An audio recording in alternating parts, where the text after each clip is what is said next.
I'll tell you then. You enjoy the killing.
I'll tell you then. You enjoy the killing.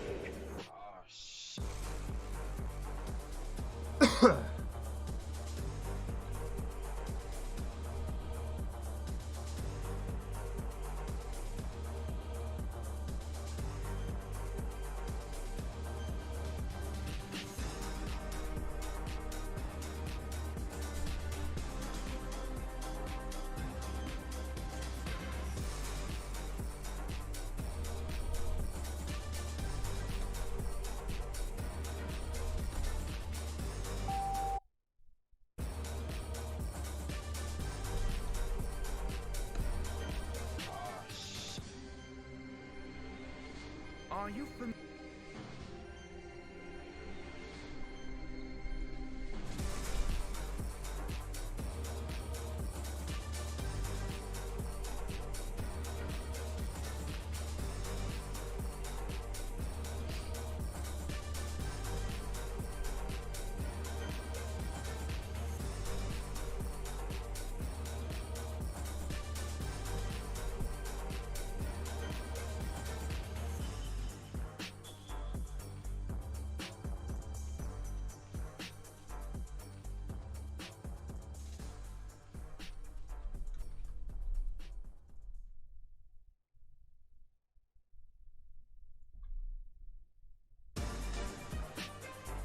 I'll tell you then. You enjoy the killing.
Are you familiar with Big Chungus? Big Chungus? Yes, Big Chungus, the world-renowned meme of an oversized cartoon rabbit. What does some dumb joke have to do with your plan? Everything, Snake. This isn't about jokes. This is about legacy. Do you even know who Big Chungus is? He's just some cartoon rabbit. Not just some rabbit. The most famous rabbit in cinematic history. The one and only Bugs Bunny. Bugs Bunny? The Looney Tunes character? The very same. In 1941, during the peak years of the Looney Tunes franchise, a cartoon was released named Wabbit Trouble, where Bugs Bunny faces off with his longtime rival, Elmer Fudd. But for just a moment, to mock the foolish Elmer, Bugs inflates himself to a comically bloated form, a moment that lasts only 3.4 seconds in an 8-minute and 22-second long cartoon.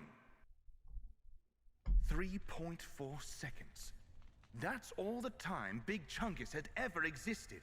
And yet decades later, he would become more famous than Bugs Bunny, despite being Bugs Bunny himself. You see, Snake, memes control history, and I shall use the power of memes to control my own destiny. Do you honestly think Chuck Jones or Mel Blanc could have expected internet trolls to deify a character that doesn't even exist? Make him far more infamous than his own true identity as Bugs Bunny? Big Chungus lives on as the dominant meme. And that, brother, is what I intend to do. I will not let myself be cursed by my recessive memes.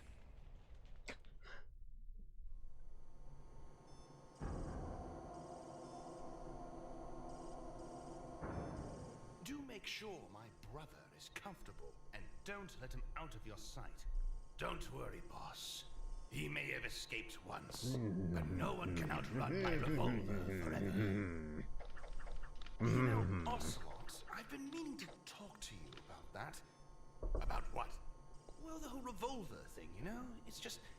Now, I'm sure you're very comfortable using a revolver for pretty much any situation, but don't you find it rather situational? Situational. The Colt single-action army revolver is one of the most adaptable handguns in existence. See, I'm not even so sure about that. We're dealing with someone who could blow up tanks with just grenades. What do you think a revolver could do? Plenty enough. It only takes one bullet to stop him, and I have 12. Wouldn't it be 6 because you only have one hand? That's not the point. What do you even have against the revolver in the first place? Now, no need to get defensive. I don't have anything against revolvers. It's just, well, how do I put this? Revolvers are the katanas of guns. The katana? You're comparing the revolver to a mere sword? Well, if you think about it, they're actually quite similar. Both the revolver and the katana are very simplistic in design, but are very popular because of how they're portrayed in media. Think of video games, for example. They're obscenely strong in any game they're featured in. Not to mention their wielders were heavily romanticized, such as was the case of the samurai to the katana and the Wild West cowboy to the revolver. That's ridiculous. What do cowboys have to do with me? Well, that's just a whole nother can of worms. Listen here, Liquid. There's nothing wrong with the Colt single-action army revolver. It's a soldier's weapon of choice. More like the Fedora Lord's weapon of choice. You stay in your lane with your nuclear weapons and daddy issues. Speak no more of the revolver. Sometimes I feel like you say the word revolver just because you like the word revolver. No. Whatever. Just keep an eye on my brother. I'm going to go check out the new Vine Source video. I heard he's a fan of me. Whatever you say, boss. No hard feelings, right? Don't worry about it. All right, all right.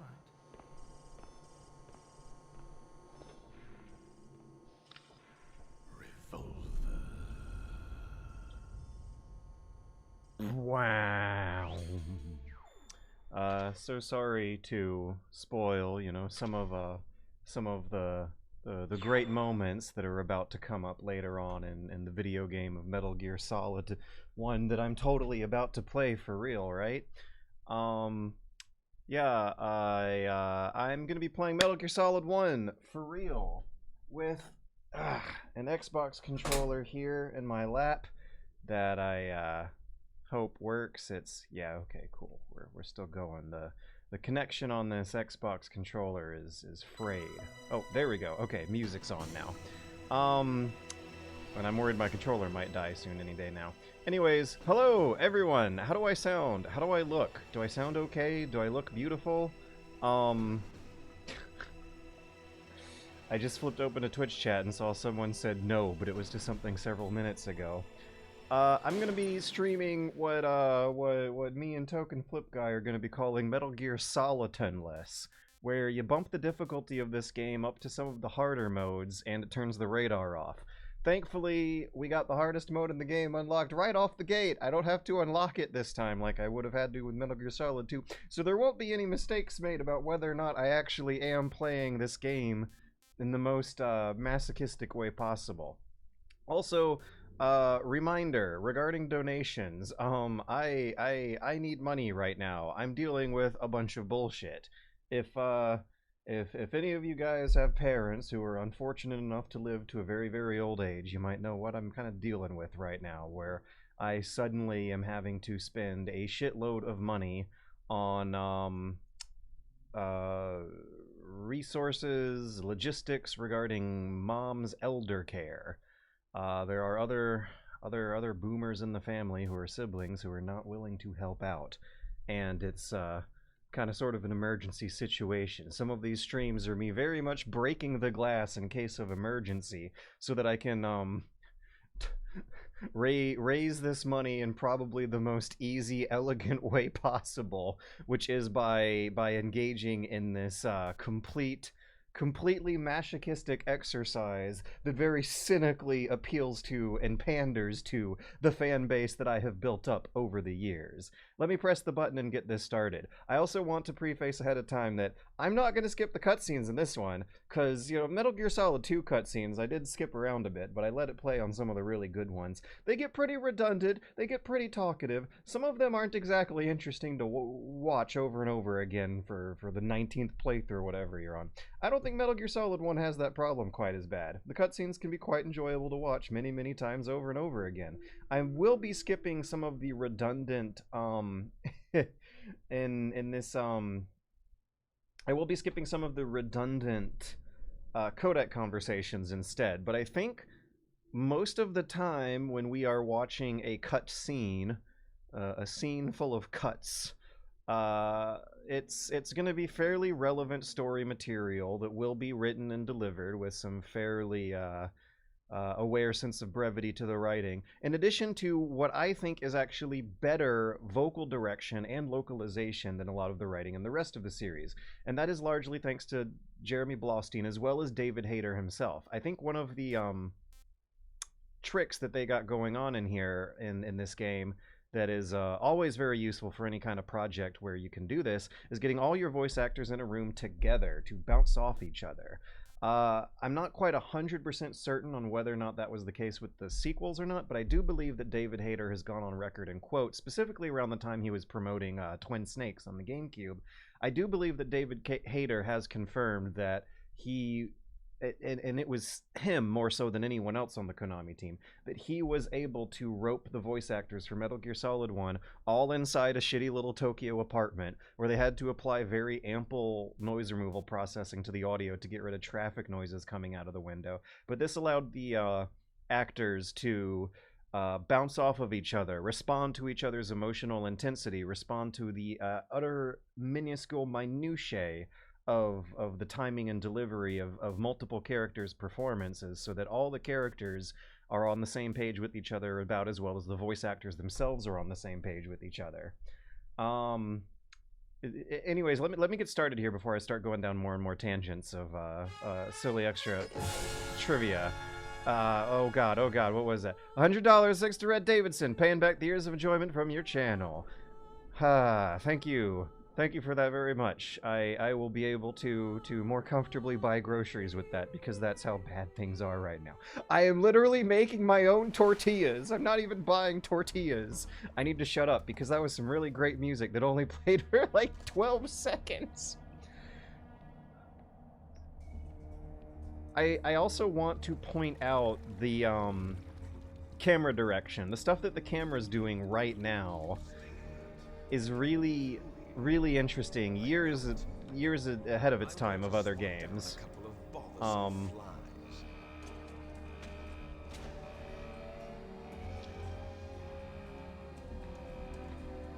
So some of the basic try to remember the basic rules of cinematography. You'll notice that a lot of these scenes, despite the blocky polygonal style, will have like natural grid lines kind of sort of placed on the frame. Look for that as you watch these cutscenes.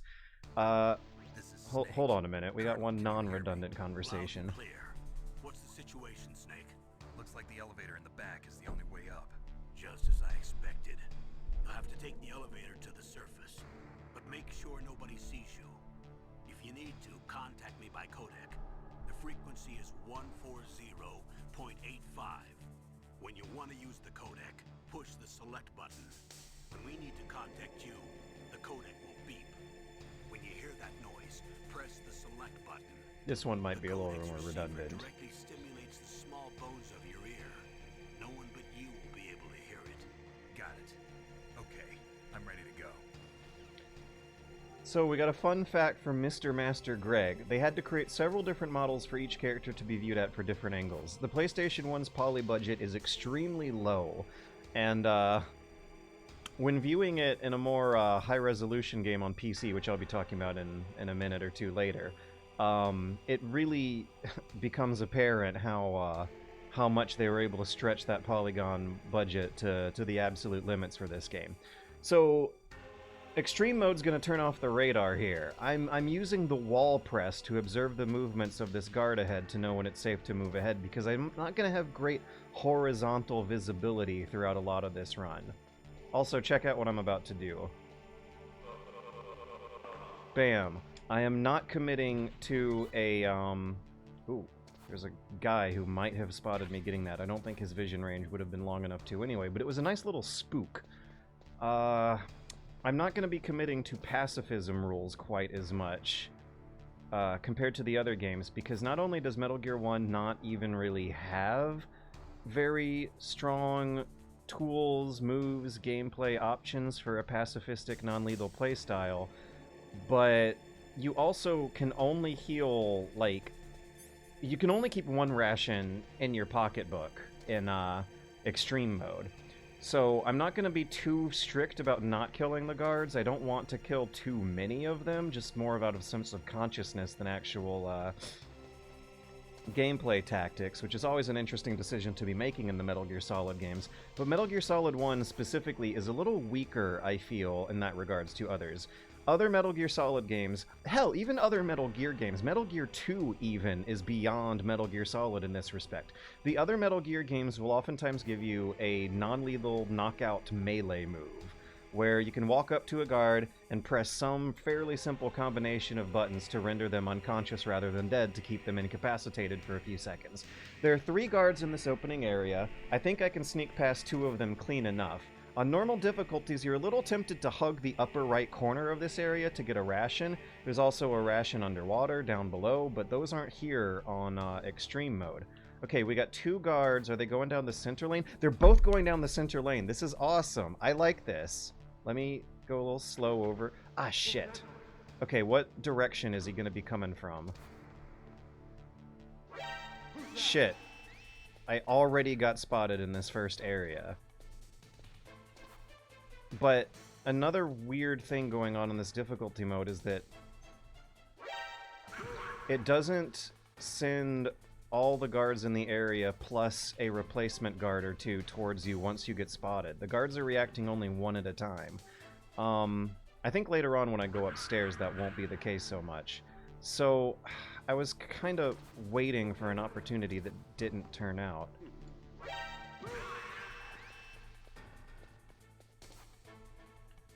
So I have to use the wall press to be able to judge whether or not a corridor is going to be safe to, oh god, move ahead through. And it really changes the game play. As we can already see here, I'm making mistakes that I would not have with the radar. I'm also having to go through this like methodology of pressing up against a wall, really emphasizing the whole look before you leap sort of caution. I don't think I took any damage though, so at least that's nice. Let's hold that thought for cutscene. Let's be honest, we enjoy all the killing. Oh, the PS1 version has some crazy PS1 depth of field, which I don't think survived to this version. Okay, so I am playing the original PC release that came out back in 2000. Once again, I am of the weird opinion, that is certainly not the majority opinion. Yeah, directed by Hideo Kojima. That's certainly not the majority opinion of the Metal Gear fan base, where I prefer some of the weirder, older, admittedly shoddier, jankier PC ports because of the greater amount of flexibility and mod support they give you. One thing you'll notice already right off the bat, if you're used to the PlayStation version, is higher screen resolution, yes, but also what I think is almost a bigger deal is there's no wobble. The PlayStation 1 had an issue with rendering 3D graphics. It's kind of funny how the history worked out, because it was a landmark console normalizing the trends that would begin the 3D era of 3D gaming, but 3D was its actual biggest weak point, and the N64, its biggest weak point was 2D games. But the PlayStation 1 had a problem called a Z buffer. It had no Z buffer. There was some kind of low-level, almost hardware-level bit of code engineering where calculating the geometry of a game's Z-axis, you know, the 3D stuff, the depth, had a certain lack of a buffer zone between keeping I think some of the geometric instructions in memory rather than streaming directly out from the CD straight into your face, and that causes some inaccuracies. 3D PlayStation games had a very creepy, to me, looking effect, where whenever the camera is moving or characters are moving, whenever any of the 3D geometry is moving, what is supposed to be a straight line in the instructions and the programming ends up kind of wobbling a bit and shivering in real time in execution when it's displaying in front of you. And I grew up with the N64. I think this was a matter of nostalgia and prejudices installed by what you're first exposed to. I grew up with an N64 most of the time and only really could play PlayStation games when I was a little older as a teenager and figured out emulation and stuff. I played the Resident Evil games and Silent Hill games and some of the Final Fantasy games on PlayStation emulator rather than PC, but I kind of sort of gave away that there was a bias that I was playing horror games. The PlayStation was a great console for survival horror games. And Silent Hill is a game where the wobble works. It's a creepy feeling for 18 hours left until their deadline. For all the surfaces in your game to be moving around. It looks like the whole world is breathing and organic and reacting to the most subtle of emotions going on from your own point of view, trying to explore it, and I find that creepy. It works for horror games, don't think it works as well for other games. Metal Gear Solid has an industrial aesthetic. Like, there's a lot of scenes in this game that are almost going to look like Half-Life in the PC version, more than what fans know and love as a very unique visual style of the PSX aesthetic on the PlayStation. Nothing. I just didn't expect a world-class design to be so cute.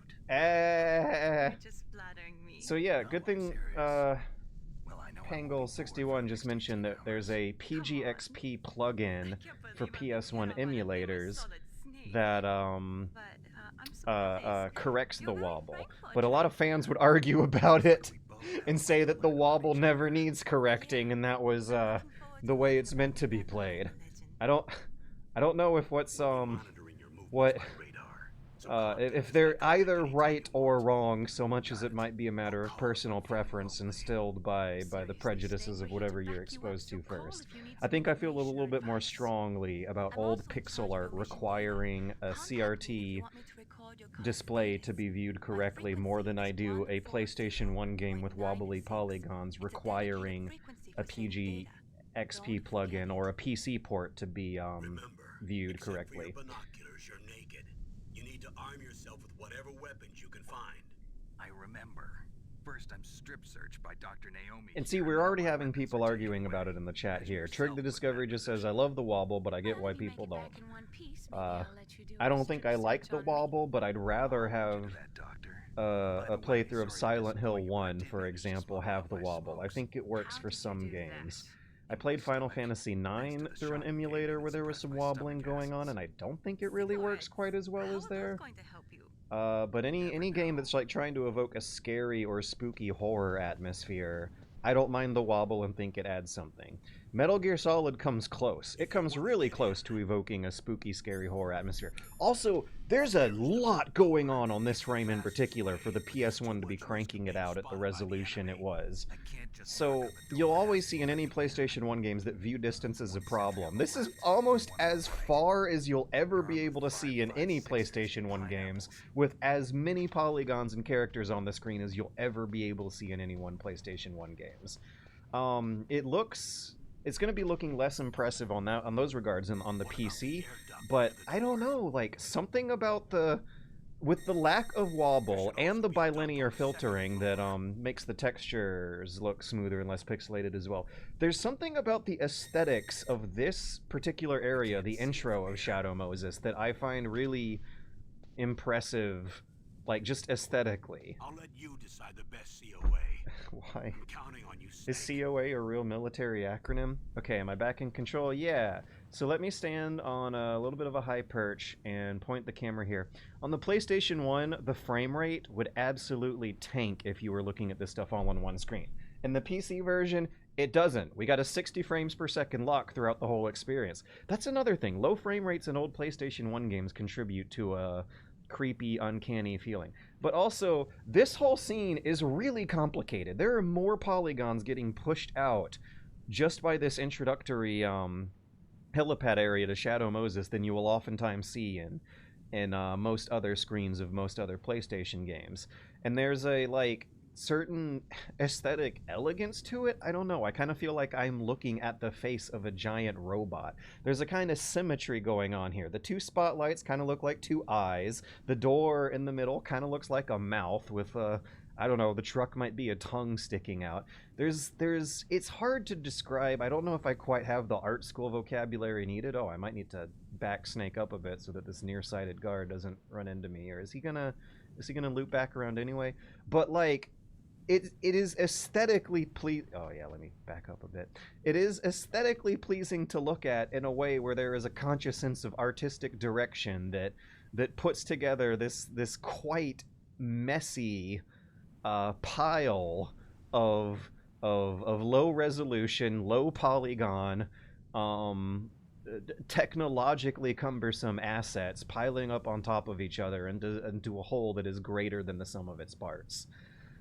There's also quite the poly count getting pushed by the guards. The jackets that they are wearing look a lot smoother than what I am used to from this era. I believe that the PC version does do something to the Gorad shading on the lighting to project more of an illusion of smooth curved surfaces than what's really being pushed by the hardware or by the source code of the game underneath all of this. I don't know if I'm saying that correctly, but what you'll see on a PlayStation 1 emulator if you bump up the resolution and turn off some of the post-processing effects. When it comes to that, there's also a motion blur effect going on that the developers of the PC port just didn't even try at all.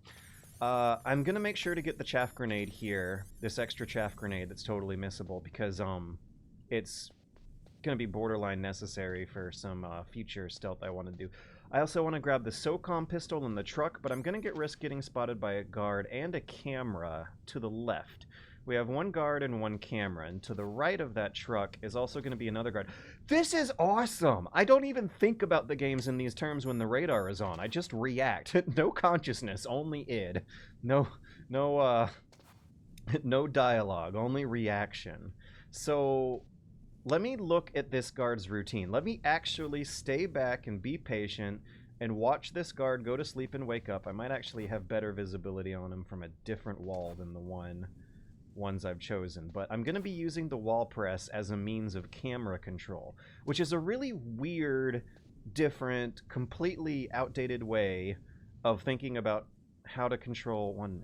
This guy falls asleep for just 2 to 3 seconds. That's very fast. I don't know if I really should be taking big chances on getting past him. Okay, what's the guy on the right doing? I definitely want to play it safe with the guy on the left then and not assume he's going to be asleep forever. Maybe on the harder modes he stays asleep less. Since I don't have a radar, let's crawl on the ground and very carefully move Snake to some vantage points that'll make the guard easier to stalk. Okay, he's going away now. 1 Mississippi, 2 Mississippi, 3 Mississippi. I accidentally crawled for a second there. Gotta make sure I don't do that. Okay, go now, go now, go now. No need to press the action button to climb things. Alright, I should be hiding here. I got a SOCOM. What was I was on several different trains of thoughts, but I definitely remember one of them having to do with the motion blur effect being gone. There's nothing under the truck, right? No. So I need to get out of here, actually, before I get risk spotted by the guard who follows everyone's snowy footsteps when they first play the game. Let me see if I can run back across... Wait. No. Yeah, okay. I should not run back across. I actually had a more elegant vantage point into the upstairs vent shaft from the truck than from the snowy boxes on the right. I just need to get a good viewing angle of that guard. Oh god, he's close to me right now. I see his feet at the top of the camera. Okay, now he's moving away. I think a good vantage point would be under the truck for stalking him and tracking his movements. I can also hear him by sound now, the stereo audio output. I just heard guard on the left yawn. I just heard guard on the right take 3-4 steps. So the stereo output of the PlayStation 1 also comes in handy when you have the radar turned off. I've barely played this game with the radar turned off as it is, but every time I've done it, I've actually really enjoyed it. It kind of reminds me of Metal Gear Solid 3, how you have to think a lot more creatively when you turn on European Extreme mode and force yourself to go through a challenge that is not necessarily the way the game was meant to be played and designed to be played, but totally does make sense within the context of the power fantasy it's depicting. And all the cutscenes of the Metal Gear Solid games, the canon of the series, I'm waiting for a guard to come upstairs and walk around a little loop in this area to make sure that I make my next move at the most advantageous part of his routine. Yeah, the fantasy of Metal Gear Solid, the cutscenes are always going to assume that you're never getting spotted. We're about to hit one when I walk through the gates where the guards are going to talk about how there's an intruder around who's killed 3 people, and it's entirely possible up to this point to the game to kill 3 people, minimum, if not like 6. I have already snapped one guard's neck and then got spotted twice by another guard downstairs. When this guy starts moving to the left, I will start moving to the left as well. Oh, I might want to hide behind here. This angle is something that shows up in a lot of promo materials. There are little notches here just for the sake of wall presses for you to keep peeking at this guy. It is hard to say, knowing how playable the game is under these conditions and how the levels are almost kind of designed like they thought this out ahead of time. It's almost hard to say how confident one could make the claim that maybe this was meant to be played without the radar. It's been a long time. Master, what are you doing here? I quit being a drill instructor, so I moved out here for some peace and quiet. I'm in retirement, just like you.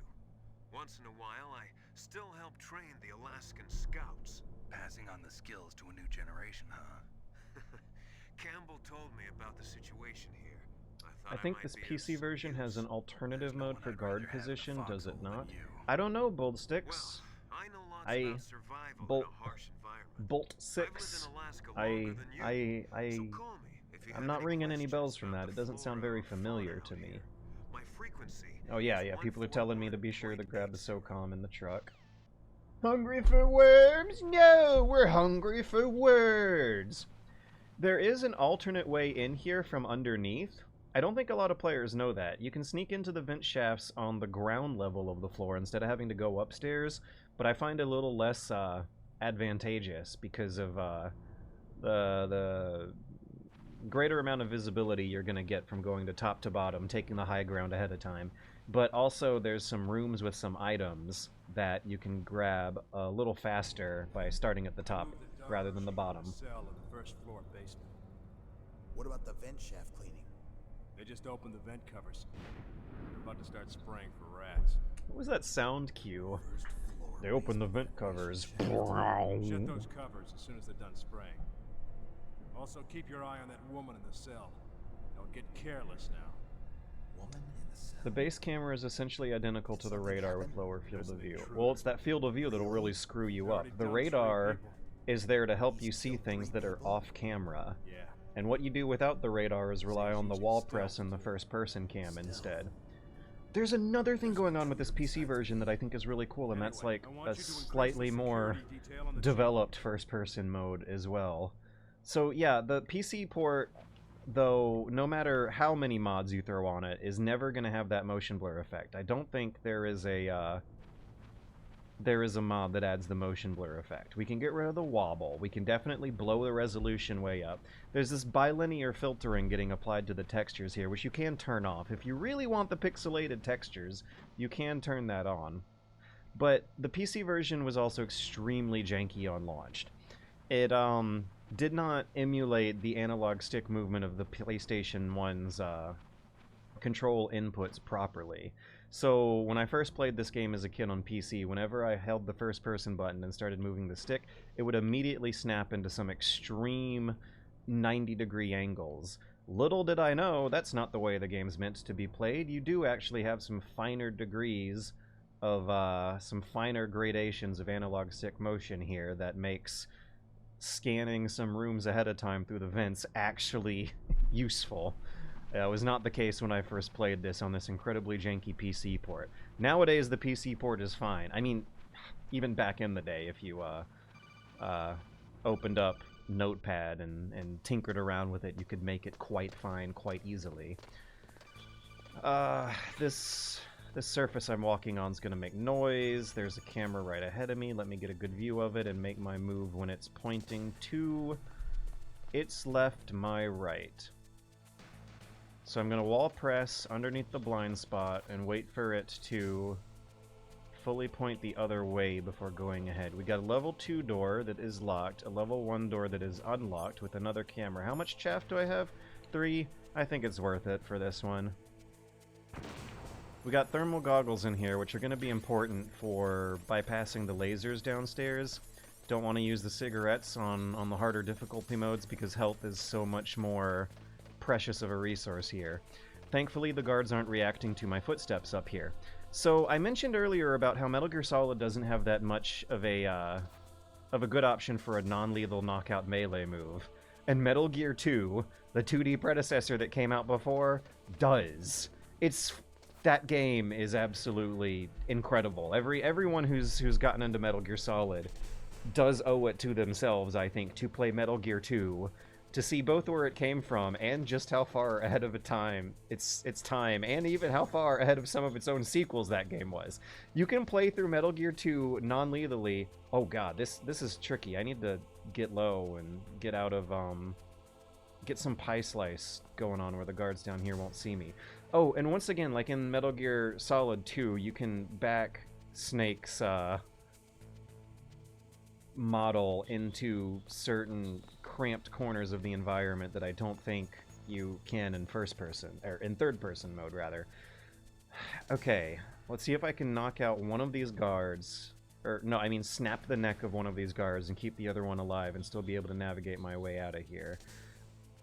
I want to stay up on these stairs and make my move from up here. I don't want to make it downstairs. There's too much cover in the way once I'm down there. I have better visibility up here. So I want to stay up. What's guard number 2 going to be doing? I think he's going to be going clockwise. Yeah. His back is turned. Guard underneath me is outside my field of view. I could tell by the sound of his footsteps. Fun fact, you can move them around while you're holding them like this. I played through the game like 4 times without knowing you could do that. And just like in Metal Gear Solid 2, they'll eventually struggle if you don't. I also think you can, I'm already out of, rations. Did I really need to kill that guy? Now I feel bad. So, he has a friend. The 2 of them together would be a lot harder to sneak past than 1 of them. But out of a sense of moral consciousness here, I'm going to keep the other one alive. It's going to be really tricky for me to actually track his position right here. He's like right in the blind spot of this quote-unquote... There we go. Okay, so if I like rapidly press the first person button, I can kind of see where the guy was when the camera was on its way up and down. There's no holdups in here, and no instant melee knockout move. Here, I'll show you guys the closest we got. 1, 2, 3, 4, 5, 6, 7, and now I'm going to let him go, and I'm going to punch him. Okay, 7 knocks him out. He's going to wake up really quickly, though. Yeah, he's out for just, like, 3 seconds. That's not very useful. In, Metal Gear Solid 2, you got that testicle punch that knocks a guard out for a good 10-15 seconds. In Metal Gear 2, you have a non-lethal punch move. If you sneak up on a guard who's unaware and just sucker punch them when they're not expecting it, it knocks them out for 4 seconds. In a 2D game like that, where... Oh god, there's guards down here. I thought there wouldn't be guards down... Oh, I'm in the wrong place! That's why there's guards down here. Oh god, I'm really scared. What if I accidentally walk into a guard I can't see? Okay, I gotta get out of here. I shouldn't be here. I gotta punch the elevator door with the punch button. Why not get the suppressor? This game just sounds... I don't need the suppressor. It's B1 I want. Yeah. Metal Gear 2 has a useful non-lethal melee knockout move that can get you through the game completely non-lethally without having to kill anyone. A lot more elegantly than Metal Gear Solid. In Metal Gear Solid, you have to kill guards. There are certain parts of the game. There's a forced combat gunfight with Meryl. You have to kill the first 3 guards who burst through the door no matter what. There's also the car chase scene, the escape scene in the end. Let's look at Johnny take a shit. Cold? I hate Alaska. Very important part. Why are there maggots near the toilets? I mean, I'm a greasy bachelor with probably some undiagnosed mental health issues. There have been multiple times over the past since the pandemic years where the bathroom in my house is clearly not as clean as it should be. Why are there maggots in the bathroom? You can get a bathroom, you can be a depressing, miserable bachelor piece of shit and have an awful, disgusting bathroom and it still won't have maggots in them. They're also huge maggots as well, but that's more of a low-resolution PlayStation 1 thing. The PS1 couldn't handle the dick punch. The MSX2 apparently could handle a non-lethal knockout sucker punch. I'm gonna use the bathroom during the Donald Anderson DARPA chief cutscene. And I'm not gonna say it, but there's some really stupid further developments that happen in Metal Gear Solid 4 that recontextualize things going on in this cutscene. Anyways, you guys enjoy that. I'll be right back.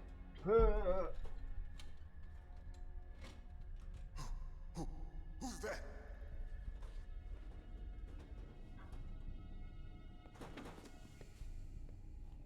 I'm here to save you.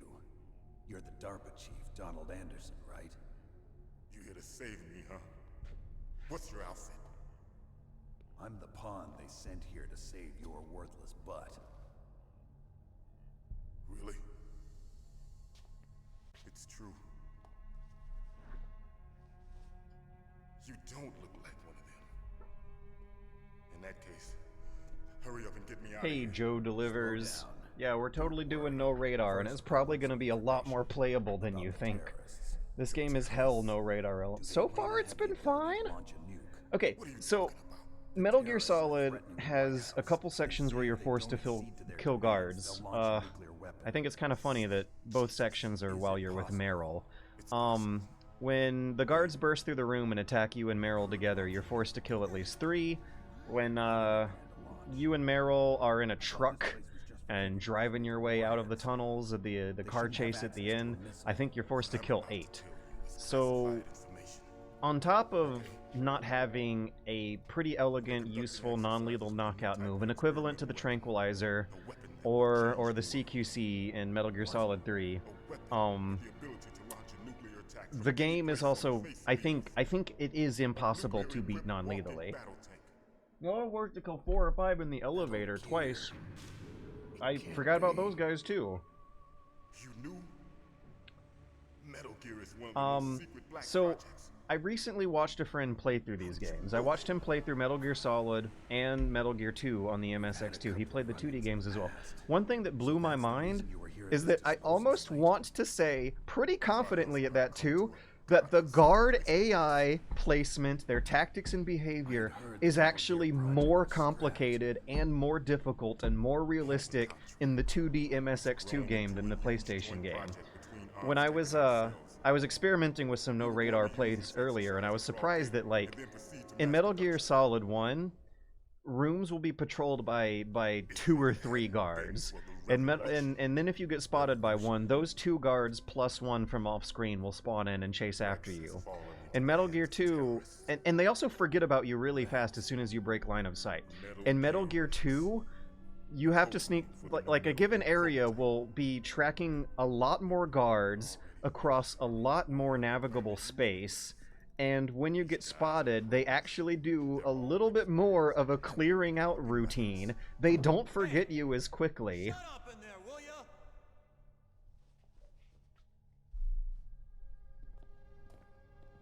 Doesn't this game have the in-lore excuse for their AI with the whole imperfect clone guard subplot? I don't think so. I think it's contradicted actually by the in-game lore. They're supposed to be the next generation special forces who are already highly trained special forces that have also been given gene therapy, which is something that doesn't work the way Kojima thinks it works. Like you have to be an embryo, or yeah, you have to be developing in the womb before you can get gene therapy. I don't think you can modify the genetic code of an adult to make them a better soldier. And also the whole like idea of there being soldier genes that the next generation special forces has is bunk as well. Okay, back to the point. Metal Gear 2 on the MSX2. Please play it. Please look it up. The guard AI, they actually act more like highly trained special forces in the 2D pixel art 8-bit game from 1990 than the cutting edge 3D PlayStation 1 game from 1998. They'll be able to launch a nuke anytime. But there is a way to stop the launch.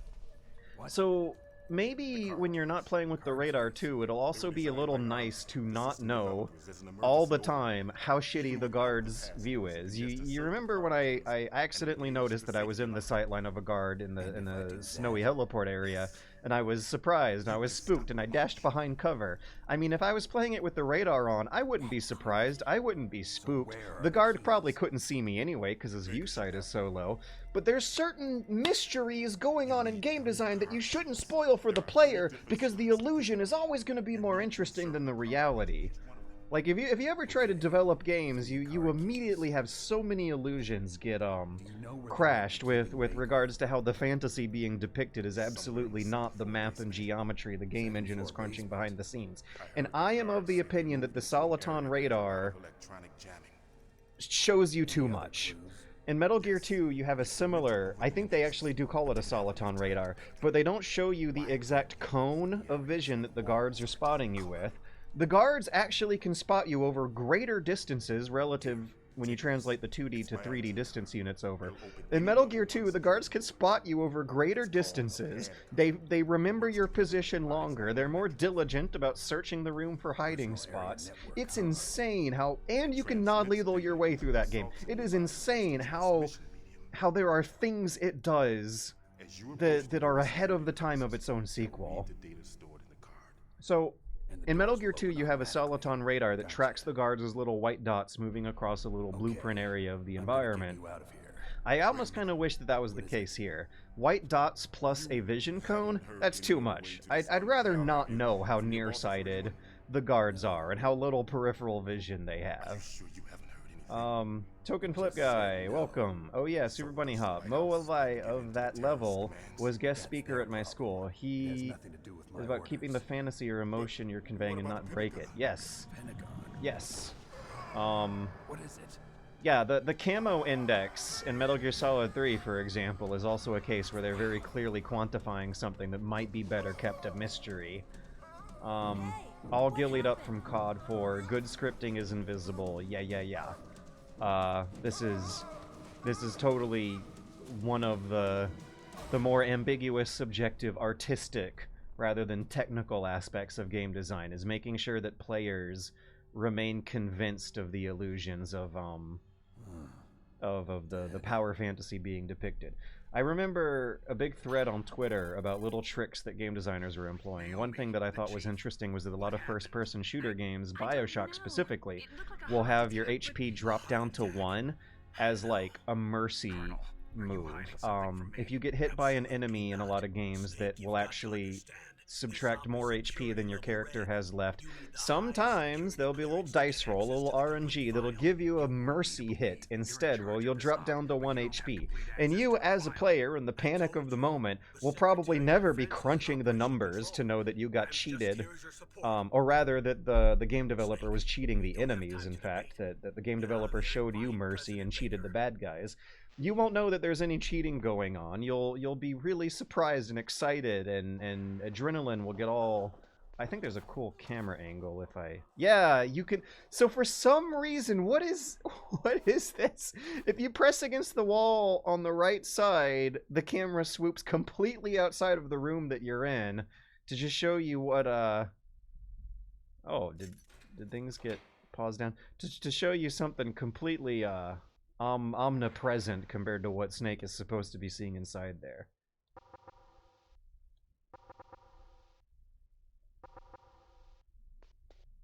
I want to experiment with some of these wall press angles and see if any more interesting things happen here.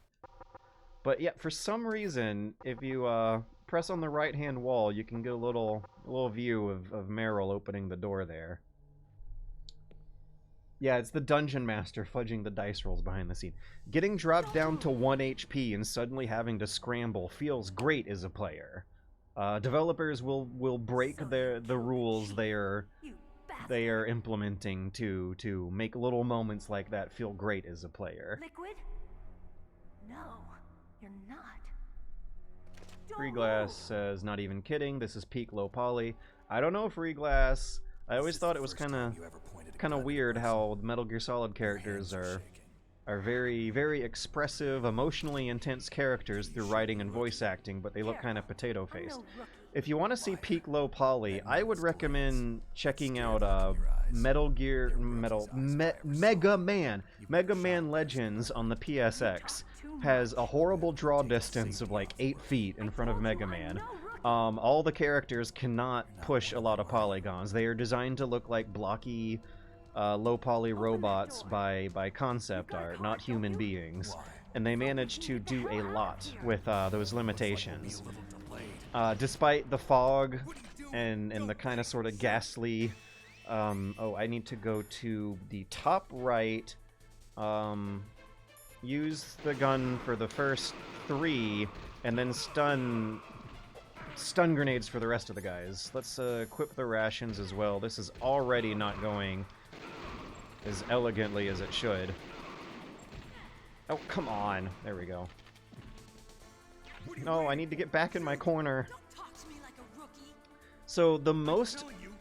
Oh wow, you can actually like see her trembling. That's not the PlayStation wobble. She really is actually trembling before emptying her mag there. So the most non-lethal way to do this is by camping the corner while these next generation special forces just suicide themselves through the fatal funnel of this doorway here. Yeah, if you ever like read memoirs from actual soldiers, this is something they teach you not to do on very early stages of room clearing. Doors are the worst.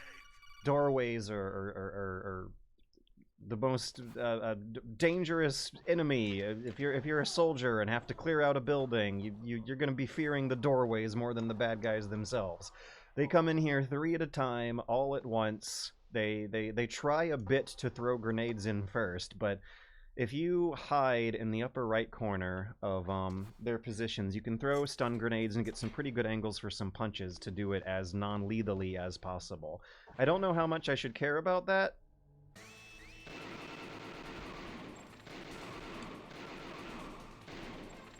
I also need to be counting... Oh, God.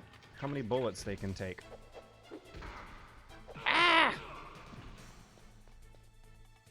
So look at Meryl shivering like that. I don't even know how noticeable that would be on the PlayStation with the wobbling. She'd be shivering with every little movement she makes anyway.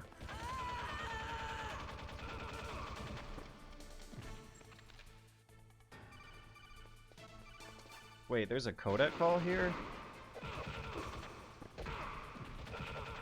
Okay, I'll try like 3 times to see about non-lethaling being as non-lethal as possible. There's no way to do it perfectly non-lethal. But I don't want to hold us up here with weird ways to play this section. I should throw stun grenades. I've been neglecting the stun grenades. That was attempt number 2. So I got 25 bullets, and I actually need to be counting while I shoot. I think these guys take 3 shots. I think the guards wearing the snow uniforms... I think these guys take 6 shots, and the guards wearing the snow uniforms take only 3. These guys are more heavily armored. Oh, Silent Hill 1 is peak low poly. Yeah, for very different reasons than Mega Man Legends. Silent Hill 1, I would also argue Ocarina of Time, but I don't know if it counts if it's an N64 game and has the advantages of the more powerful N64 hardware.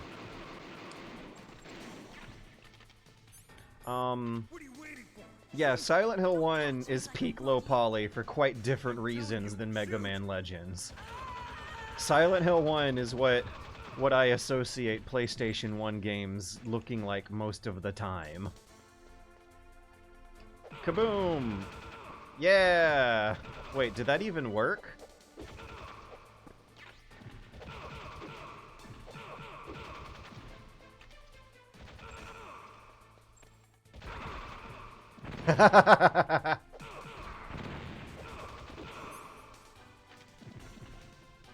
This is funny. I made this funny. Whoop. So, also, further comedy is that the way to do this as non-lethally as possible is to make Meryl kill the bad guys instead of you. You're just, like, stunning them down and staggering them to make them easier for her to hit.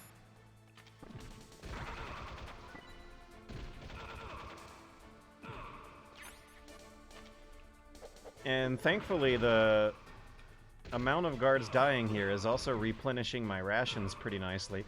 This is great. I should commit to this one. I have not killed... I think I might have killed 4 of them? Oh no, they're throwing grenades in. They finally wisened up a bit. I totally wasted a lot of my stuns. Oh, look at that! I just cornered them together.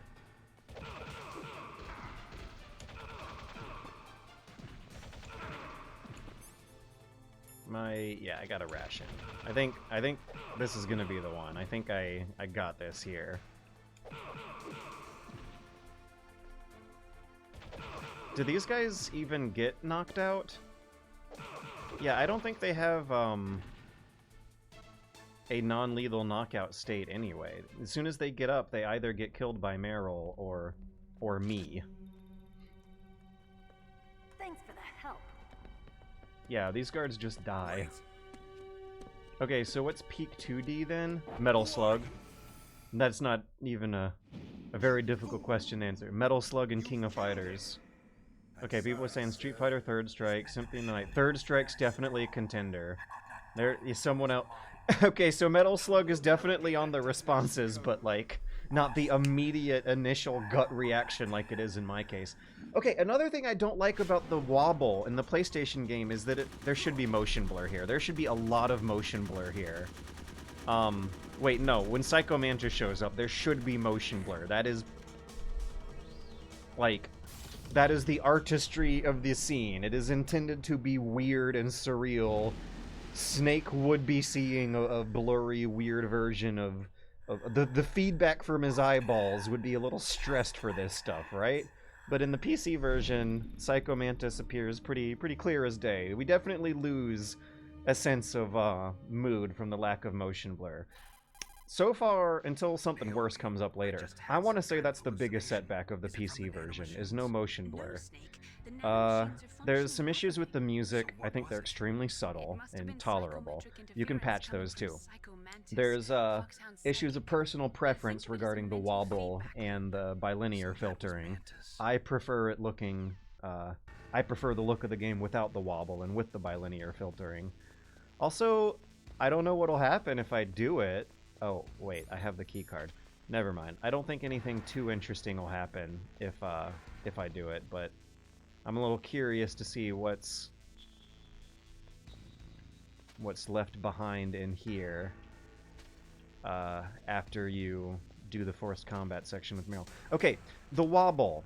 It makes gas masks look like twitchy, wet, slimy pig snouts, okay? When a soldier in Metal Gear Solid, or when Snake has his, like, rebreather scuba thing on his face, when Psycho Mantis wears his mask on, and when the guards wear their masks on, they look like they have little wiggly pig snouts, okay? The wobble, it makes it look like a fleshy, moving appendage, like it's a part of their body. My sense of immersion gets broken by the wobble. I start thinking of cute little piggies instead of scary, suited up soldiers in gas masks. And that's not the way it's meant to be thought of, is it? I also don't think there are going to be any guards in here right now. It's funny that I walked in here earlier ahead of time and got spooked by a guard who, even without the radar turned on, I was able to spot ahead of time before accidentally running into. But for, I think, pacing purposes and how the game has like a really weird sense of what should count as the closest thing to a tutorial, they don't want you running into guards too much down here. There are some optional doors, optional walls I can blow up for some extra items.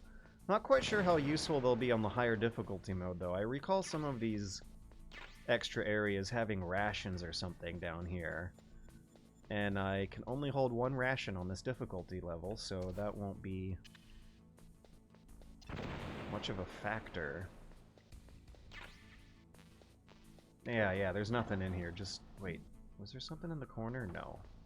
There's nothing in here that is really going to be helping me out. I don't think there's a explodable patch on the eastern wall, and the only one we're going to blow up on the southern wall leads to the boss fight.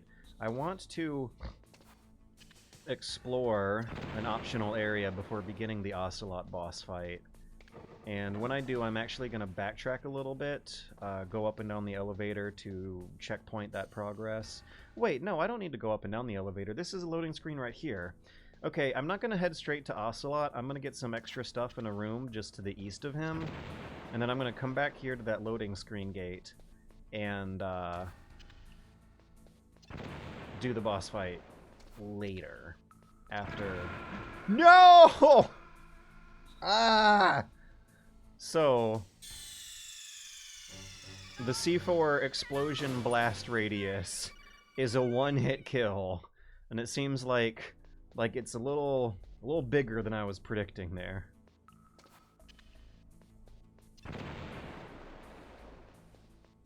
Welcome, Timbajaro. So far, things have gone pretty well. I game overed thrice. I died twice in the forced gunfight where you're breaking Meryl out of jail, and then I died from my own C4 explosion. I've been spotted twice, and they were both in the opening area. I don't think I want to risk...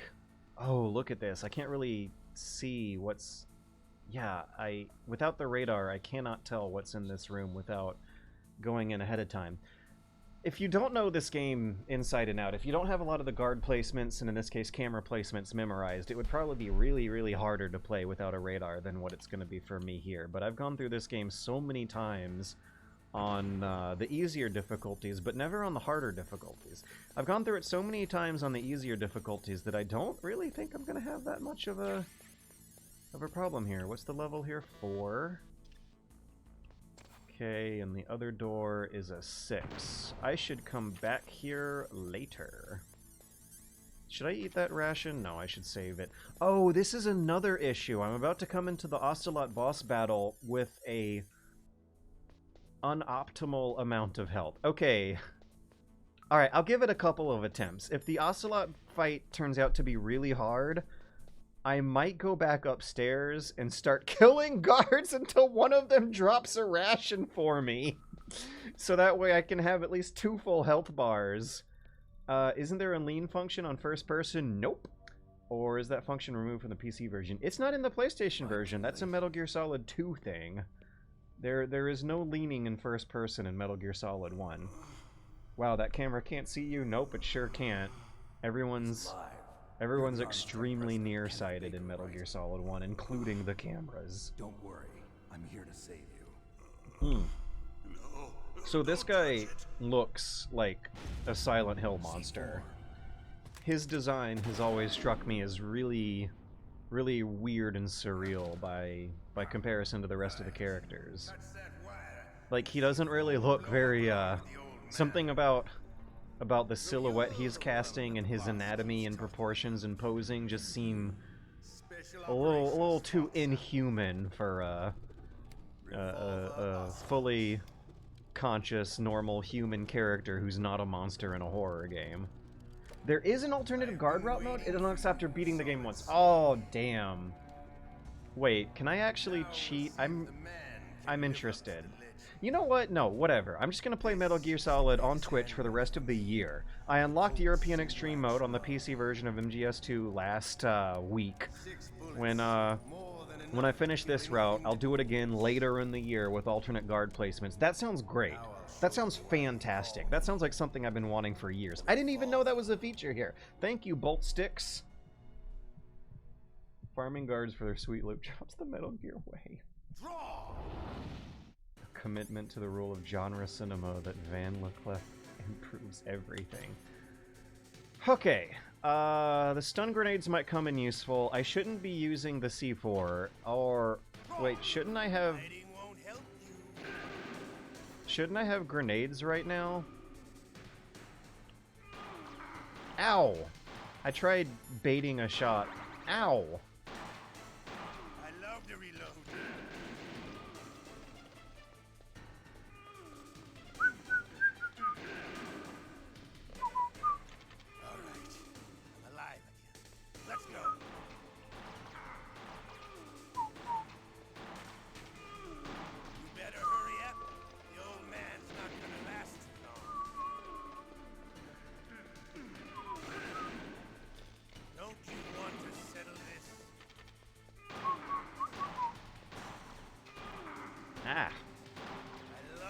I've never really had this boss battle super duper memorized. I've usually brute forced it through some pretty forgiving trial and error, but it looks like I want to be going back and forth. Oh, also the narration on Twitch streaming definitely helps with memorization and retention as well. What is this? Oh, it's just bullets. I think this will be fine. I got him down to half health on my first attempt. He's about to kill me, but whatever, first attempt. So, I guess going back and forth is a better idea than trying to run out of cover and bait a shot and come back inside, because it looks like it bounces off the wall you're hiding behind to hit you right there. Going back and forth seems like a way to exploit the angular motion of these bullets in a way that they're not designed around.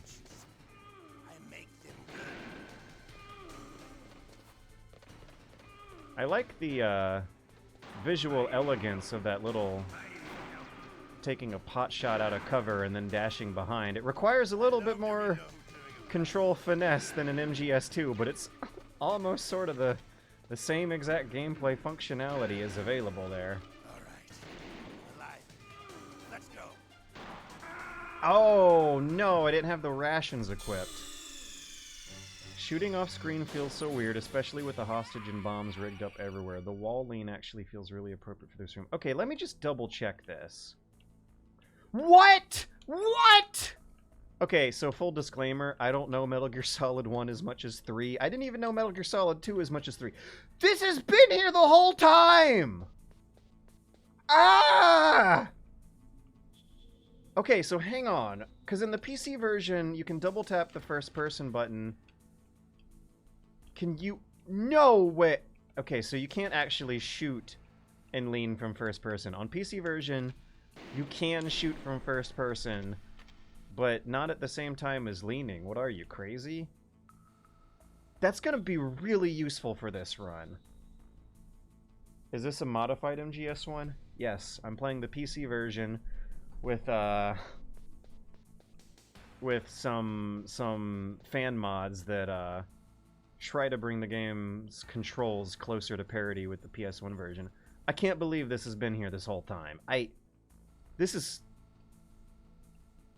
Wait, can you press them both to peek overhead? No. Jesus. Do you think guards will spot you when you lean? I will test that out. I'm not really... This is... That happened way earlier, and it's always been on the controller this whole freaking time. Holy crap. That happened way earlier and seems way more obvious than discovering the testicle punch in Metal Gear Solid 2, but I'm getting a similar feeling where suddenly the challenge I'm up against seems way less intimidating. Oh, I can shoot him on the diagonals through the tripwires.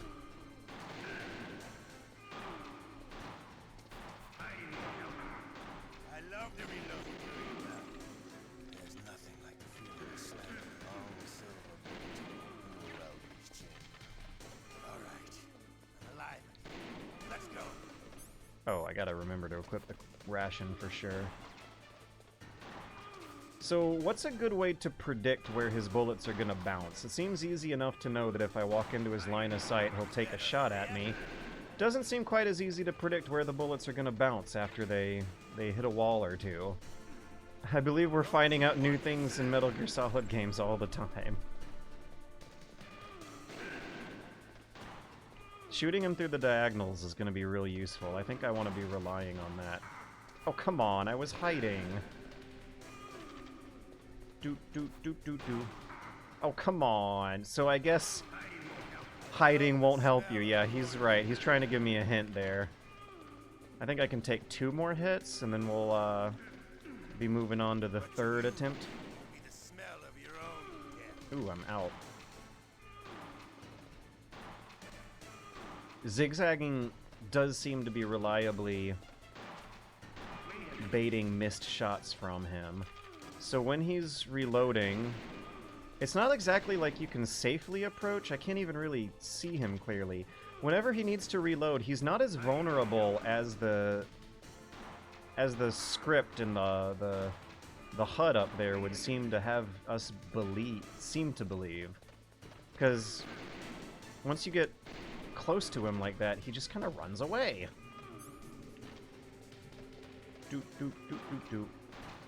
Zig, zag, zig, zag. And now rush him, yeah! Maybe that should be the strategy, count out the zigzags. What do I do with no bullets? Stun grenades? And I'll throw one in his predictive pathway. Ah! Okay, so I guess if I run out of bullets, I can punch him. It seems like they don't want to give me unlimited ammo frags, but it's risky. I don't have frags. Where's the high visibility quick time event to dodge his bullets and tech? Bullet spawn? I used to hold square plus X to run and gun and stun lock him back in the day. Yeah! I also wish the Metal Gear games would be a lot more clearer about which button on the controller... Speaking of, like, this game being around for over 20 years, and I've played it more than 10 times, and there's some very basic functionalities going on in the first-person mode I've missed this whole time. At least I was able to discover how you can press the crouch button to run and move at the same time. I wish... Okay, so wall pressing in this boss fight is a trap. He's shooting from the upper left, right?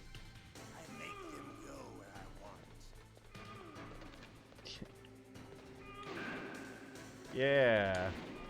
Running and gunning is going to be useful. 2, 3.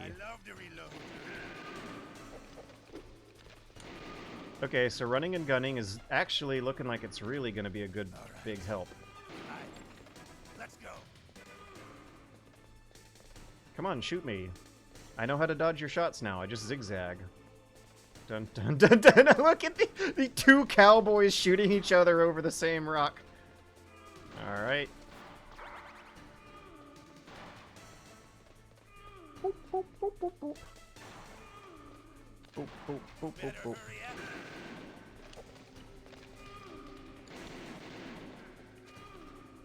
Oh, man. I pressed the buttons in the wrong order and ended up crouching when I wanted to run.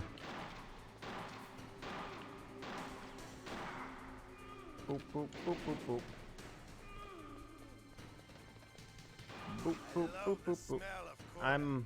I'm doing worse on these subsequent runs, but I'm kind of having fun experimenting with his behavior, so it's okay.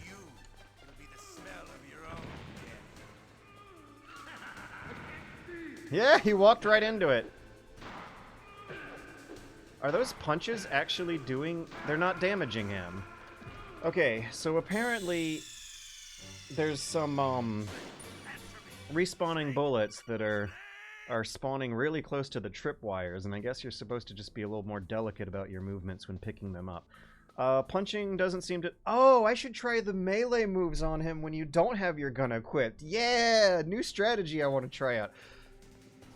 I'm having fun. I'm having fun replaying a boss fight over and over again. That's how you know it's a good boss fight. I've never really done this fight that many times before and had it as well memorized as some other fights in the series. Oh, come on.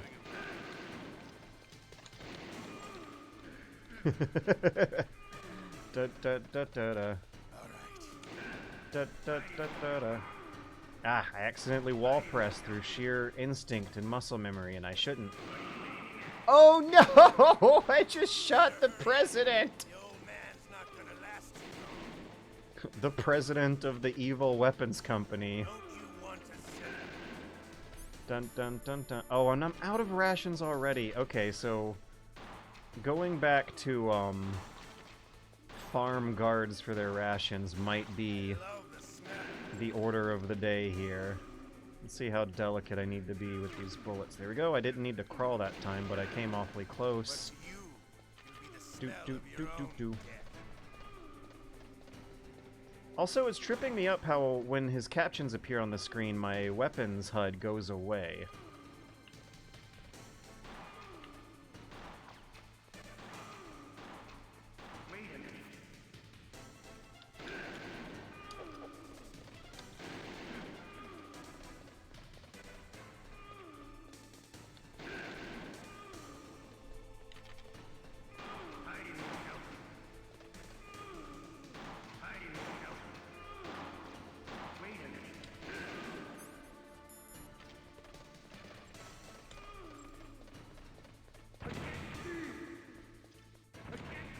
Okay, no item. I'm mashing the attack button. He didn't grab him. Snake didn't grab Ocelot. Oh! It is going to be useful, though, for getting shots on him. It's not going to be useful as an ammo replacer. Oh! Ammo respawned in the upper left corner. I just didn't see it because of the colors of the boxes camouflaging into the colors of the walls. Am I going to get it? Am I going to get it? Am I going to get it? Yeah, there we go. What was that? 4 attempts? That was fine. Not You're pretty good. He's saying the line that made Big Boss made him fall in love with Big Boss. I shit you not, this is a real part of the Metal Gear Solid lore. They don't use the word fall for. They don't use the word love, they use the word fall for. Actually, I think in Metal Gear Solid 5, there might be a tape where Ocelot does use the word love to describe how he feels about Big Boss. At some point in Ocelot's, like, early 20... Oh, that is killing the frame rate. I wonder what's going on with the, graphics technology for the stealth camo effect to kill the frame rate of my, like, GTX 970 from 20 years after this game launched. It's a tape about quiet. Ocelot says something like, I was once in love with the legend. If you played it like shit and died a lot, he makes fun of you.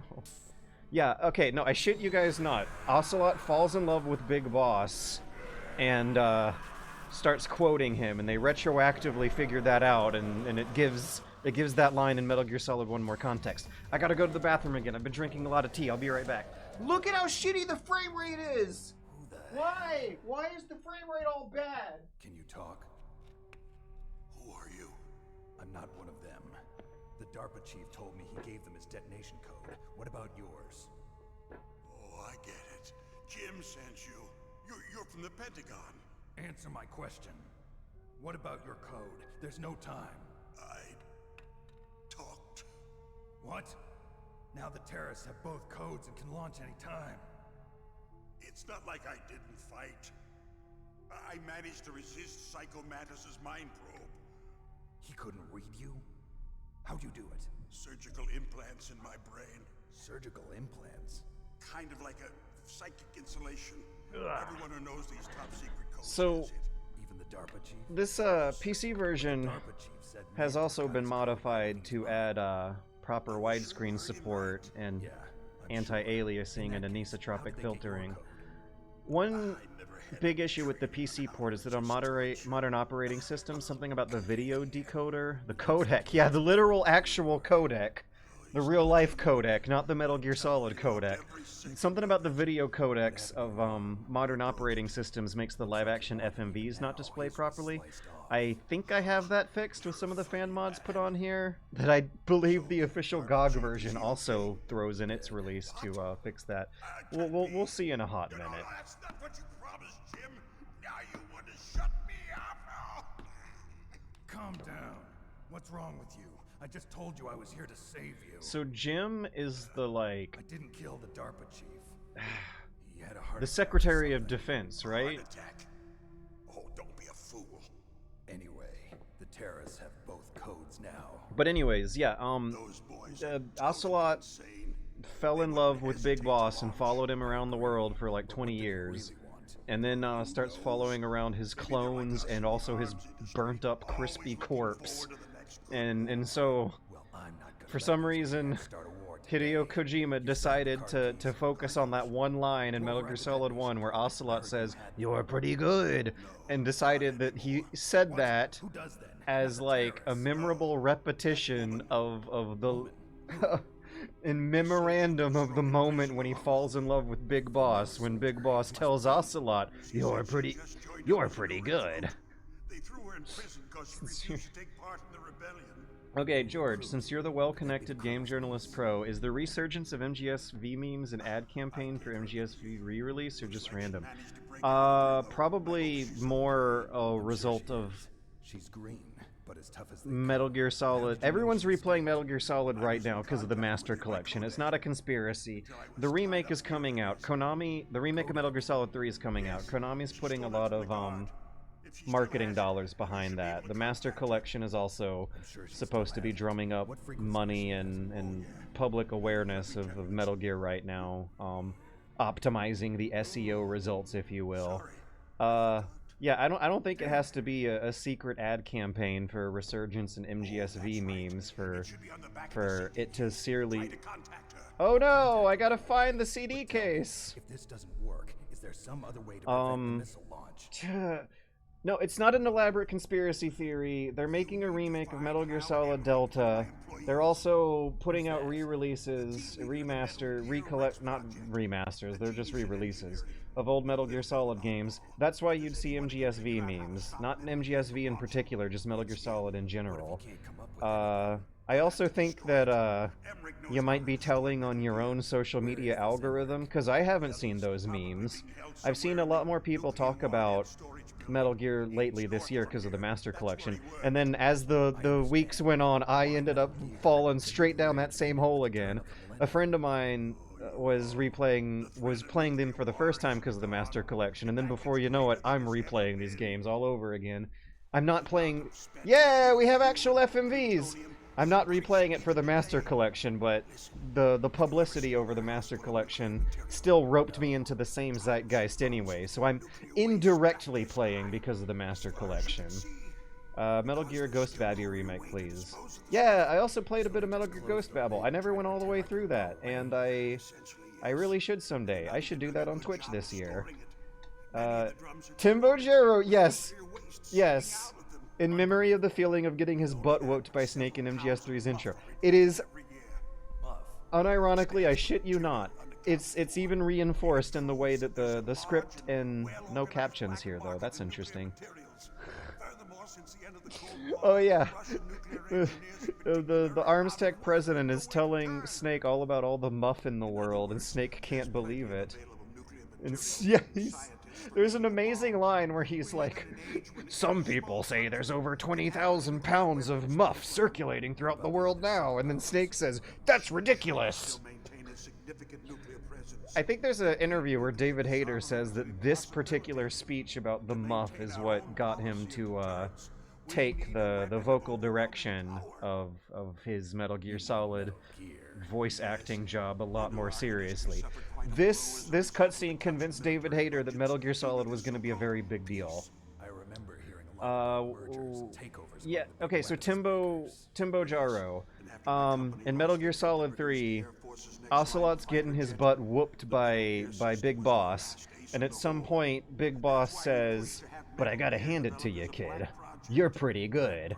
And then immediately Ocelot raises his finger in the air and says, "Pretty good," and then passes out.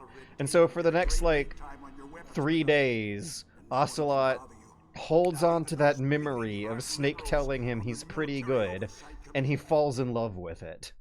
He loves the idea of a soldier better than him telling him he's pretty good. And, that's the retroactive continuity that comes up whenever anyone in a Metal Gear Solid game says the words "pretty good."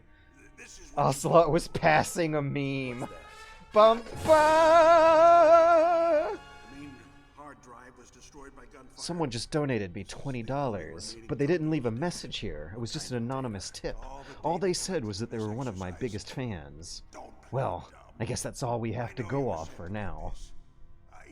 I want to see Game Boy Palette 5-minute FMVs. Being pretty good is the DNA of Revolver Ocelot's soul. Being pretty good is the meme that Big Boss passes on for future generations who will determine the scene regardless of their genes. Oh my god, this series is so stupid. They fixed George Sears for MGS2 Sag. Jonathan Joester, what do you mean by that? They fixed George Sears. Because they say the words George Sears, and they say president, and then in MGS2 it's revealed that George Sears is gonna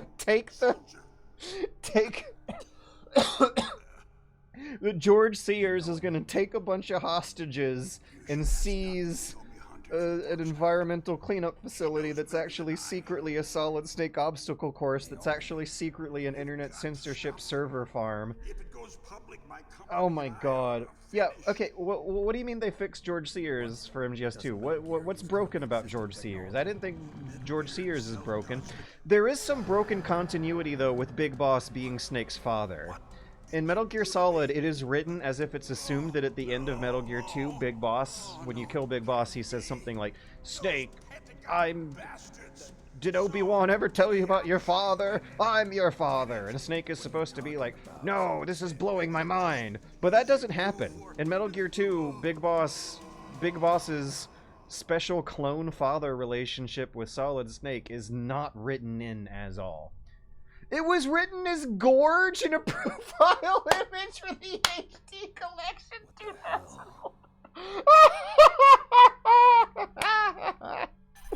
So he was Gorge Sears. What the fuck? That's so good. And the Legacy collection has changed to George. Oh man.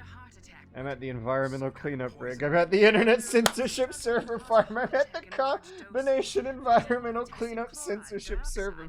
You're forgetting Solid Snake obstacle course though. One of the layers of Arsenal Gear's cover is as a Solid Snake obstacle course. The S3 program stands for Solid Snake Simulation, and then later on it's revealed that actually it stands for the Selection for Societal Sanity, which is the internet censorship machine, which is, man, really still uncomfortable just even to say those words right now in 2024 with social sanity going completely out the window because of a lack of internet moderation, because of corporate interests capitalizing on internet misinformation. The Selection for Societal Sanity, God, the cognitive dissonance is insane. It doesn't even feel good thinking the thoughts, you know? But it's like yeah, the villains, they kind of had a valid motivation there with that one, didn't they? Gorge is getting upset, so we're gonna have to call him Gorge Sears from now on. Oh, I can't get through the level 4 door. You know, I should come back here when I have higher level keycards, shouldn't I? We're going to be doing some backtracking anyways, but are we going to be doing backtracking with a level 4 card or a level 6 card? Either way, I have to call Meryl when I get out of this, this, like, RF jammed room. It's like a movie theater or a secure government information facility. There's RF jamming. They don't want you using your smartphones in this area. When I get out of this area, I'm going to call Meryl on the phone, and I'm wondering if I have her phone number memorized. Oh, I should also give this room another once over. I have a level 2 key card here. I might get spotted by some guards off camera, but yeah, so long as I... Do I have any laser traps? No. Oh, wait, Oink! Let's see if I can... Alright, coast is clear. I peeked around the corner using my special peeking move. That feels so good, especially because I have no radar. So, who was it who, can I DM you a screen cap of George? Oh, Jonathan Joestar, just, like, post it in chat. Don't gotta be private, it's just a gorge. Who said... Hang on, I'm gonna pause and Control F for no radar. Someone in chat said that the game is like hell with no radar on, and I want to show them how much more playable it is. I even said the user's name. Come on, we gotta get the music going.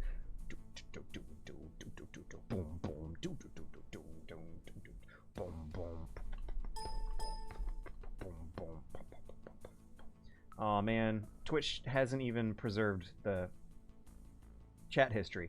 Someone on here was talking about how playing the game with no radar is hellish, it's frustrating.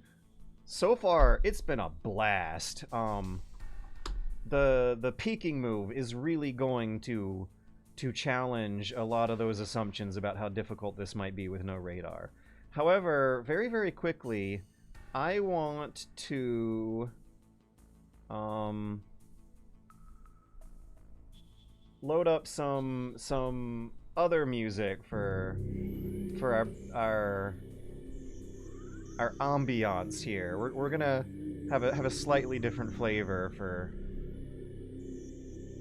for a little while, because I think that there are some awfully underappreciated similarities between the Metal Gear Solid 1 soundtrack and this isn't the right one. I think this is the one. Yeah, here we go. Oh no! You know what? Let's just restart the area. Dun dun dun dun. Brum brum brum. There it is. So is it just me? Is it just me? Is there anyone else on planet Earth who's ever had this thought before? That the Metal Gear Solid 1 soundtrack sounds an awful lot like the Metroid Prime Chozo Ruins puzzle theme.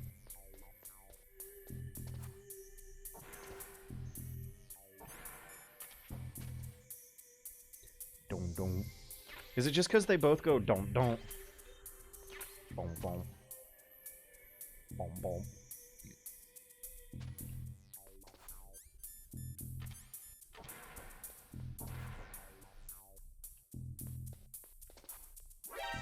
Oh. I should have looked before I leapt. I don't feel bad about that death. That just completely came out of nowhere, but it's all folding into a greater demand to just be a lot more aware of your surroundings as you move through. Check the corners before you move through. Captain Price tells you to do this in Call of Duty. Check your corners. Boom, boom. Boom, boom. Boom, boom. It works. It really does fit. I don't think I'm wrong. I don't think I'm crazy for noticing this. Like, they're both pretty, standard fare cyberpunk synth music for sneaking around and pondering on some spatial puzzles in a video game. But I think it's the dun-dun specifically that really, flashes my exclamation points, if you will. Boom, boom. Boom, boom. Boom, boom. Boom, boom. Boom, boom. Boom, boom. Boom, boom. Boom, boom. Boom, boom. This does not feel that bad. Every few steps, you just take a new peek. Oh, come on. Where's some more goodies? Shit! See, I forgot to take a new step. A new peek. I walked forward a few steps and forgot to take a new peek.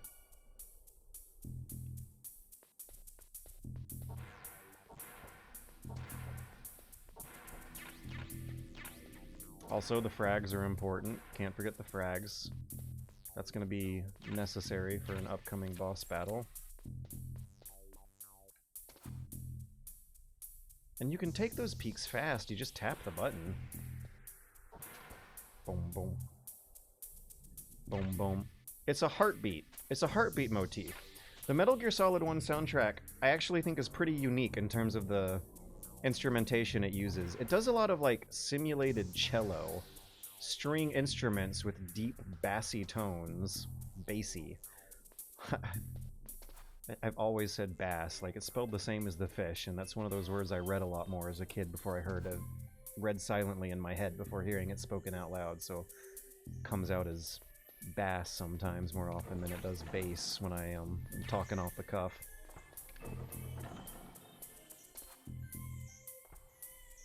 But yeah, there's an interesting heartbeat motif going on with the Metal Gear Solid 1 soundtrack, and an interesting use of a simulated synthesized cello. I don't think I need to do anything else in here. I think I got everything.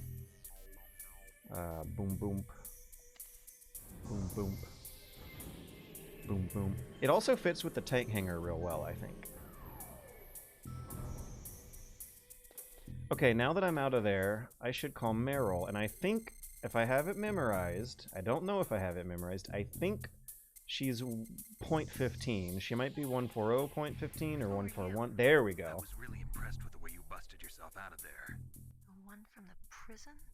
You're the Colonel's niece, Meryl, right? Oh, wait, No, let me it's not get him. the music back on. Just exactly who are you? I'm the fool that your uncle sent all alone into the middle of this. I gotta make it quiet for You the came by conversation. yourself? You think you're some kind of one-man army? I don't need lectures. You're just like your uncle, you know? How do you know my uncle? I mean, it's quite harder in my opinion, but not impossibly hard. MGS1 is very well designed around its mechanics. You always have resources for dealing with this solution. Yeah, it was Timbo Jaro. Yeah. Okay, no, Timbo Jaro. I have dealt with way bigger bullshit than what I'm going to be dealing with here.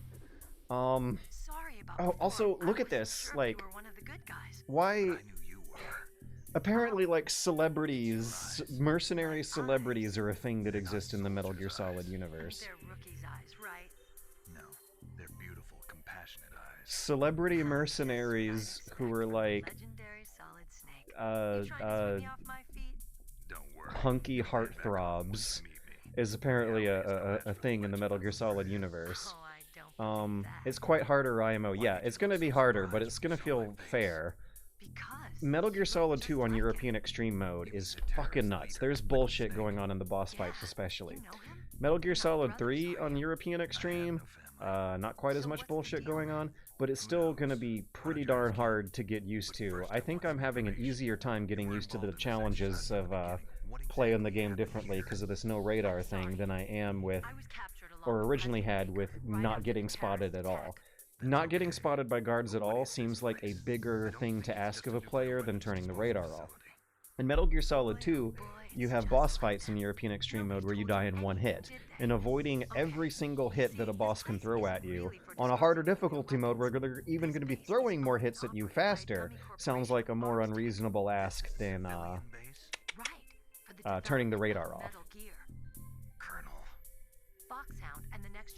Special forces were called here for the test launching of a dummy nuclear warhead. Describes how I felt reading Vincent leaked text eerie. Oh, it's a heartbeat synced up with inhale, exhale. They could help keep it all hush hush. Exhale. Inhale. Why just this time? Exhale. I heard it was because this was inhale. Yeah, that is so cool. Game composers are good, man. They are so good. So both the Metal Gear Solid 1 and Metroid Prime composer had the same idea in mind of having a heartbeat motif that also has a breathing motif going on. That's how these things are timed up. The detonation code override keys, right? That's right. Amazing you were able to keep them hidden from the guards. Well, women have more hiding places than men. What does that mean? You met Baker, huh? How's he holding up? He's dead. Is she like Heart attack. Same as the hiding them in her boobs or something? From a heart attack too? Yeah. Was either Cello and pizzicato. Pizzicato, that's what you hear when people are sneaking around in cartoons. I remember writing that chunk of the script. Sounds like it, but I have no idea what. Me neither. Yet. Olga on European Extreme is insane. Yes, it actually kind of turned me off from that run, but I'll give it a try later this year. I wonder if there were Big Boss Che Guevara shirts for edgy teenagers in the MGS world? Yes. Trig the Discovery. I would predict yes. There are concept arts, and I think in-game poster artwork that you see of Big Boss's face and hair circa Peace Walker, posed and composted in a style deliberately meant to evoke that Che Guevara shirt. It's like Peace Walker even goes on a big long diatribe about how similar Big Boss is to Che Guevara. The Portable Ops logo, very Che-esque, yeah. There's a cargo door on the first floor of this building that leads to the north.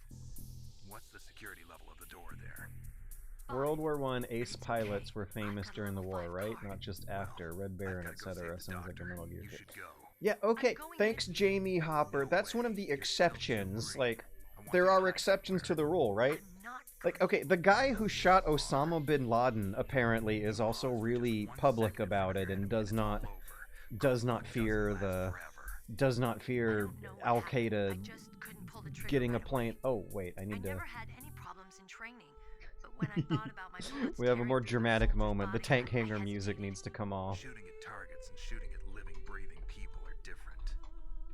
Ever since I was a little girl, I always dreamed about being a soldier. Every day of my life, I've trained my mind and body for the one day when I could finally see some real action. And now you have to dispatch of Olga before she shoots at the tarp and lets it fly in front of you. If she does that, you literally cannot win. Nope. Allow myself to no. quit now. I have done that fight where I was blind firing tranquilizer rounds into the tarp, and after 2 of them hit her, I think she just shoots the tarp away. The lame way to do EEL is use the hole and have her loot. I will take any way to do EE on do Olga on EE. Maybe Snake got a movie made by Clint Eastwood. It's complicated. I'm gonna pick that train of thought back up when things get less dramatic in the story. But I learned all about combat high at the academy. We'll talk about it later. For now, just Community thing, soldiers no famous soldier.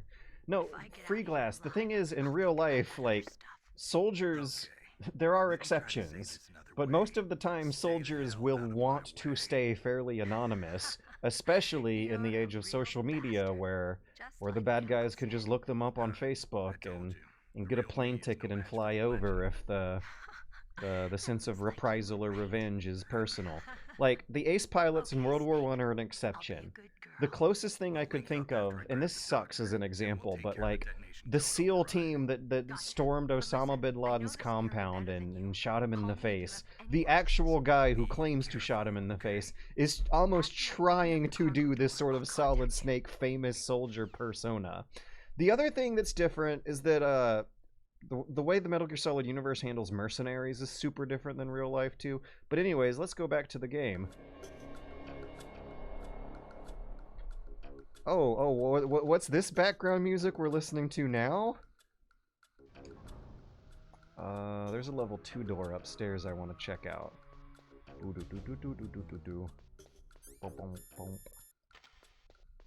Uh-oh, I want to be saving my chaff grenades. Chaff. I need to say chaff, not chafe. It's a problem.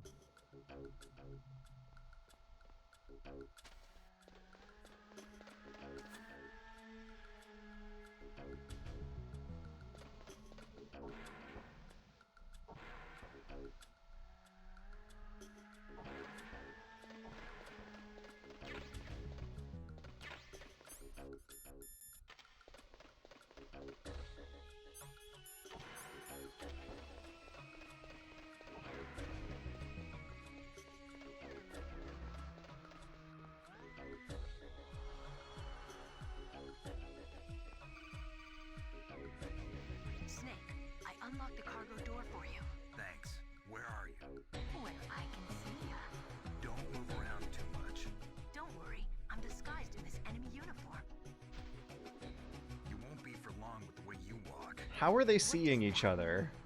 They've never really explained this, have they? Snake, the cargo door is like an airlock. It's equipped with infrared sensors. Be careful. If an intruder is sensed, gas is released. Gas? Okay, so we'll meet at the nuclear warhead storage building. Wait, you said you'd stay put and be a good girl. I changed my mind. Don't get careless. That's when things always turn sour. Sorry, but this is the only way I can figure out whether or not I'm cut out to be a soldier. I gotta get my hands dirty. These guys are professionals. You're gonna get yourself killed. See you there.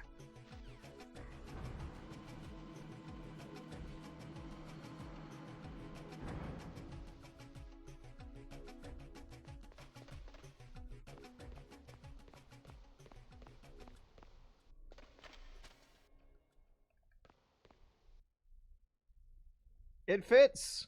It fits, doesn't it? Let me, manually get us back to a loop point.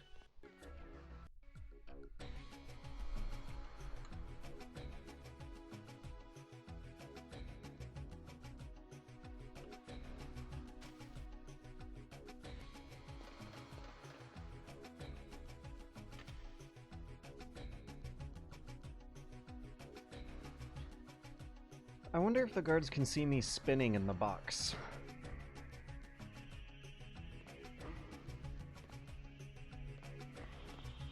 Just a box. Just a box.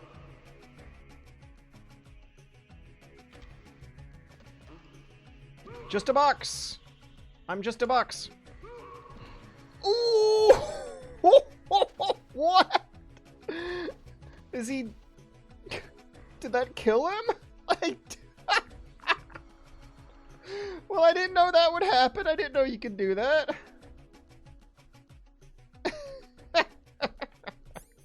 Holy cow. That was awesome. I boxed him right off the railing. And also, it's not gonna work if I need to manually find us a loop point every 2 minutes.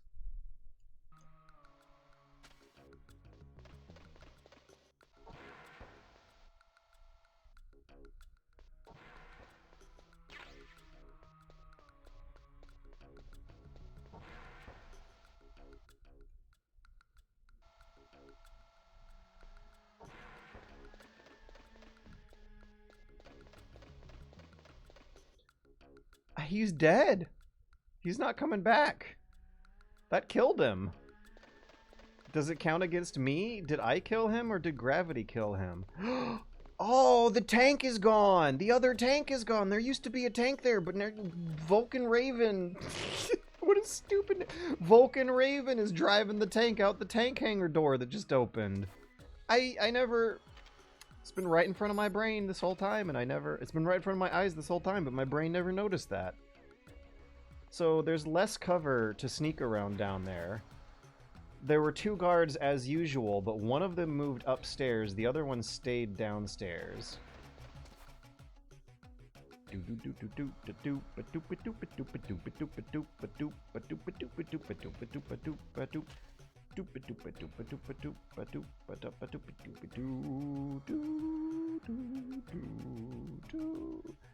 Where is he? I can't just look at the radar to find him. I gotta use my eyes.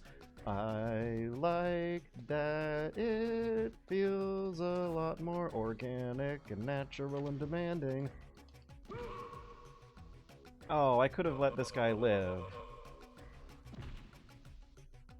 There you go. That's enough for now, buddy. Wait, can I open this door? Yeah.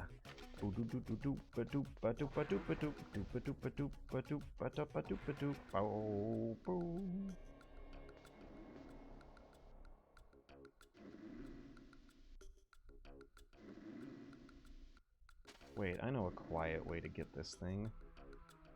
What is it? Yeah, suppressor.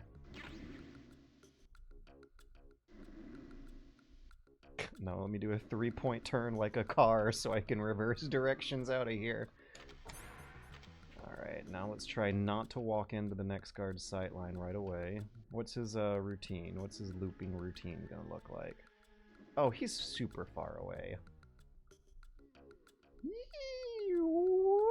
Too bad Snake doesn't vomit in this game when you spin him too hard like the others. The control!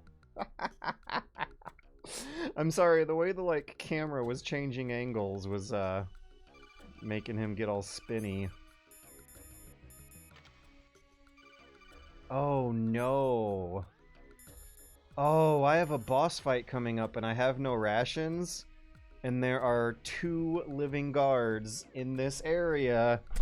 You know, I thought I was gonna let these guys live, but there is a strategic gameplay reason here. It is no longer a matter of moral conscience. Their lives have quantifiable gameplay token value now.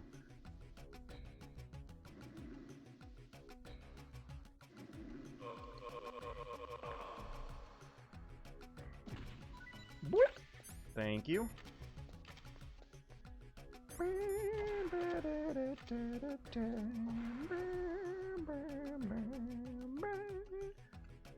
Can I just, No! This first-person mode on PC where you can run and gun at the same time was clearly not the way it's intended to be played, and you can tell by the 10-foot-long effective range of your bullets here. Alright, well, that one ration is not enough. Where can I farm more guards, but on B2? Actually, okay, no, I'm curious. Has Johnny woken up by now? What's going on with Johnny in B1? I just want to see. I'm just curious. Boom, boom. Boom, boom, boom. Boom, boom. I guess that I sure was laughing a lot at that soldier falling off the ledge and dying. I guess that means I enjoy the killing. Is Johnny gonna be in the bathroom? No. I hope I didn't kill Johnny just now. He could have been any one of those guards. It's a shame I can't just shoot a bunch of bullets to make magazines right now.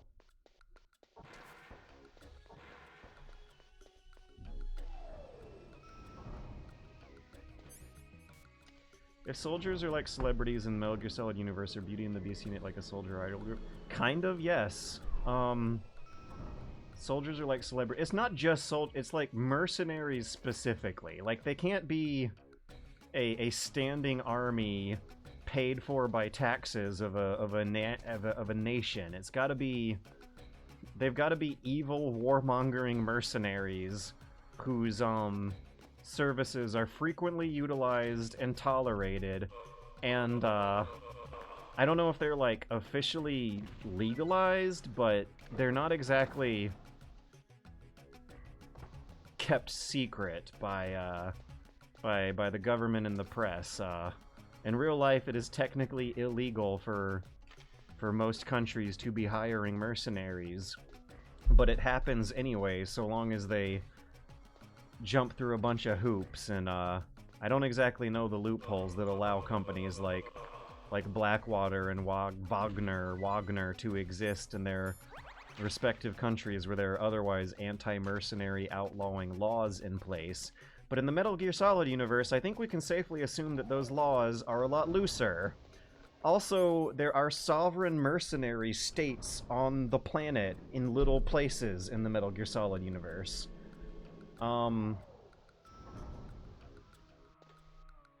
Guards respawned. They didn't really die. No one ever really dies. That guy didn't really fall off the ledge. Okay, now I have all the equipment I need to do this boss battle good. Are the lasers faster on extreme mode here? They seem a little speedier than I remember. My depth perception with this stuff has always been bad, which I think is part of the design.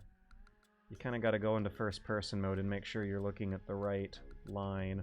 Wait, maybe I could slip in better in first-person mode. No, if I go at too much of a diagonal,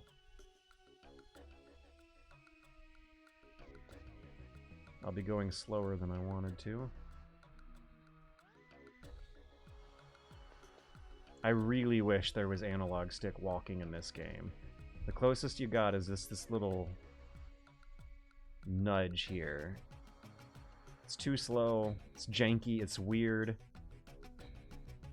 The way the analog stick dead zones work means you have to constantly be flicking the stick to make Snake move this slowly and carefully. If you hold the stick at like 30-40% extent out of the dead zone, he just starts running at full speed.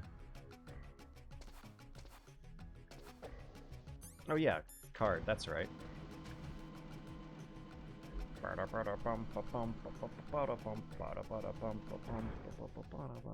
Alright, that's enough of my supplementary soundtrack additions. I think that the Metroid Prime soundtrack and the Deus Ex soundtrack both sound suspiciously similar to the Metal Gear Solid 1 soundtrack in certain areas and certain places. Probably more out of artistic trends and... Oh wait, do I get my #1 fan here? Be careful. There are claymore mines around there. Use a mine detector. Who are you? Just call me Deep Throat. Deep Throat? The informant from the Watergate scandal? Never mind about that. You're not using burst transmission. Are you nearby? Listen, there's a tank in Private military contractor neoliberalization was the centerpiece of George Sears' War on Terror. Are we talking about Gorg Bush or George Sears? Because honestly, like, I could see that happening in the Metal Gear Solid universe, where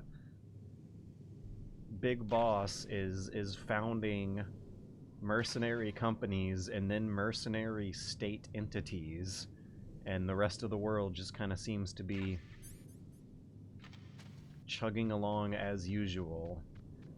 It does seem like George Sears, in addition to George Sears also like having greater plans in mind to eventually do the Metal Gear Solid 2 stuff to try and save America from the Patriots, which I'm assuming in the convoluted logic of following Big Boss's model means employing weird mercenaries from the mercenary states like that. Vulcan Raven boss battle pro tip. If you clear the mines out and then walk back into the airlock room and then come back out again, you don't have to clear the mines out every single time you die and retry this boss battle, which might make a few times. Deep Throat Nixon isn't the first thing to jump to mind. In fact, it's Nancy Reagan. In 1989, the UN Mercenary Convention banning the use of mercenaries was initiated and entered into force on 2001. As of 2021, the convention has been ratified by 37 states and signed but not ratified by 9 states. The tank's harder in Twin Snakes. I remember being stuck at the tank for a good while on Twin Snakes.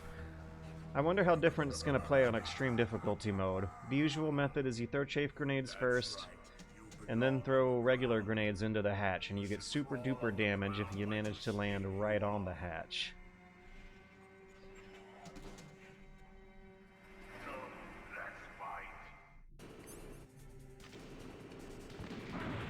Oh, damn, that was fast. The main cannon is a one-shot. I feel like I just sustained a shot from the main cannon and it took away half my health, and I didn't even have rations equipped. Boom, boom. Also, without the radar, you don't have a reliable timer for when the chaff is going to wear off. So you have to feel it out, count it out by seconds instead of looking at a timer on the screen to help you out.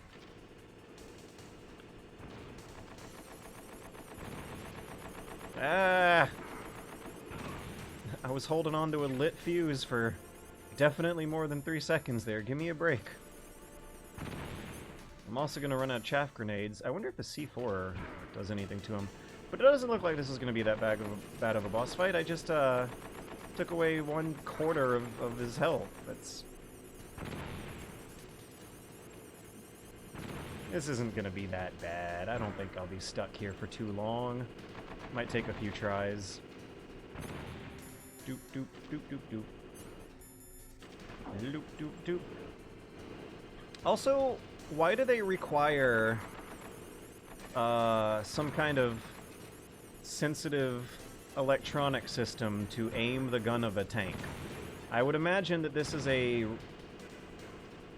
problem that the designers of a tank would create some kind of redundancy around. It seems like a pretty obvious sort of situation that under battlefield conditions where there's going to be a lot of mud and sand and the machine's going to be getting shaken and jostled all around, that electronics would be the first things to go, and that whoever's designing the M1A1 here would definitely want a more mechanical, less electronic way for the crew to engage with the tank.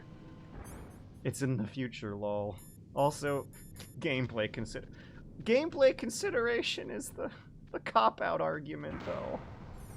Oh wow, you take damage from a chafe grenade blowing up in your hand. Ah! Bump, bump, bump. Well, tanks' electronics should be properly shielded in real life. Yeah, but shit happens all the time in real life. Especially to tanks. They're designed to be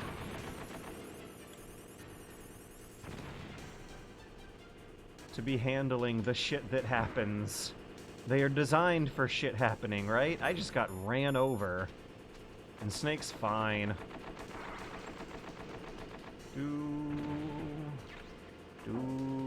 Where am I going to get more chafe grenades? Because certainly there's going to be some respawning chafe grenades around here somewhere. Also, without the radar, keeping track of where the tank is going to be more of a demanding gameplay consideration as well.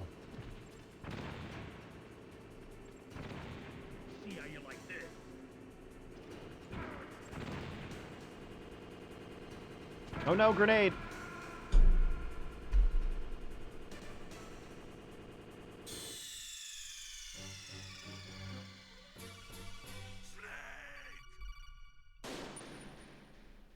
And yeah, many modern tanks still use... Oh, it's McCree. Welcome to the welcome to the Metal Gear Solitonless stream, McCree. Many modern tanks still use a lot of computer stuff, simply better than having a window or slit where shrapnels can enter. Okay, but what happens when you have electronic failures?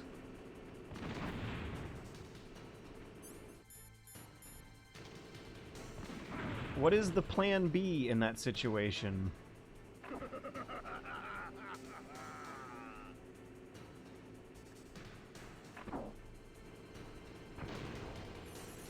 He just did that to laugh.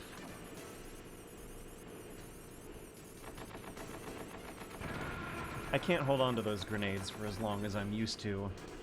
I need to be a lot more deliberate with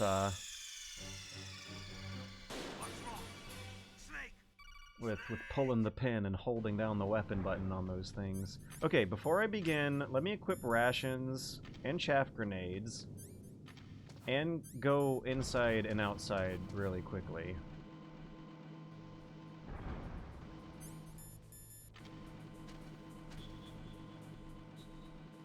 Alright, this will save me a bit more time for the sequence of tries and retries that we're going to be going through here. Okay, let him take a shot. Now throw the chaff grenade. Oh, come on! Oh, that didn't damage me. I totally saw Snake. I heard him go, "Urgh!" and I saw him hit the ground. But you guys can see that my life meter is all the way at the top, right?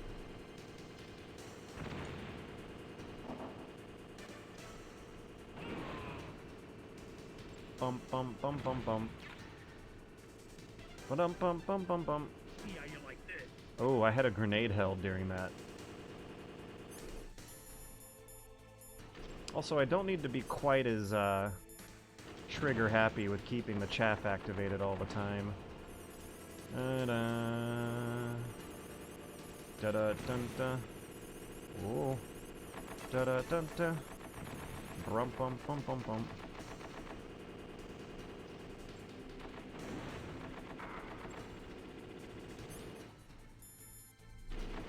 Oh god, its gun is pointed at me.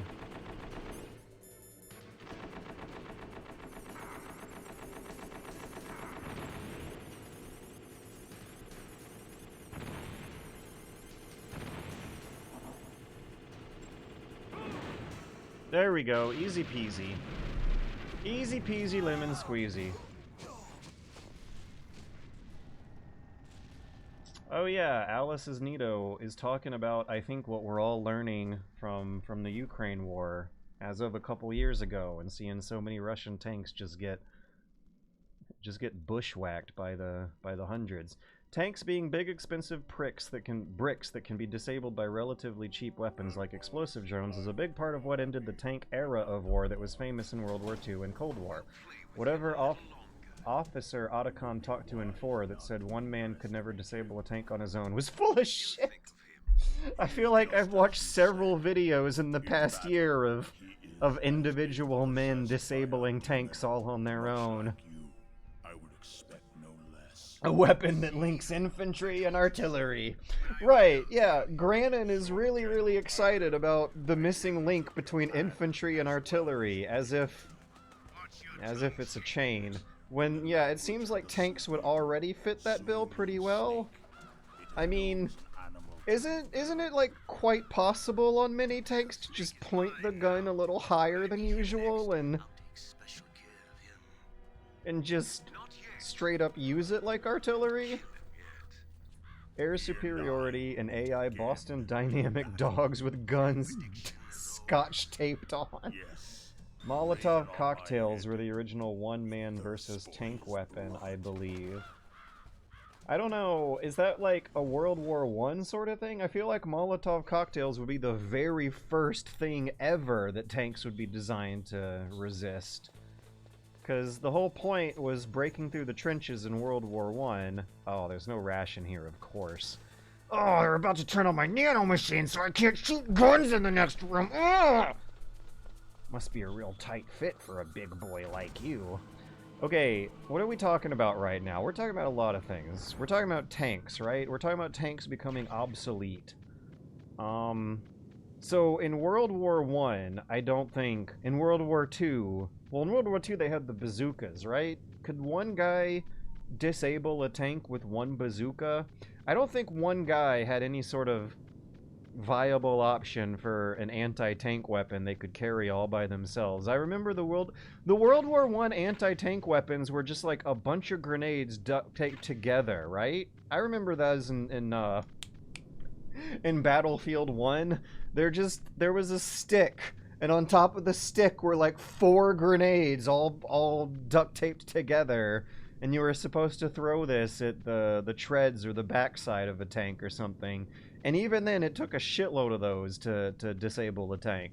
How did it work in real life? I looked up some Wikipedia trivia when I was playing that game and saw that the 4 grenades all duct taped onto one stick was a real thing, but the question over whether or not one guy could viably do that by himself while hiding behind a tree line, I think is a bigger point of contention, with the realism clashing with the fantasy there.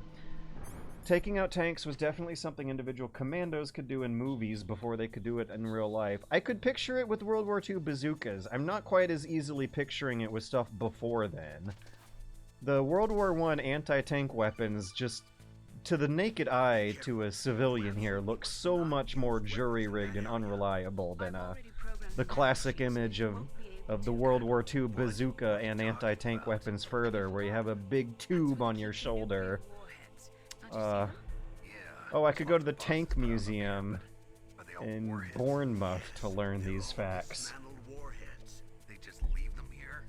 Like President Baker said, totally careless. They're working on a limited budget. One insanely lucky guy could disable some smaller tanks in World War II, otherwise they're going to need to call in a dedicated anti-tank unit or another tank. Well, you could disable weapons too, like you might not destroy it, but if you bust its treads, it's stuck in the water or mud. And isn't that just about as good? Like, the idea behind a lot of tank warfare is less about actually fully destroying the tank than just making sure it can't move anymore and that the main gun is gonna get all fucked up. I turned the music back on because good music is gonna be happening here, and I don't want to drown it out too much, but the nuclear warhead storage building is one of, if not my favorite arrangements of the main sneaking music theme that you get here. Also, there's a fast travel truck in this room. Oh shit, I gotta box up, I gotta listen for his footsteps. Who did that? Who spotted me? 2 guys. Interesting. I'm gonna take a peek at them when they turn their backs and go away. One of them's going north. I can't... Wait, why did he do that? Oh, come on. What did I do wrong? He said, get out of the way. Like I was in his pathway, but I was in a little notch. Does his path intersect with the notch?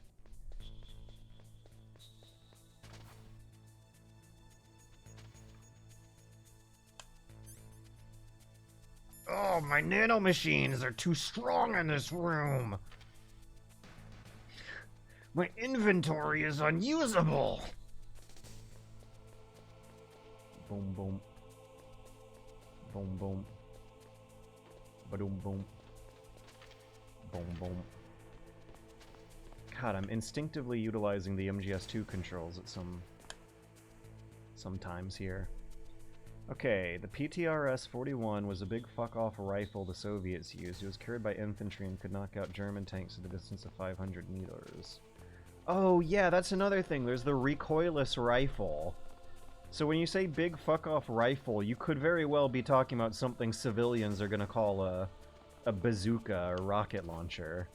Because there's a World War II weapon called the recoilless rifle that does not look or function like what your average modern-day video gamer would assume those words are supposed to mean. The recoilless rifle was a big-ass giant tube that you carried over your shoulder that shot a rocket-propelled projectile outside of the tube.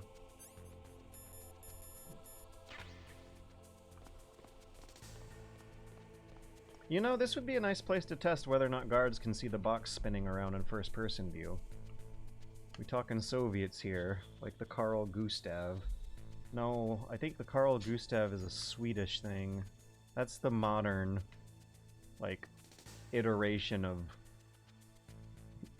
the iconography that World War II weapons started. This big tube that rockets come out of that they're supposed to shoot tanks. It's just a box. It is still a recoilless rifle. They're all technically recoilless rifles, right? It's just when I think of recoilless rifle, I'm thinking of, like, the way a lot of guns in the original Call of Duty games worked, where recoil wasn't much of a problem that the game designers wanted players dealing with. And in Call of Duty 1 and 2, I remember some pretty overpowered sniper rifles that didn't have very bad recoil problems. Boom, boom. Boom, boom. Boom, boom. I don't think there's anything real super necessary for me to get in this area. As soon as this next guard clears out of the way of the elevator, I'll just move on. I'm a little tempted to come back and take a peek, though. Do I want B1 or B2 for this? Okay, yeah, one of these is the Psycho Mantis area. The other one's what I actually want. I think it might be B2 that I actually want. Oh yeah, I see that mahogany. It's B2 I want. But I talked earlier about how I'm tempted to take a peek upstairs. Also, I believe Metal Gear Solid is doing some more ahead of its time technological trickery with hiding loading screens in the elevators. That's treated like a loading screen. If I die, I'll respawn at the elevator. But we didn't fade to black and actually have to wait through a loading screen in that elevator. They disguise it with the elevator. When the elevator's rumbling, you might as well assume that the PlayStation 1 disc was spinning a little harder, too. Boom, boom. Doom, doom. Let me do a cardboard box test. Hello, hello, I'm a cardboard box. I'm spinning around 360 degrees right in front of you. Ah, so they do. Okay, so I am not allowed to spin in the cardboard box if the guard sees me. If you no-clip, the game just pauses. You just don't see it. Yeah, isn't that how video game elevators more often than not work? Like, the entire level that you're in is just going to be fizzling out of existence and then getting replaced by the new one. The lights on the elevator will change, but you're not, like, literally, geographically, mathematically, geometrically moving up and down through multiple floors.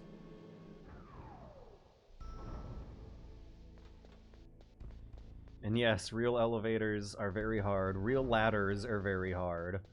We all learned that lesson with the Elder Scrolls games. I remember when I was making mods for Jedi Outcast, I had to fudge an elevator with some tricks there. Yeah, and the Crew Expendable mission in COD 4, they had to rewrite id Text Engine 4 to support moving platforms. Unless you do Dank Souls, I guess. They do have Dark Souls. Dark Souls is also crazy for the Anor Londo elevators in particular, where they twist up and down like corkscrews. Scorkscrews. They whisked up and down like work screws. Having you be able to control your character at the same time as those corkscrew elevators are not only going up and down, but also spinning around on a horizontal axis. You can even fight a gargoyle, and it looks gorgeous. Like, that is the engineers showing off. Also, the floor is electrified. First, destroy the high voltage switch. The room is filled with gas. The floor is electrified. The food is poison. The air is solid. Everything that could go wrong in this room is wrong. Gotta go upstairs and get the Nikita missiles. I forgot there actually is something I want to get in the Psycho Mantis zone.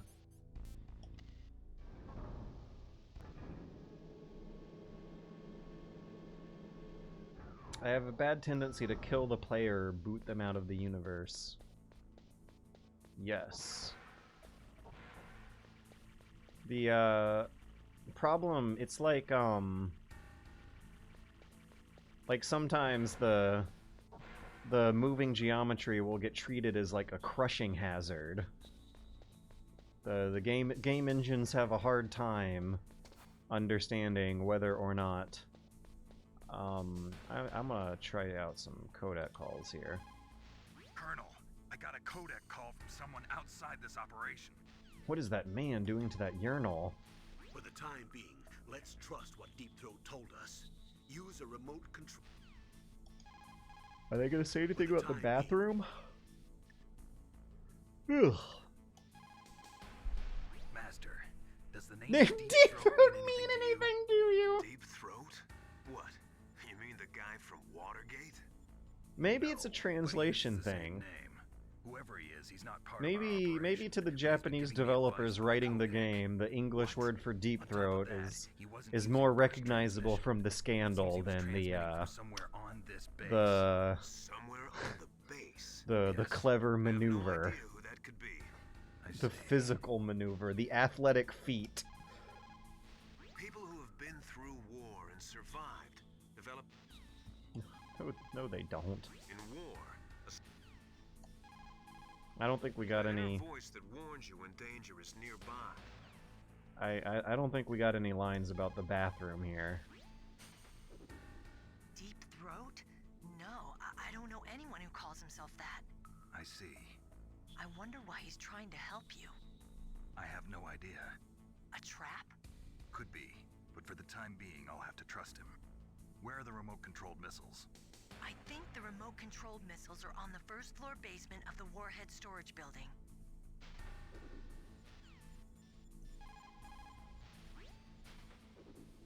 I think the Nope. We got less bathroom humor in this Metal Gear game. Alright, what do we got in this next room here? There is one guard right in front of my sight lines, but I'm a little worried that there might be more. Ah! I didn't know he'd stop peeing! Wow. Bump, bump, bump, bump, bump. Ah! So, the peeing guard is gonna come back and screw me up.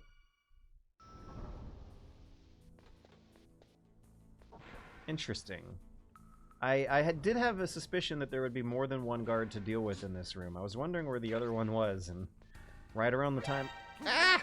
Okay, well that was also a good test to see that they are able to react to your,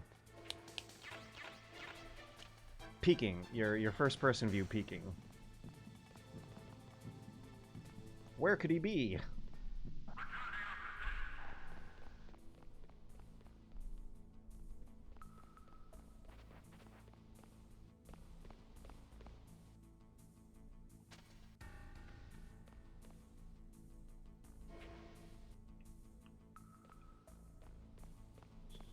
Uh-oh, he's coming back.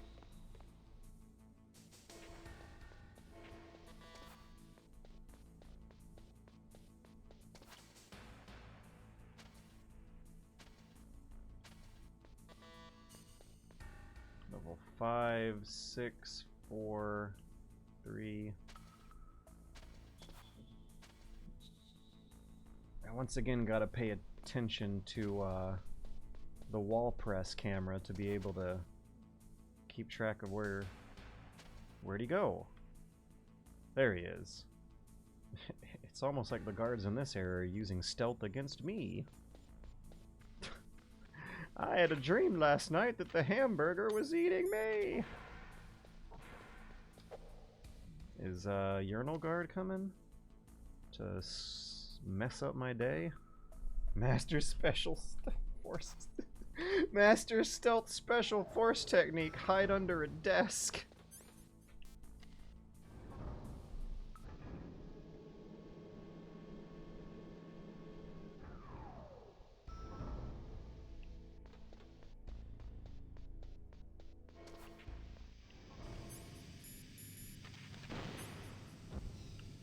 Oh, level 1 door on the left. Let's remember to get that. Level 3 door on the lower left. Let's remember that as well.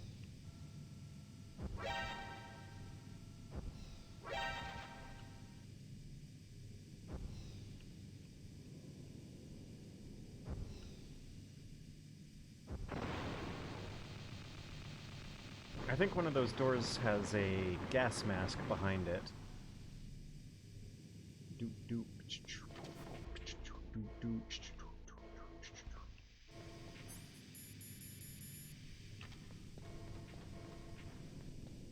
Ooh, and one of these rooms has a gun camera I might accidentally walk into. Also, no ceiling. They didn't put a ceiling in this area. The developers were, for some reason, decided against it.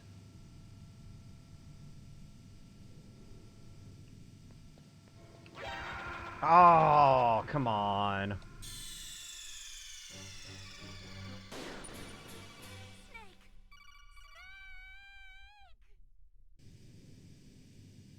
Is the floor still electrified? No, we're good. So wait, is there nothing in this room? What is the purpose of this room? Oh, it's the mask, the Easter egg. That's all. This Moai style head on the desk, I think, has some kind of greater nerd cultural significance. It's not coming to me at the moment.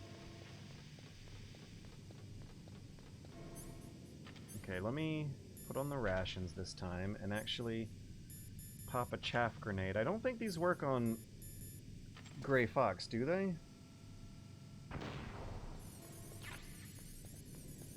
Yeah, gas mask. And I also need to maximize the amount of time I'm gonna be spending in the next room over because I want to exploit the level 3, here we go. Exploit the chaff going off.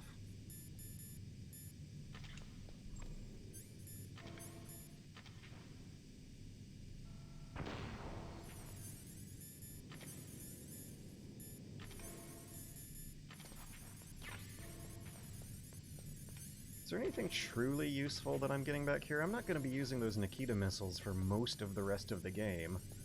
They're going to come in useful for a sniper wolf battle. They're going to come in useful for like 3 guards who stay at a bridge that are hard to fight unless you use the sniper rifle or the Nikita missiles on them. Other than that, they don't get any play for any other parts, I don't think.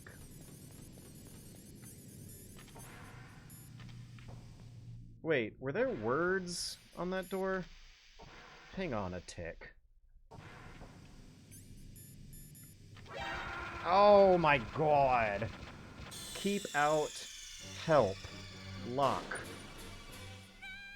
Chaff is useful via ninja. Yeah, so it's good that I didn't waste through them all. Keep out. Lab? Hal's lab. Keep out Hal's lab.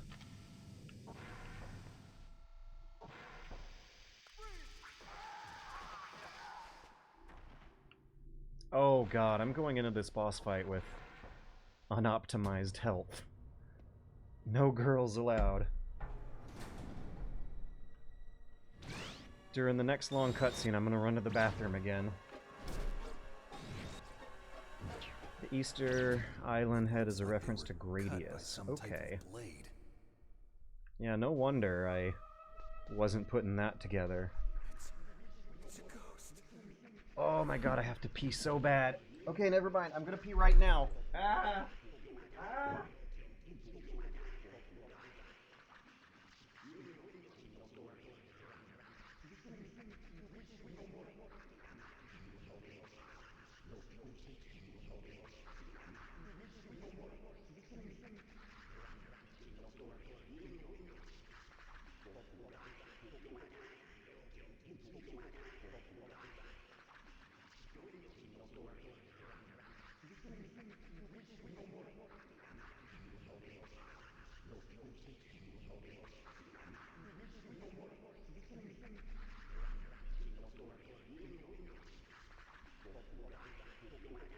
Okay. Actually, what I'm gonna do during the next long cutscene is refill my water, because, you know, I don't want to dehydrate myself from peeing so much.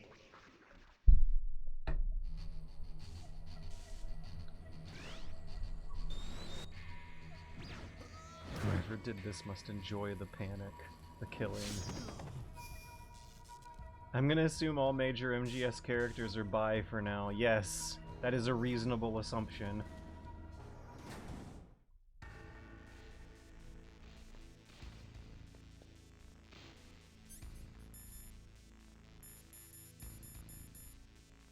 Let's do chaff and ration.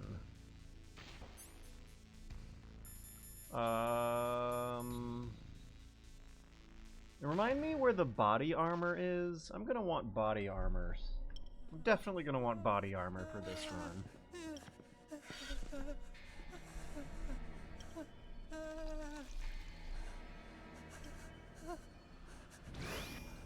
Stealth camouflage? Who are you? Where is my friend? What are you talking about? Oh, what next?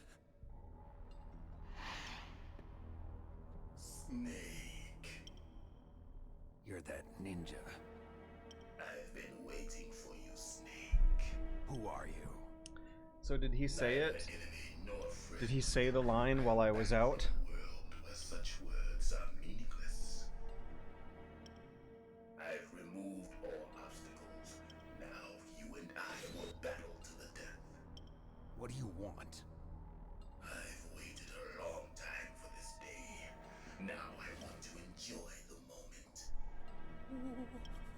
What's with these guys? Wait, yeah, no, I don't think he said the line yet.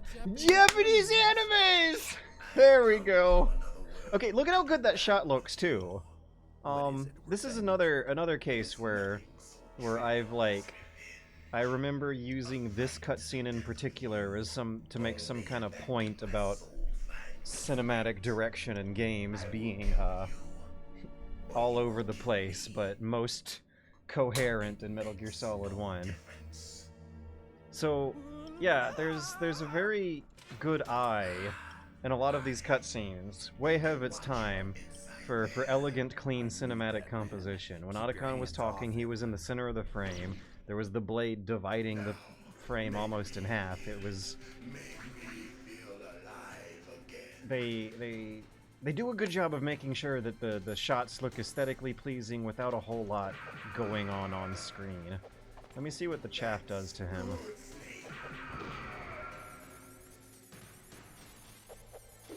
Do I get a free hit or something? Can I shoot him with my gun right now? Can I blow him up with C4 right now? Ba-da-ba-da-ba-ba-ba-ba. Ba-da-ba. Ooh. This boss fight can be really rough if you're out of practice. Nope, it's just a breathing break. Interesting. Okay, I'll keep that in mind. I'll try to blow him up with C4 next time. That sounds like very bad advice for a game all about the... trying to be a little more realistic about the finer points of soldiering and whatever. Doot. Oh man, this is gonna be rough. Look at how much health that took out. Doot. Doot. Doot. Oh, I can flip him.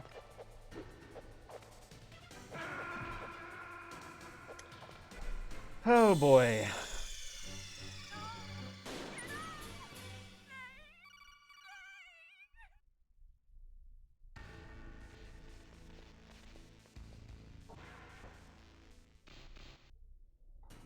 Should I go back and farm some rations?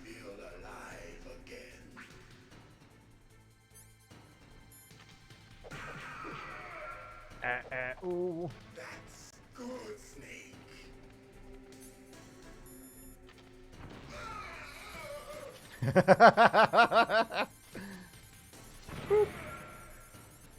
Oh my god, did you see how little damage that did to him? Snake, you can't defeat me with a weapon like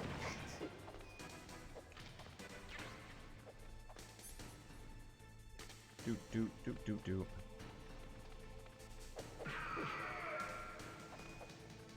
Doot. Good. Now we can fight Doot. as warriors. Doot. Hand to hand. It is the basis of all combat. Only a Doot, fool doot, doot. trusts his life to a weapon.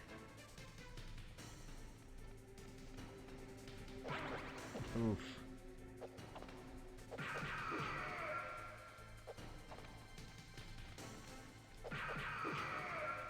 Doot, doot, doot.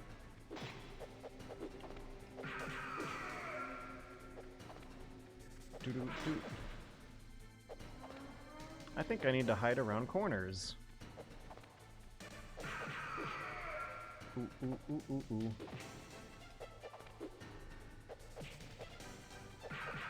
I think I need to hide around corners and not mash 3 buttons at a time, but instead 2, so that I can run away without committing to the kick of the punch-punch kick if things start. Yeah, like in that kind of situation, it would have been nice to back out a little earlier than what ended up happening. Boop, boop. Loop, doop, doop, doop, doop. Alright, so gotta play a little aggressive, not necessarily wait around for a counterattack. I need to exploit the corners of the solid level geometry that is everywhere in here. Oh, isn't this fight also, like, actually way cooler in the Twin Snakes, where you and the ninja end up, like, completely tearing this office apart, and there's, like, trash and paper that just starts flying everywhere or something? I remember being very impressed by the amount of environmental destruction going on in this fight in the Twin Snakes. Oh, I wonder if Claymore mines work on him. Oop. That did no damage. Let me put some mines down and see if they make any kind of a difference at all. Doot, doot, doot, doot, doot. I can defeat you, it just takes a few tries. Doot, doot, doot, doot, doot. Doot, doot. Boop, boop. Doot, doot, doot. Ba-da-bop-bop. No! Boop, boop, boop, boop. Okay, I've kind of trapped myself in with the mines here. Oh, it got him to back off at least. I don't know how useful that really is gonna be in the grand scheme of the universe, though. Loop, doop, doop, doop, doo.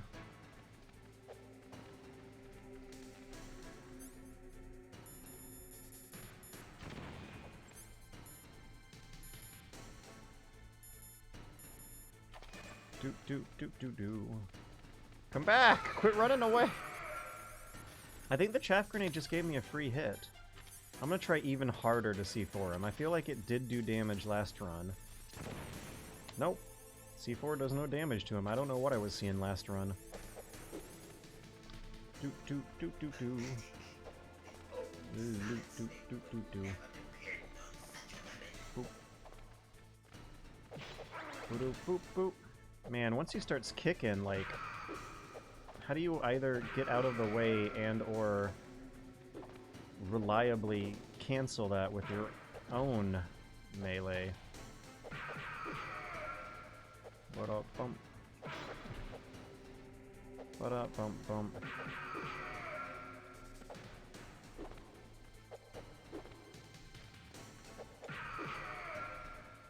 Da, da, da, da, da, da.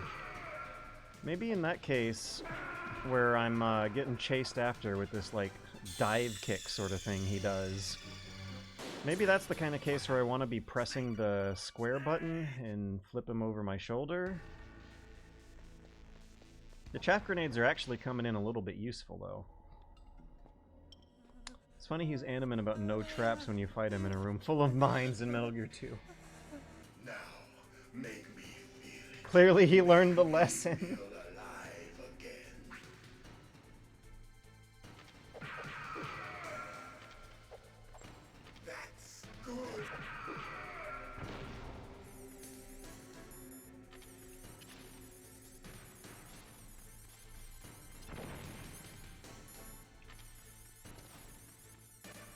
So, just like last time, I'm gonna put some mines down on these choke points. Are they helping me? The only thing that I think is really helping me is the chaff grenade. Good. Now we can fight as warriors. Hand to hand. It is the basis of all combat. Oh. Has anyone in the chat played the ninja mode missions and the VR levels where you get to play as Gray Fox and flip around chopping up guards? I remember that being fun.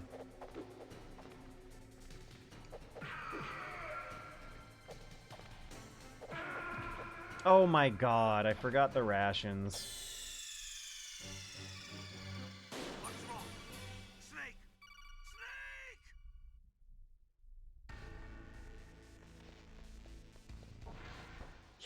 This is absolutely one of the hardest fights. Is this the hardest boss fight in the game, actually?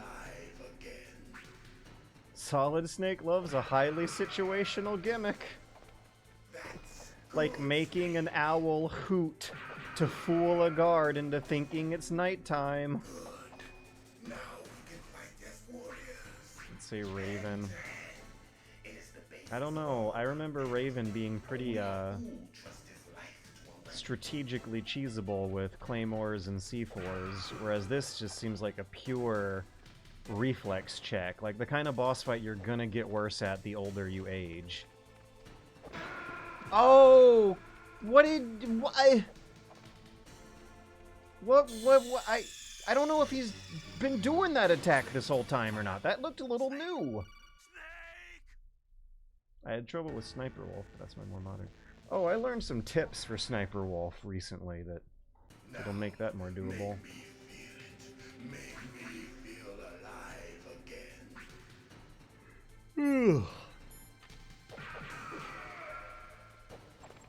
That's good, Snake.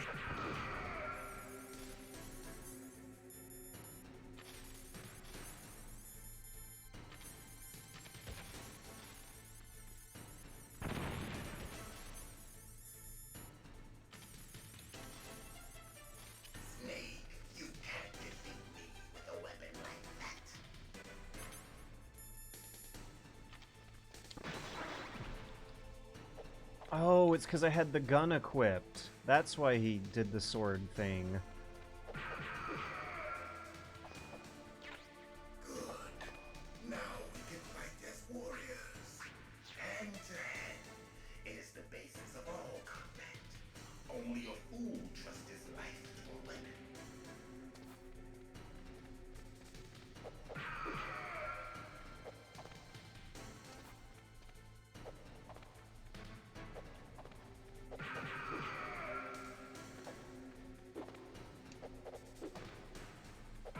Ah.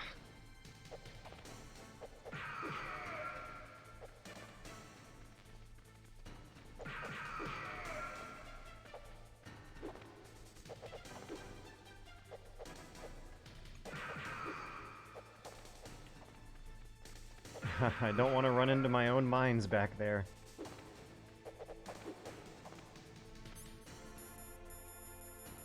Ah, no more rations.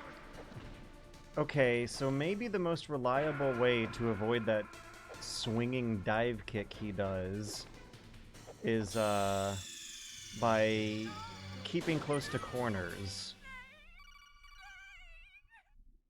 I don't know if I've fully gotten the hang of how to predict his movement across corners yet. I might want to just put the chaff grenades away. Make me feel it.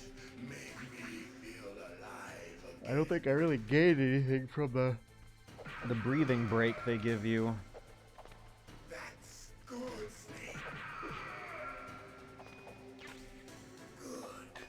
Now we can fight as warriors. A can of pepper spray would solve a lot of Snake's problems. I don't think pepper spray works on cyborg ninjas, though. It's a warning they put on the box. Yeah, that time he gave me a free hit. He kind of like panicked for a second. I don't know if I've quite seen him act like that before.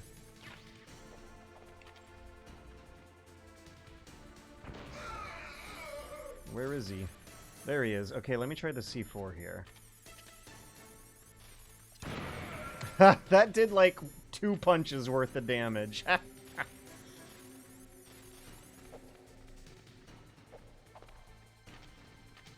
Maybe I should be saving those chafe grenades for the end of the fight. Yeah, when things are getting a little more desperate and higher stakes. Oh my gosh. Okay, like, chat, please, does anyone know what I can do about that swooping aerial jumping dive kick move? Am I just supposed to punch him to cancel it? Is that what I'm supposed to do? Okay, we're gonna save the chafe grenades for later in the fight. I think I figured out how to use them to get some free hits in. We're gonna just play a lot more aggressively rather than evasively. If he jumps straight up in the air, I need to get away, but it seems like I need to just stay on his ass with frequent punches to cancel out his moves. Is this is the closest MGS gets to Dark Souls, yes. I don't even think that the Solidus actual sword-on-sword fight at the end of Metal Gear Solid 2 is using as many design principles for depicting melee combat as Dark Souls does, compared to this fight where you are trying to like cancel and stun lock each other and are constantly moving. Staying still is bad. Oh, rations.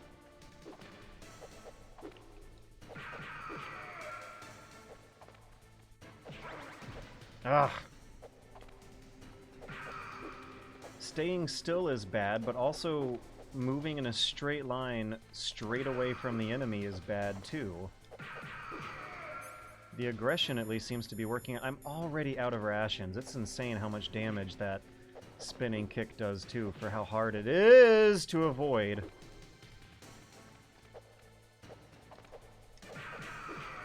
Okay, we got him down to half health almost.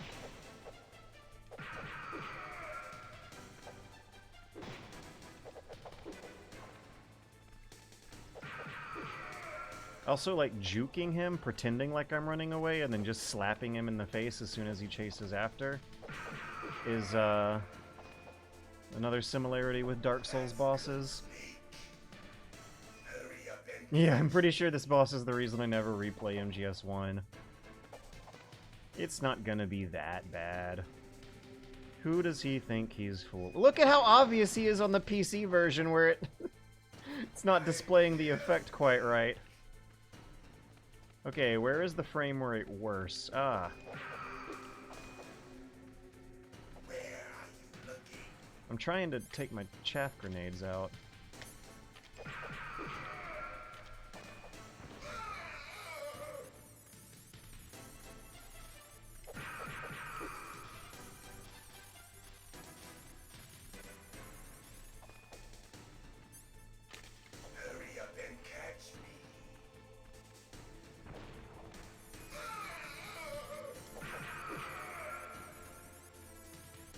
I have 7 more of these. I think I got it.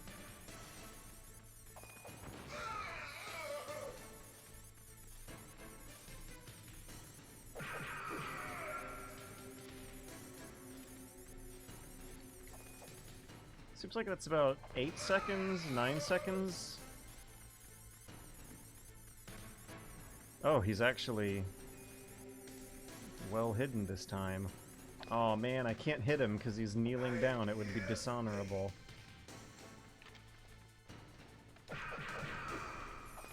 2, 3, 4. That time he took 4 hits somehow. You stringed more hits in by repeating a punch there, didn't you? Something like that. I'm still mashing buttons. I'm not... Oh, he's doing the nothing personal kid teleportation thing.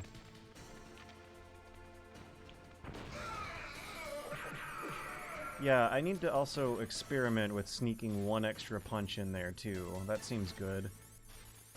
3 more chaffs.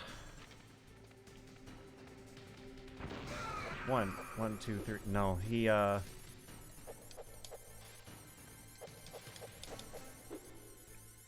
Play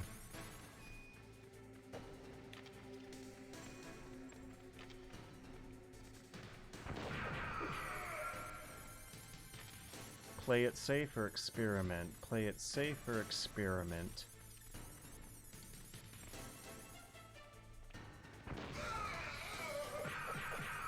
Yeah, okay. No, that was still 3 hits. I don't know if I'm fully understanding the nature of my experimentation correctly. Ah!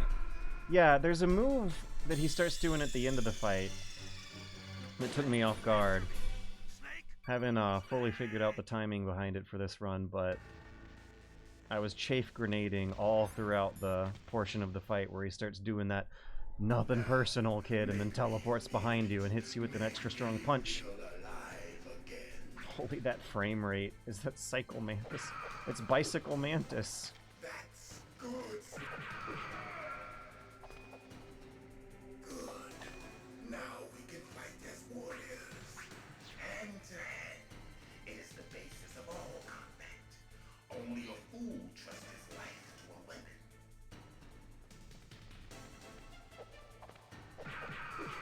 Aggression really is the order of the day. Trying to, like, be evasive and dodge and shit. That was the bad strategy.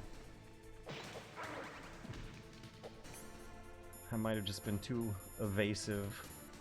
I think I might have tried to dodge when I should have just tried to keep punching him.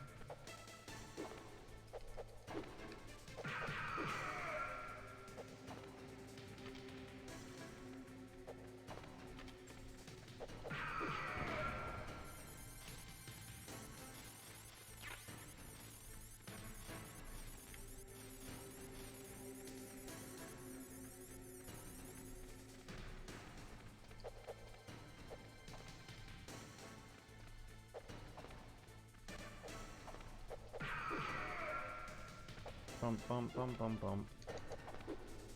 Bump, bump, bump, bump, bump. Oh boy.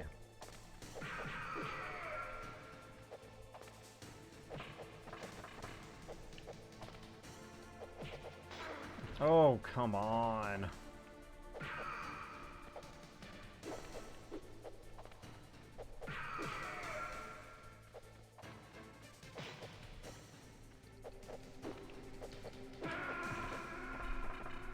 I don't know how serious of an attempt that one was. Go on the side of the map and be opposite direction because the jump has a big tell, It's a stun locker. Go on the side of the map. Make me feel it. Make me feel alive again.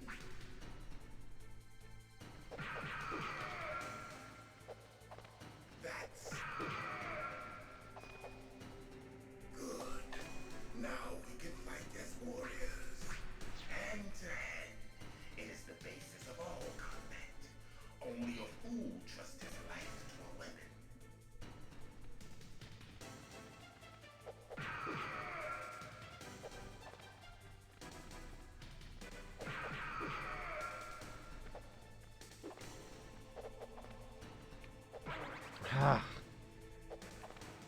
The kick move that keeps screwing me up has barely any kind of warning at all. I usually go near the partitions and stay as far as possible. Staying as far as possible necessitates running in the opposite direction, and that's when he, like, likes jumping after me with those dive kicks. Now, make me feel it. I think I'm sticking to the aggression strategy.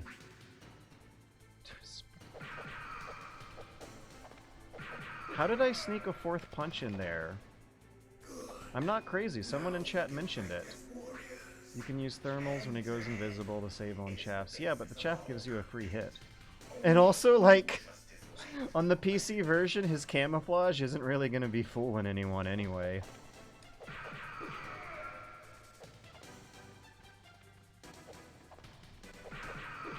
Aggression plus corner. Yeah, the corner partition. Yeah. The corner partition is where I want to be. Oh, no! My punch didn't cancel that. Dun dun dun dun dun.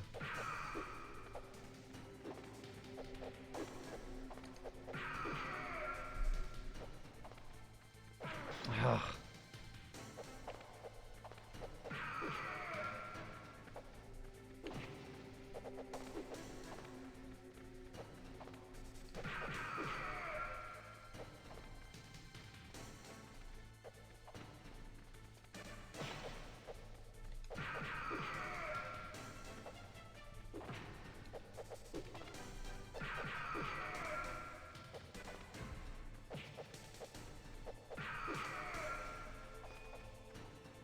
Alright, I think he might be easier for this section here. He might be a little more predictable.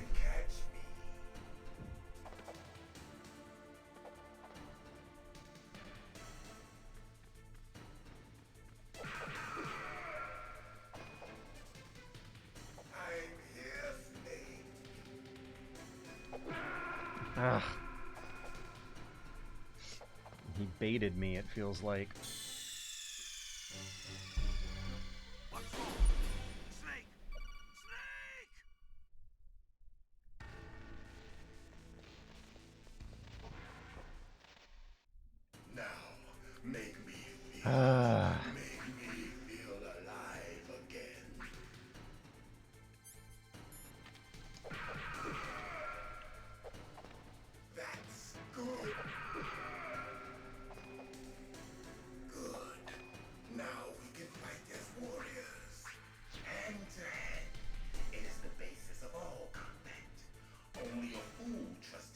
That gray fox is a master baiter.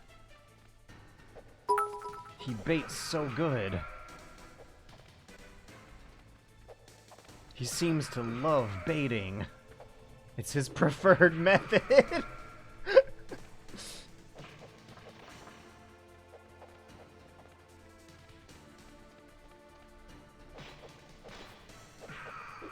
Oh, camera went a little weird there for a second.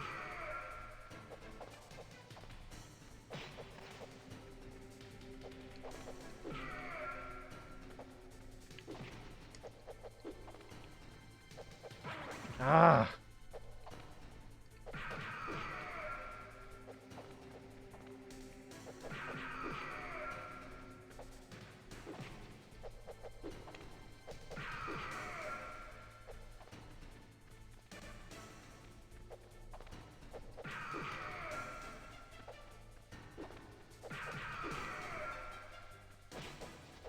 Oh man, I narrowly avoided that. Narrowly avoided it a second time, too. But then he got me on the third time. Okay. Come on, I was also in, like, a recovery cooldown period or something. Give me a break, man. Hurry up and catch me.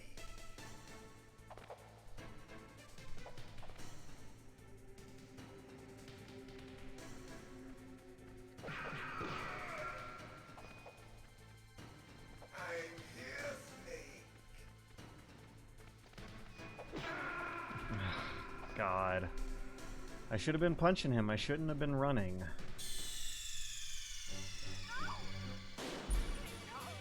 Oh, I should have also been using chaff grenades. That's what I should have been doing. You know, there's almost like a brief period of sanctuary in the second half of his boss battle that you can get with those chaff grenades.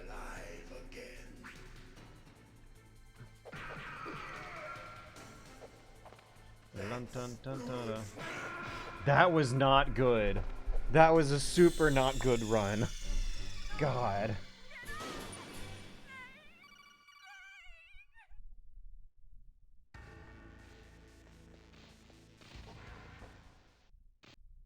Now, make me feel it. Make me feel alive again.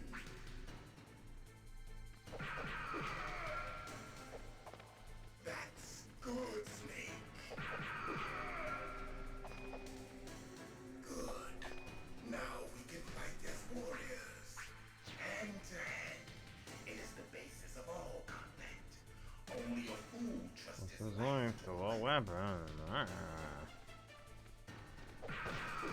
I know, Gray Fox. I'm gonna be hearing that in my sleep.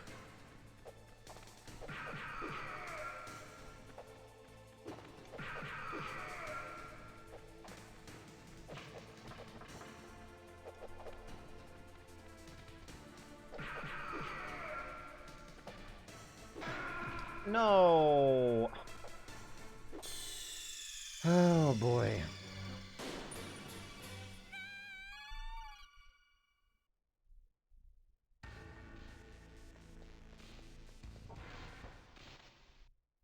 Now, make me feel it. Make me feel alive again.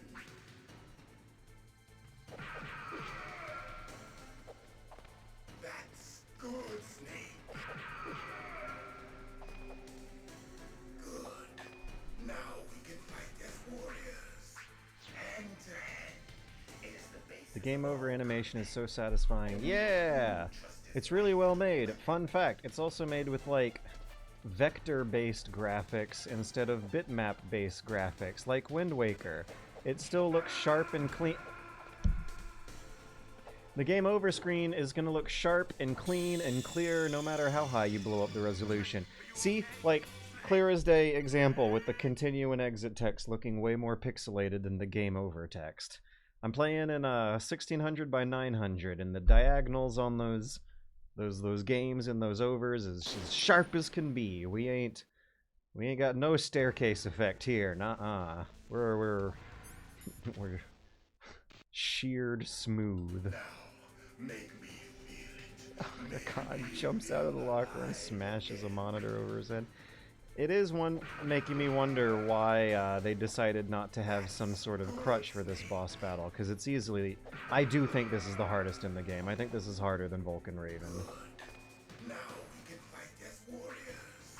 Like with Vulcan Raven, there's a number of strategies you can use. There's a number of gadgets you can use. In this one, it really just seems like you gotta be good enough at timing and reflexes and stuff you're not gonna be good at when you're an old man.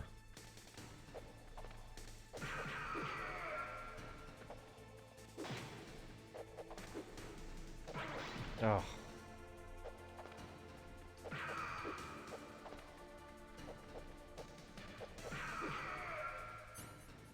Out of rations, out of rations.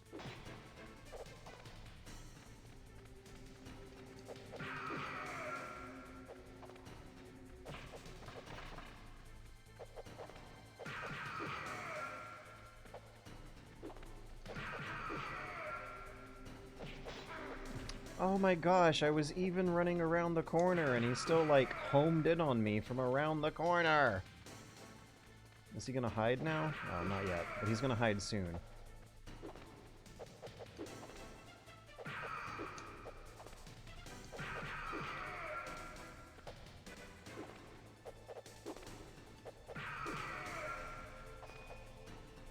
There we go. That's good, Snake. Hurry up and catch me. Oh my gosh. Otacon has little action figures in blister packages taped on the wall. It's an extremely low resolution texture that's pixelated all to hell. You can barely even tell what it's supposed to be. But I think I just now noticed that. There's no time to pay attention to that now, though. I'm in the middle of a boss fight! Oh, and I'm doing all this talk about how I need to be aggressive and stay facing him and stay punching him. And as soon as he does that thing that I knew was coming, I chickened out and ran away for too long. Make me feel it. Make me feel alive again. I certainly don't feel alive after this. Brum bum bum ba-da. Bum bum bum ba-da. Now we can fight as warriors. Hand to hand. It is the basis of all combat. I really should just be using chaff grenades for the second half, shouldn't I? Dun dun dun dun dun. Ba-da bum.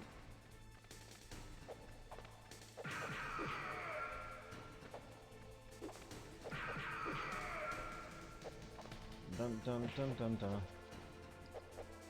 Dun dun dun dun dun. Ba-da bum. Bada bing.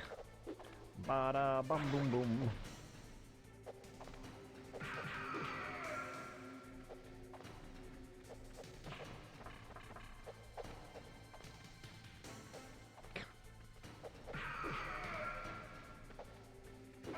Ugh.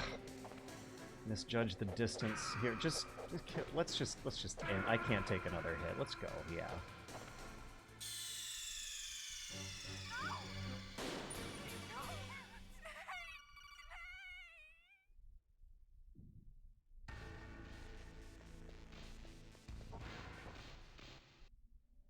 Now, make me feel it.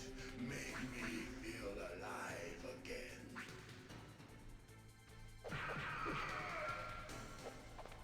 That's good, Snake. I should have waited to pick those up. I think one of those chaff grenades is going to go to waste because I have 2 less than maximum, but it's a pack of 3. Okay, look behind him. To the left behind him, I think you see like little Hot Wheels style toy packages taped on the wall.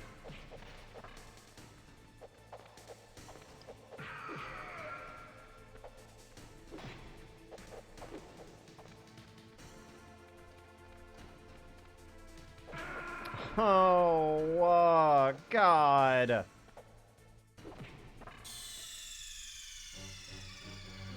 What's wrong? Snake! Snake! I also want to point out that unlike the section where you're tapping your controller to hell to resist Ocelot's torture, like, there's an acknowledgement of how hard and frustrating it is. There isn't one here. There aren't any, like, cute fourth wall breaks about what a demanding boss fight this is. Good. Now we can fight as warriors. Hand to hand. It is the basis of all combat. Only a fool trusts his life to a weapon.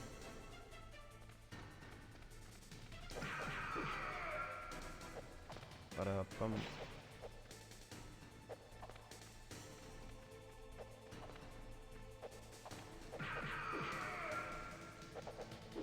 No, no, God. Oh, come on. I try to be aggressive, and this is the punishment I get for it. No, fuck off.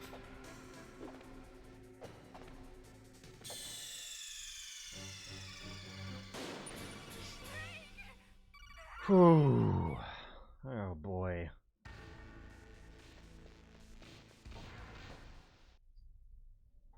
Now, make me feel it. Make me feel alive again.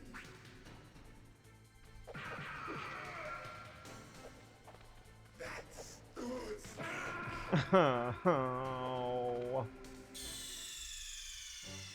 I'm also, like, coming to the hard realization that the boss fights aren't really playing any different on the harder difficulty modes. There's something neat about the other Metal Gear games, but I guess that's not really going on here. Gotta use different strategies for higher difficulty modes, gotta use the environmental traps more. But here it's just, the same battle, you're just not allowed to take any hits or heal.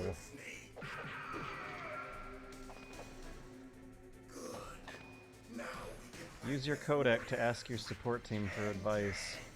I don't know if they're going to tell me anything real useful that I don't know.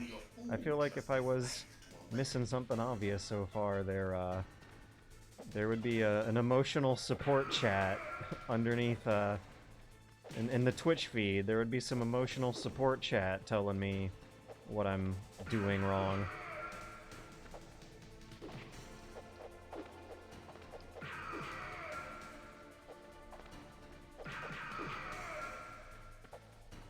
No. Oh man, I hate how like in Dark Souls you can like see your character make the wrong move for just enough frames for your brain to register the mistake you made, and it feels bad. Just enough frames to make you feel bad about your mistake.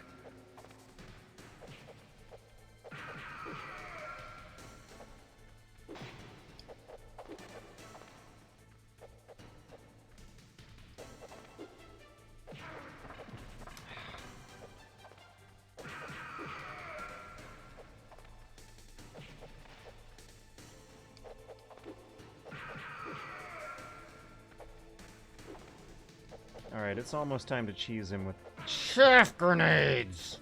Ah! That's good, Snake.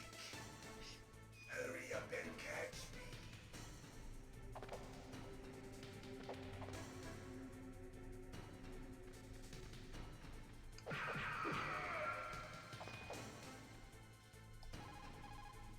If you have a question about members of Foxhound, you should ask Naomi. I'm sorry, but there's no one in Foxhound like that. There are currently only 6 members of Foxhound.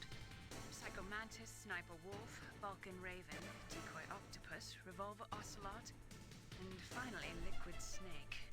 Do you know the soldiers under his command are Next Generation Special Forces? Foxhound is intended to be a small number of highly elite hand-picked soldiers. You're talking about Axe Kick, is that what it's called? Yes. Snake, who or what is that thing? Is he an He's definitely an enemy. Is this... why is this a question? Maybe I should ask you the same thing. What? Nothing. Forget about it.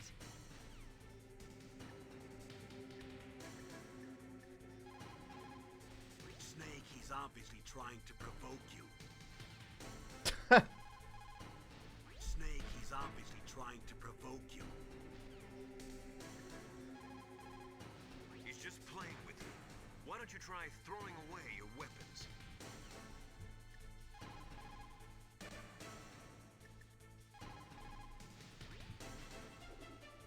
Ninja, I've never heard of any member of Foxhound like that. But you're gonna have to do something about him if you want to save Dr. Emmerich. Yeah, they got nothing for me. They're not even telling me to cheese him with, chaff grenades.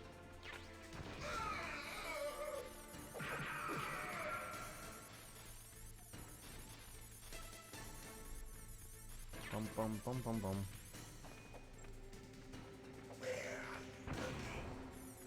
Ba-dum bum bum. Bum bum bum bum bum. Bum. Hurry up and catch me.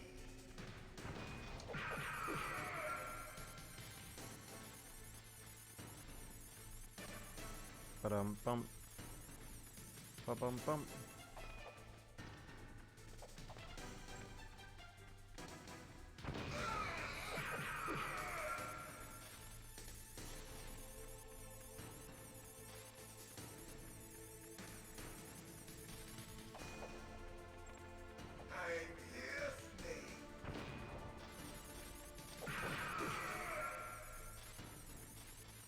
Dun dun dun dun dun.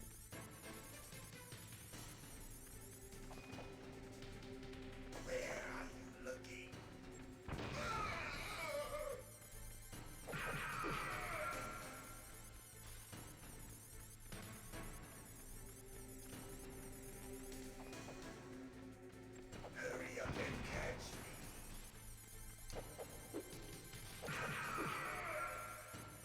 I think I got it. I think I got him cheesed with the chaff.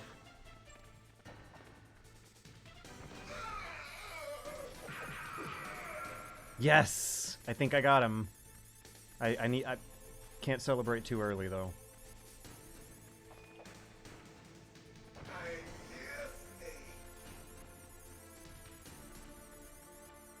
I actually lost him. Yeah, I don't know where he is. And I'm down to my last chaff. Ha! Okay, wait, no, I forgot. There's still more. Jesus Christ. Can I shoot him now? No! Oh, boy. Stay as far away and use your fams, just single shot. Yeah, well, I tried. I tried to shoot him. I was running and gunning my gun in random directions because I couldn't exactly see what I was aiming at. What are you using to get widescreen effect? Mods! I don't even think I mentioned this right now. There's a fan mod installed in the MGS1 launcher that I also had to do some extra steps for to get a widescreen support working on properly. The game looks fine in widescreen. The codec, on the other hand, you might have noticed looks all sorts of fucked up. We're zoomed in too close to the codec. It's stretched horizontally. I can deal with that. That's a small price to pay for nice, pretty widescreen gaming. Dun dun dun dun dun. Bada bum bum bum bum bum. Badum bum.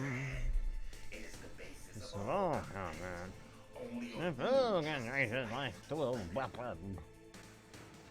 I forgot about his final form, that's all. Bump bump. Bump bump. Bump bump bump bump bump. Okay. Failing to release this game. Failing to re-release this game? At least MGS is on my... Oh boy, yeah, here we go. We're using the widescreen effect. I don't think they failed to re-release the game. They did re-release the game. It's just that, like, I don't think the audience has a lot of patience and tolerance for the minutiae of emulations and PC ports. It's...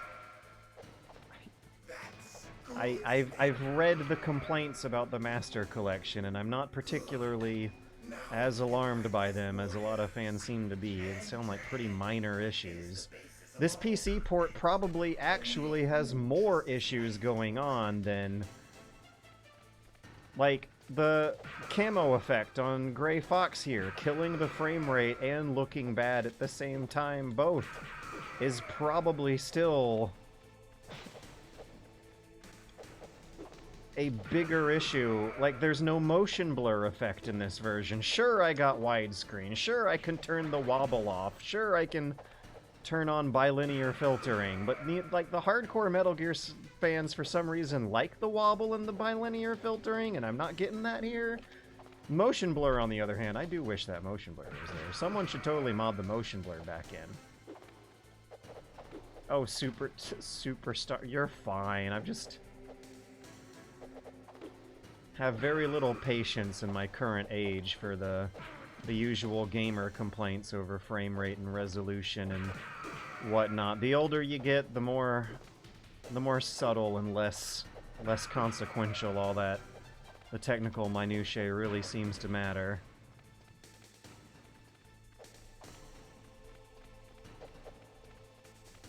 MGS1 Master on PC has a bad audio mix. So does the PC port from 2000. As long as the game is responsive, it's fine. Like, I'm happy to just have this game on my Steam Deck with little hassle. Yeah, if you've got a Steam Deck, like, you don't even need the Master Collection. You can make do with no one needs this stuff. It strikes me as a little, like, consumerist as well. They're, like, cheap budget releases... re-releases. You're paying hardly full price for each game. The collection together is I think $60 for the whole thing, and at that point you got two different versions of both 2D games. Also, the included master book and screenplay stuff going on, I think, is kind of neat. I don't know. The minor technical issues have not broken my heart like they have some games, especially when the competition is literally free. They are competing against free. If you have a Steam Deck, you can put an emulator on that thing and either, if you're really, really hardcore, putting in your own disc for Metal Gear Solid, but wink wink, nudge nudge, you don't even have to pay money to get a good, decent version of Metal Gear Solid going on a modern machine fairly easily. I didn't have to do that much to get this up and running. I dug up my old CD and just kind of Googled MGS PC port MGS PC port modern OS, and one of the first results that came up is a nice handy launcher that a fan put together that has all the necessary fixins you're gonna need right there ready to go. And if you have your old PS1 disc, you can do the same with an emulator. And in fact, you might even have a better experience emulating the game than the PC port will give you, because Psycho Mantis will talk about your Castlevania save files, and he'll tell you that he can rumble your controller across the table. Which, by the way, is something that you get in the Master Collection. They went with emulation with that one. The PC port this is like the second most heartbreaking blow to the PC port over the lack of motion blur, is that Psycho Mantis doesn't make your controller rumble across the table. If you emulate the game, you're going to get a closer version to the way it's meant to be played. If you don't want to emulate the game, if you don't have your own disc lying around, you can use the PC port, and you're going to get, like, sharper graphics, but just about worse everything else.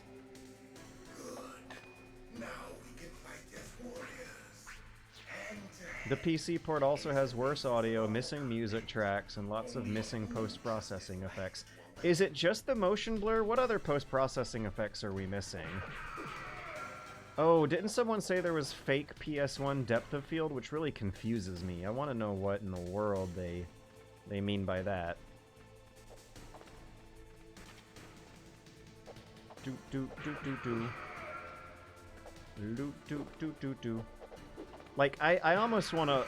My eyebrows are raising. The thought of there being depth of field in this game seems a little fishy to me. It's crazy enough that they barely managed it at all in the PS2 games, and that was only in cutscenes during very specific angles, and it only really works if you play it on an old CRT TV with the 480i resolution.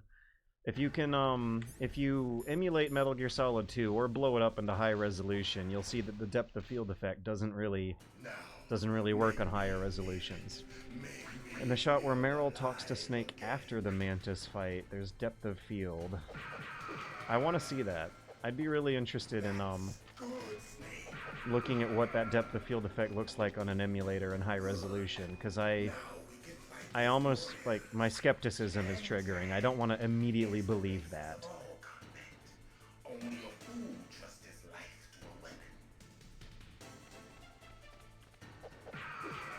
Bum bum bum bum bum. Ba-dum bum. Sometimes he has iframes after he does his jump. Dun dun dun dun dun. Bum bum bum bum bum. See, he just had iframes after the jump 2 times in a row.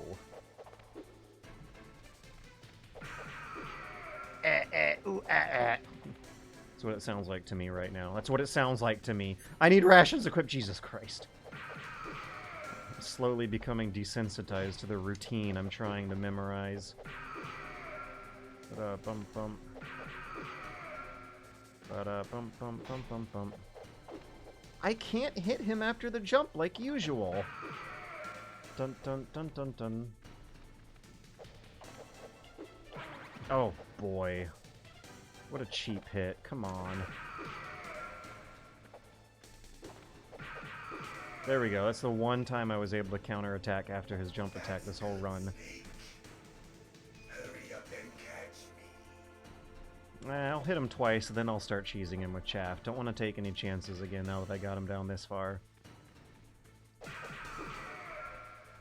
The Psycho Mantis boss fight is so much more lame on the PC version. Where did he come from? Ah. Well, I guess that is the point, isn't it? Time for chaff. Absolutely time for chaff. Where? Where? Ah!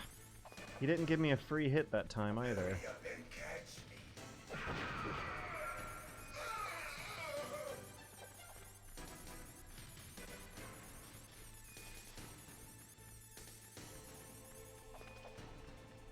Okay, his camouflage is actually working for once.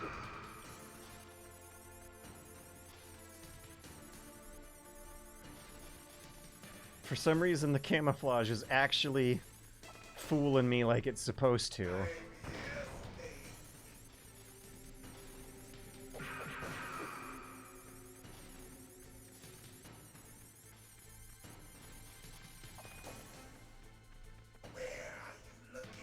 I'm looking to the left.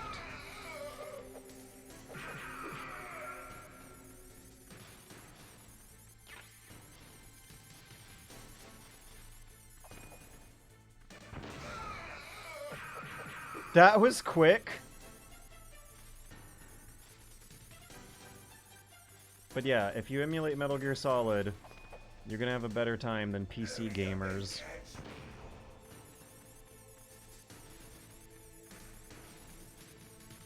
Alright, I'm busting out the goggles because of this camo bullshit.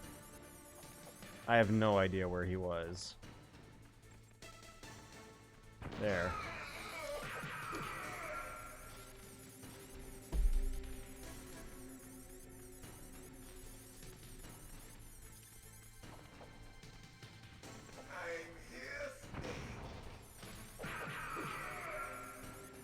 I don't know if I got this.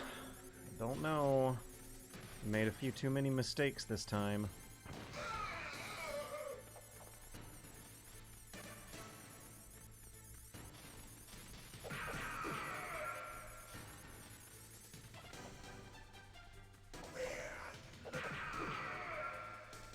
I'm out of chaff. Like old times. I've been waiting for this day.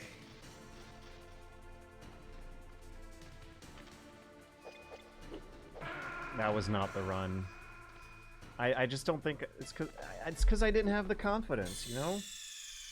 As soon as I saw what little sliver of life I had, and how I had no chaff grenades left, like, I just subconsciously didn't put in the effort required to finish that run. I noticed, you might have noticed, I just button mashed at the end there instead of button, sampled. Instead of being very deliberate about sampling my button presses, I just wanted to put in one last punch kick and get it over with. Believe in yourself, believe in the George socks. The codec team is useless for this one. I punched a computer and it exploded. That's how computers work.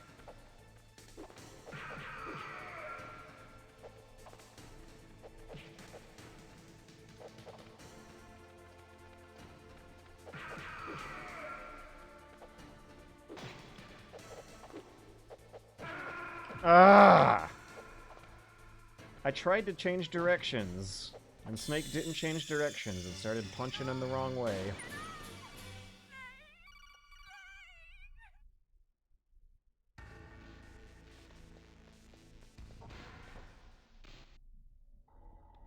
Alright, I'm gonna shut up and concentrate for a run. I'm gonna say those words with my mouth, but who knows if I'll actually commit to it. That's good. Good.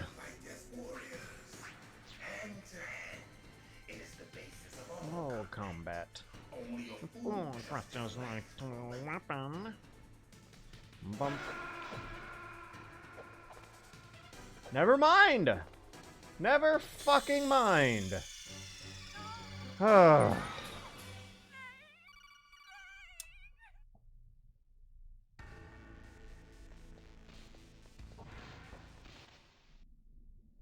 Now, make me feel it. Make me feel alive again.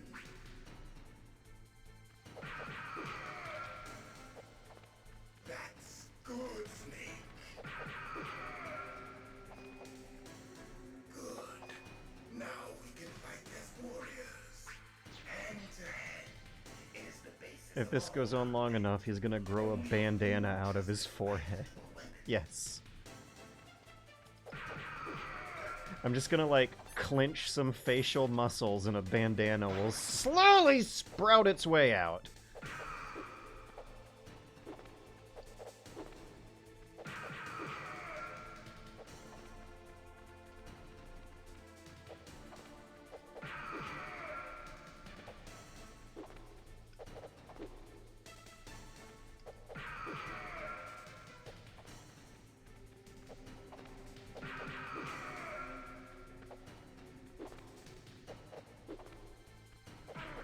God, so it's called an axe kick. My least favorite move this guy does is the axe kick. You have to cancel it with a confident punch to the face, which requires the kind of preparation and confidence that I just don't have that often for for someone about to get axe kicked. Man, he's really kicking my axe here, isn't he?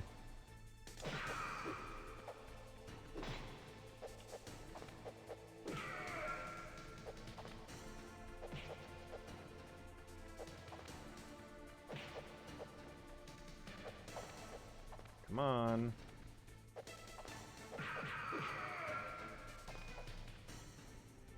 That's good, Snake.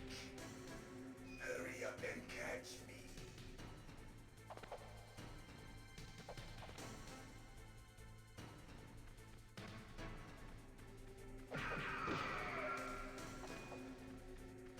I'm here, Snake.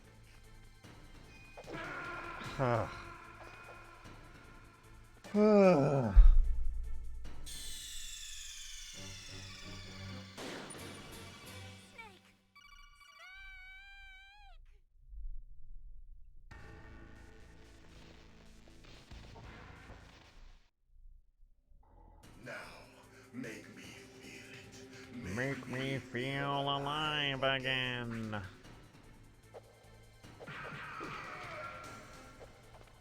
That's good, Snake. I'm concentrating. I'm gonna shut up and concentrate. Hand to hand, it is the basis of all combat. Only a fool trusts his life to a weapon.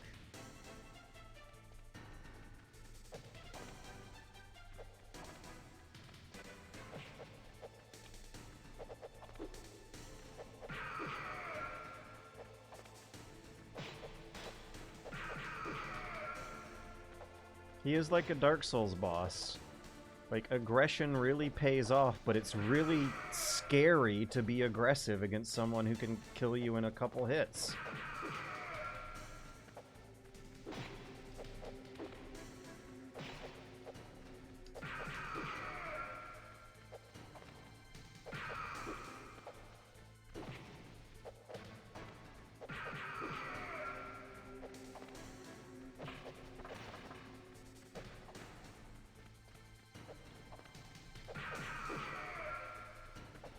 Ooh, rations.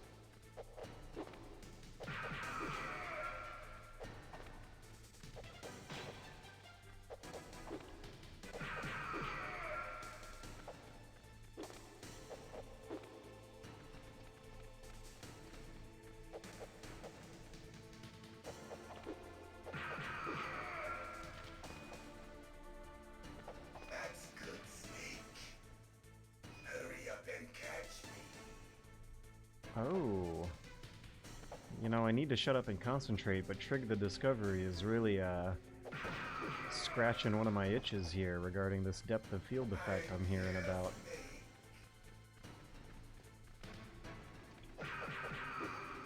One, two, three, four is what that one sounded like.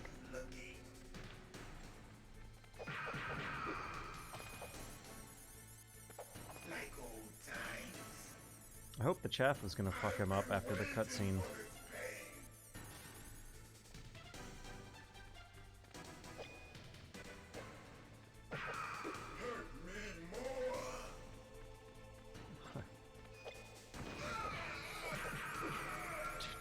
You don't understand. I can't wait to hurt you more.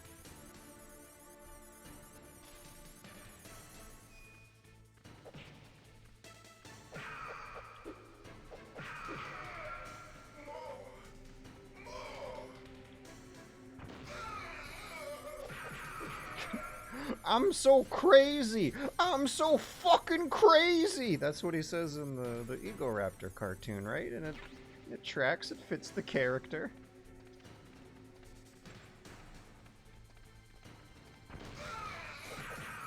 I've had a really good run this time, but I don't even want to jinx it this late into the fight.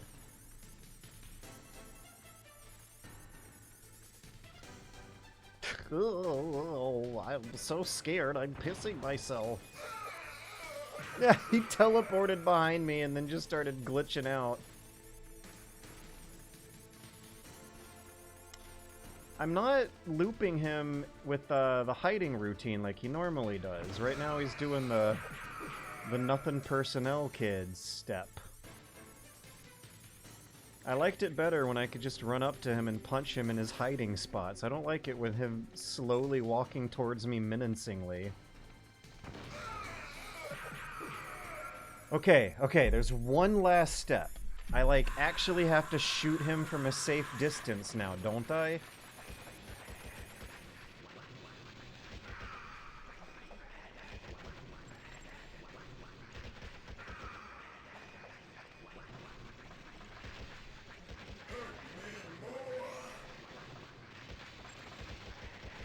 Can I get him through the window? Barely. Okay. Oh yeah, you wanted me to use the FAMAS. I'm sorry. It did kind of seem like you're just supposed to spray off the side of the carrier. Killed in Zanzibar. Zanzibar! Gray Fox! Okay, I have a lot of trivia. And when we get to some quiet time, I'm going to talk about Zanzibar Land and what happens in Metal Gear 2 that helps explain and/or contradict What's happening? what's going on here. Because what's going on here is pretty crazy. Orange Lightning Wistakan. Hey George, grats on the win. So where did you capture footage of Noodles? I captured the footage of Noodles around the corner of the Akihabara train station, across the street from a big, like, 6-foot-tall patchy parlor. It's on a river? Like, northeast? I could find it through Google Street View. I remember how to walk there, but there's no way I could tell you the numbers of the streets. Gray Fox. Ninja is Gray Hey! Fox. No doubt about $3, good, now we can fight as warriors hand to hand. It's the basis of all combat. Only a fool trusts his life to a weapon. No, I'm gonna be hearing that in my sleep. They were using it for gene therapy experiments. I never heard that. It happened right after Does Snake not know that Zanzibar is a real country that isn't make-believe Merc LARP state Zanzibar land? Yes. I can explain! When things get quiet, I need to remember to explain Zanzibar land. It makes a lot of sense when there's other factors considered that I'm going to be dropping down in a second here. Apparently, for their test subject, they decided to use the body of a soldier. Okay, because they're saying Zanzibar instead of Zanzibar land right now. There's strange translation issues going on, which is why the name sounds like that and sounds so weird. For 4 years while they experimented on him like a plaything. So when she says they, and they were writing Metal Gear Solid 1 at the time, they were probably thinking of the military-industrial complex, like arms tech, but with retrospective, with retro continuity, retcons, they might be talking about the Patriots right now.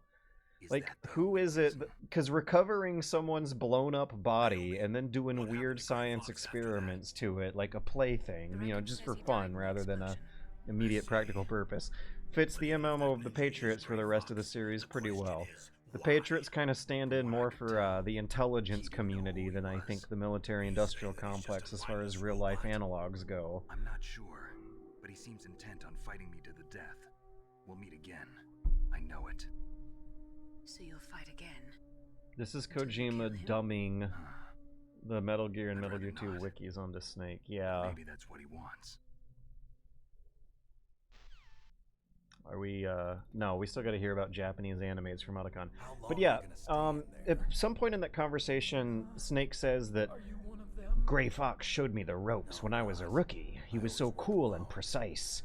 And in Metal Gear 1, when Gray Fox and Solid Snake meet each other for the first time, that doesn't really happen. You find him tied up in a chair, he uses the same sprite as all the other hostages that you rescue in the game, and then he just disappears and you never see him again. He just tells you a few words and disappears, and that's it. You're the Metal Gear Chief Engineer, Hal Emmerich, right? Hori. You know me? I heard about you from I think they corrected the translation issues of Hori White in the later versions I've been playing. Yeah, he just says Metal Gear can fire nukes from any piece of terrain. The SIGINT conversation in MGS3 is absolutely hilarious about putting legs on a tank. It's like, SIGINT's like, why would they, what kind, someone would really have to be far out there to put legs on a tank. Firing a nuke from any terrain? Isn't that what the treads already do? What's Metal Gear really designed for? It's a mobile TMD. It's Do you designed to think shut down Ori nuclear White missiles. voted for Only Gorge defensive purposes, Sears? of course. Fire. I already know that Metal Gear is nothing but a nuclear-equipped walking deathmobile. Nuclear? What are you talking about? The terrorists are planning to use Metal Gear. There to were launch 3 nuclear other missiles. games where Metal Gear was called the name they used for the nuclear tank. TMD missile module? Wrong. From the beginning. It's so the purpose of this perfect. exercise was Sigint to thinks test that Gear's Metal nuclear Gear launch capability. is the most Develop a redundant, nuclear useless, warhead. The terrorists over-designed, just didn't want you unrealistic, fantastical kind of machine. from your boss. It's like the one voice of reality. He is totally right about him being the most normal person in the whole Metal Gear universe. All the armament is built by a separate department, and the president I also gave the tank arms so it can climb walls and mountains. President Baker. Like another thing he talks about is how having links like increases its profile, so you'd be more exposed, more of your vehicle would be poking out of cover, visible to the bad guys. There's also issues with stability. If it tips over, how does it get back up? You know, Boston Dynamics has spent like hundreds of millions of dollars on this problem, and the videos still look pretty stupid. The railgun is on Rex's right arm. By the way, Snake, I made Metal Gear Rex all by myself. It was not based on a bizarre Cold War, barely functional psychic-controlled mech suit my stupid dad made. By George, if it has legs, then we can give it pants. Metal Gear is a nuclear-equipped walking battle tank wearing pants. If Metal Gear fired only standard nuclear missiles, The longer the Naked Snake prequels went on, the lamer the events of this game got. Yes, my god, it's so true. Like, another thing that I think I profoundly disagree with a lot of hardcore Metal Gear Solid fans is that those prequel games really should have stopped way sooner than they did. Like, whatever happens at the end of Metal Gear Solid 3 is enough. Whatever you can fill, whatever blanks you can fill in your head between 64 and 94 in terms of Big Boss becoming a nihilistic warmonger and then coming back to the place where he becomes disillusioned to die again it's whatever you have in your head is going to be way cooler than what ends up happening in those games. What did our president do? If the terrorists launched that thing... I really loved it at 3. It was a perfect tragic loop. Yeah. I had a friend, a non-gamer friend actually, play through the games in a kind of strange order where he did MGS1 first, then MGS2, then he wanted to play the 2D games. He did MG1, then MG2, then did MGS3 after MG2. And playing those 2 games in that specific order is probably really interesting and has a hell of a lot more continuity in the story going on than any other franchise that would have had something like a 15-20 year gap between games like that with 3 different generations of consoles coming and going in that time. Metal Gear 2 explains the end of Big Boss's story pretty darn well. Metal Gear Solid 3 explains the beginning of it pretty darn well, and both of those games take place in the same geographic region of the planet and have like parallel motivations and speeches flowing from one to another really well. Science to help mankind. It's just in the movies. That's enough crying. Pull yourself together. I think a 3D remake of the 2D games would have smoothed over the lore better than Peace Walker and V did. Yeah. Also, I want to say if they ever do a remake of MG2, they should. MG2 is like, it's got to be one of the favorite games of the series, and it also, probably more so because clearly less people have played it. If they ever remake the 2D games, and if they ever do remake MG2, Ocelot's gonna have to be in that story somewhere. I want to see a remake of MG2 where Big Boss has a sidekick Ocelot who shows up every now and then to have a fight with you. Yeah, like a gunfight over the bridge. Oh man. Oh man, the potential. My signed copy of Metal Gear 2 is like my favorite autographed thing I have. I don't need you. MG2 Solid Snake is a legitimately good game already. Yes. It's my right, It's my also duty to destroy. criminally underpromoted.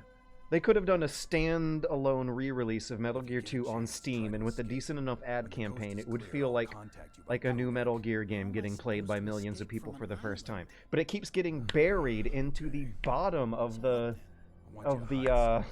suitcase of these re-release collections. Of course I do. And don't worry, I've got this. I am still mad at how lame Ocelot and V was. I don't care if he was under self-hypnosis or whatever. Yeah. The way to correct these mistakes is to remake Metal Gear 2. One of the best games in the series, with arguably, maybe, for a lot of fans, it is the favorite game in the series, with the favorite game in the story in the series. A better way to correct all of these retroactive continuity issues and fleshing out an elegant loop between MGS3's beginning of Big Boss's story and MG2 ending the story would be a remake of MG2. Some kind of music? Like, with a silly, fun Ocelot side boss pestering you throughout the game. You mean remake Metal Gear 2 Snake's Revenge? No. She kind of wiggles her behind. You were really looking. Well, she's got a very cute behind. Way of walking. Oh, this is why they put the content warnings in the Master Collection. Yeah. Okay, if you emulate Metal Gear Solid, you're gonna have a better experience than the Master Collection, because every time you boot the game up, you don't have to wait through a warning about how, oh no, there's 90s video game sexism. It's security level 4. Content warning. Ass. The butt talk? Yeah, no, Token Flip Guy. What else would it be? What else would it be besides the butt talk and the butt thing? Like it warns you about, oh no, there's content that might be outdated, but like, why would they warn you about the Start 3 treaties never happening, or late 90s optimism clashing against the potential of the Cold War beginning all over again over terrorism? Japan was the first country to successfully make bipedal robots. Oh god. They're still the best in the field of robotics. We gotta watch low-resolution Politsnot footage. They did. I didn't get into science to make nuclear weapons, you know. The butt line was cut from Twin Snakes. Really? Damn. I became a scientist because I wanted to make robots like the ones in the Just like groping all the female characters in Politsnots. I barely remember that. This sounds like a childish excuse to me. You're right. We have to take responsibility. Science has always thrived on war. Greatest weapons of mass destruction were created by scientists who wanted to be famous. But that's all over now. I won't take part in murder anymore. Whatever. All I want from you is information. Sure. I know everything about this whole base. You know, I have a copy of Twin Snakes. I wonder if I could sell that to help pay for my current financial issues. It goes for like $120 or something. I'm on frequency 141.12. See you later. Ooh, Otacon, you're screwing the frame rate up. God, this game, like, looks good somehow. Like, there's just such a mess of incongruent elements all over the screen at once. But that shot where he runs away with the camo turned on and goes through the door, like, had a real nice sense of colors and shapes and composition to it. Okay. My fucking god. I like feel tired and hungry after that boss fight. But we got some fun Easter eggs in Otacon's office. A Politsnots poster, just like in the the part of the Solid Snake obstacle course of Metal Gear Solid 2 that looks like this area. But yeah, I never noticed this incredibly blurry, messy texture before. These are like action figure toys he has stamped on the wall. Also, it looks like there's a menu for a local diner or something. I guess the rectangles are supposed to be big, thick textbooks or binders of notes. There's also a like PS1 dev kit, I think is what this is supposed to be. It kind of looks like a Sega Saturn, but I'm not entirely sure. Someone in chat's gonna know the trivia better than me, but this is a real thing. This is a PlayStation thing, I think. That's oh, and I guess the action figures over here are his Funko Pop collection. Yeah. Thanks, Ropcord. The Metal Gear lore is starting to piece itself together. Oh, what's with this wobbling effect going on? I don't like it. Makes me think like there's a monster about to burst out of the bookshelf or something. That's what I think when I see the world start to wobble around me. Anything interesting over here? Oh, I kind of actually wanted to check if there's any items or something under the desk here. It looks like these might be crawlable spaces. What are you doing, Snake?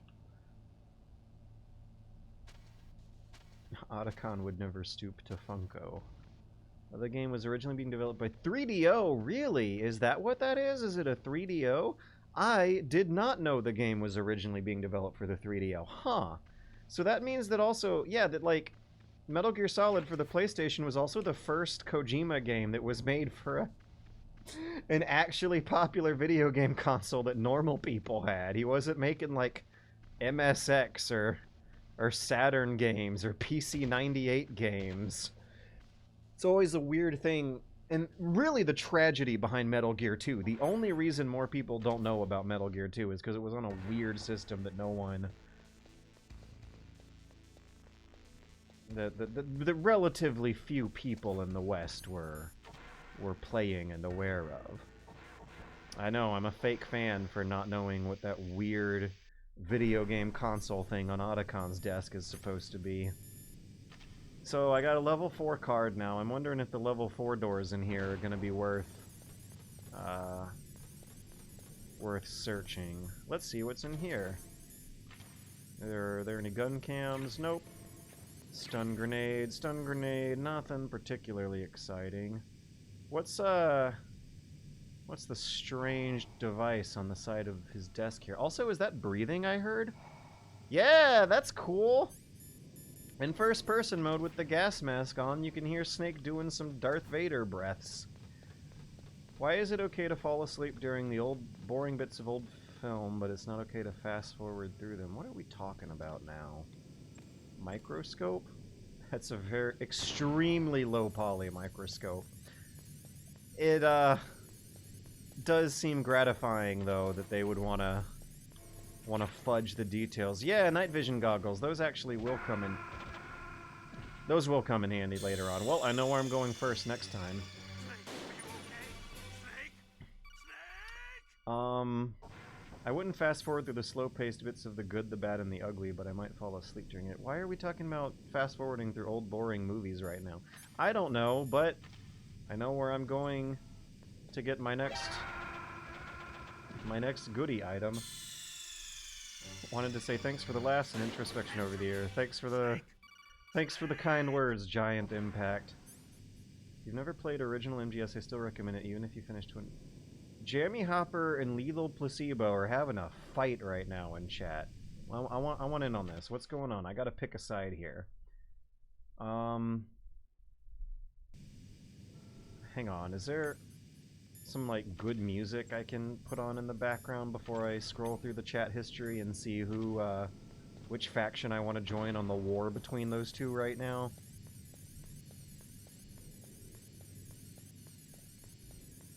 Let me get the goggles and get the stun grenades and get out of here, so there will be some neat background music in a different area, and then I'm totally gonna chime in with my own genius opinion that's totally correct on whatever we're arguing about right now. Something about whether or not it's worth it to fast forward through boring parts of old movies, or if the artistic integrity of them should be maintained.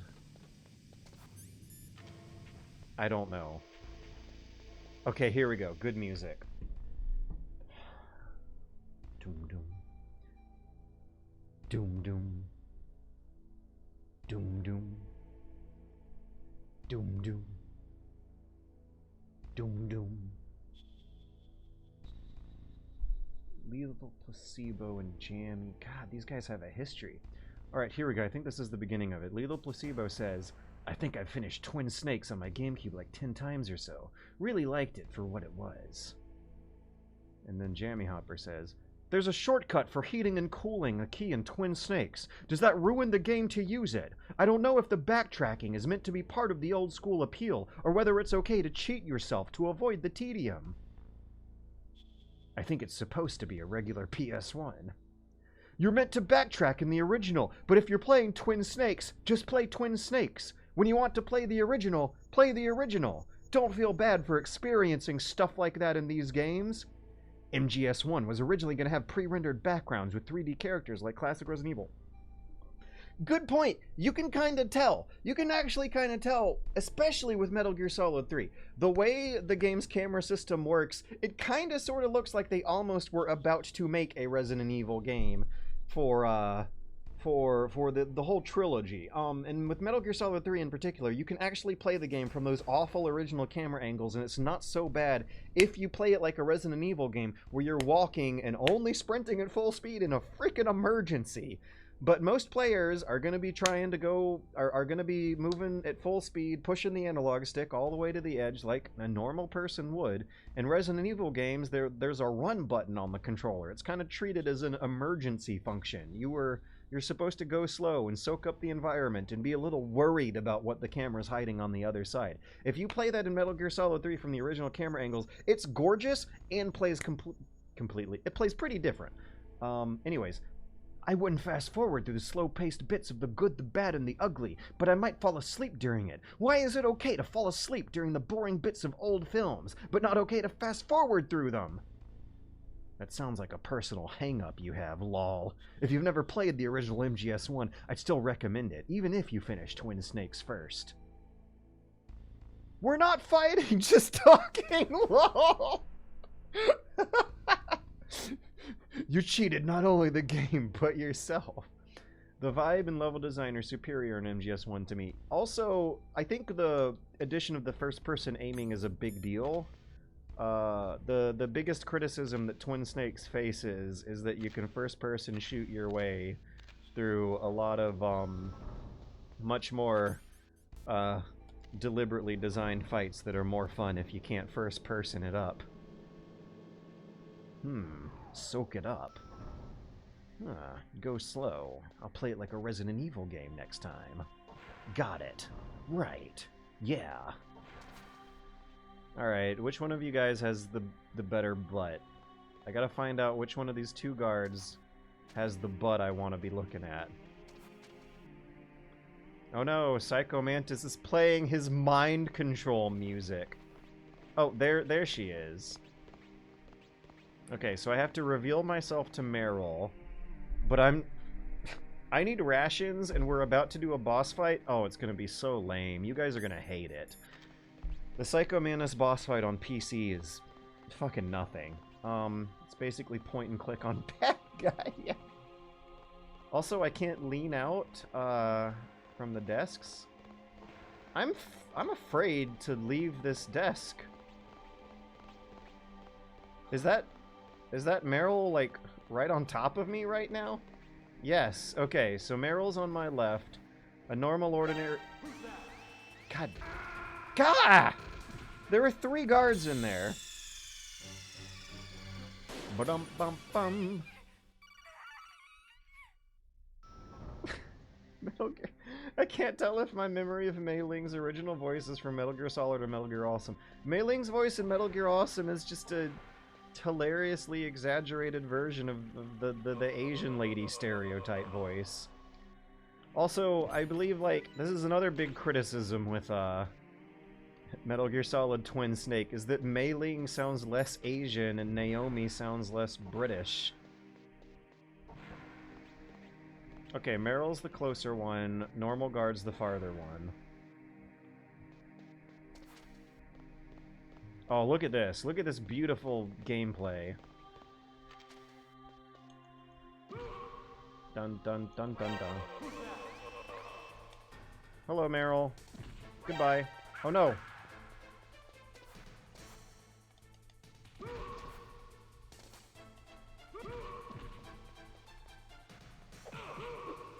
we go.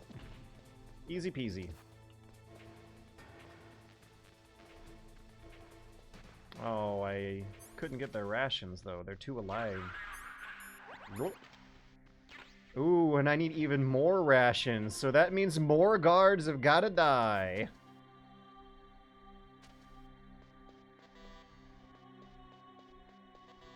Yeah, I'm not gonna go through with any non-lethal challenges for this, because killing guards a lot is my primary.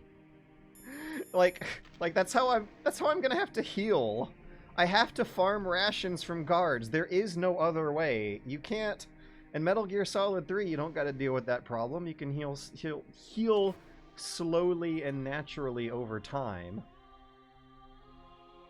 Snake is a cannibal. Kill men to eat. Yes. The men turn into rations when they die. And Snake eats them to heal. So I have to I have to kill guards and eat what comes out of their corpses. Ah, damn. Well, that was a big mistake, and I'm gonna lose a lot of health over it. I should have paused the game with the weapon select menu and picked the FAMAS and started blasting. I want some more! Are we going to talk about the cannibal Easter egg in Metal Gear Solid 3, where if you eat a vulture that eats a guard, it counts as cannibalism? You gotta let the vultures eat them first, and that's the way you taste man flesh. Why was there a ration in my pocket when I came up here on the elevator?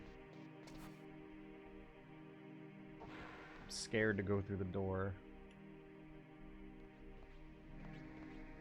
Hello, Meryl. You should get out of here.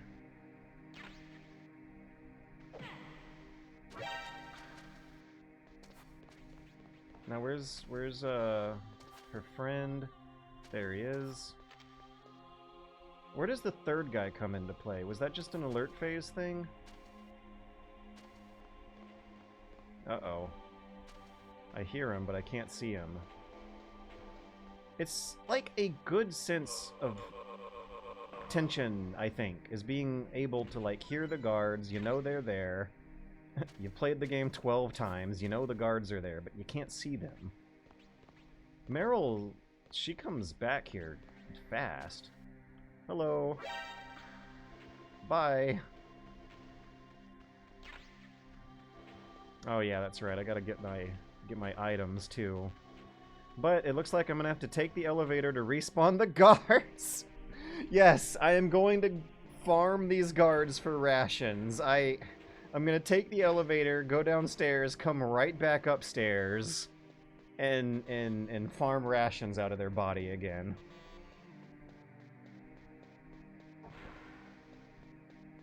Because I still don't have enough for a full meter of health plus one extra ration for the boss fight.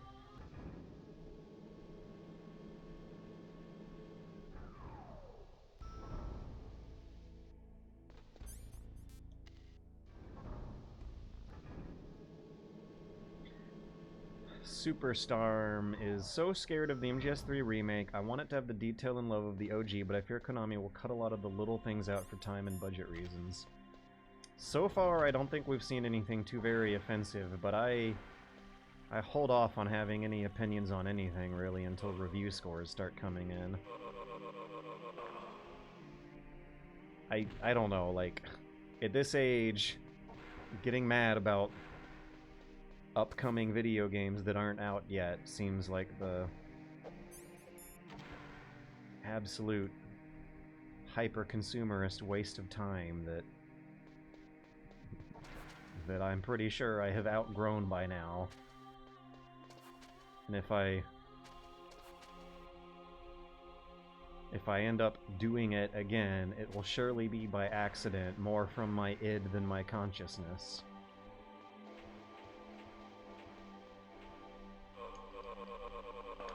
Ration, ration, give me a ration, ration, ration. Thank you! Alright, now let's go have a bathroom talk. So another reason people should play Metal Gear 2 is that it's like almost beat for beat the same story beats going on here. Oh my god, the women's bathroom has like stools? What is this, like a makeup counter or something? Hang on a minute here. I never really paid attention to this before, but there's some architectural differences. Oh yeah, broken mirror, can't have a reflect. Wait, we're doing low resolution PS1 reflections. There were more working mirrors in video games back in these days than in the future. Yeah, there's a reflective floor in the Psycho Mantis boss battle. They could have done a reflection for that mirror. Why is that mirror all broken? The ladies' bathroom has a working mirror. The men's bathroom has a broken mirror.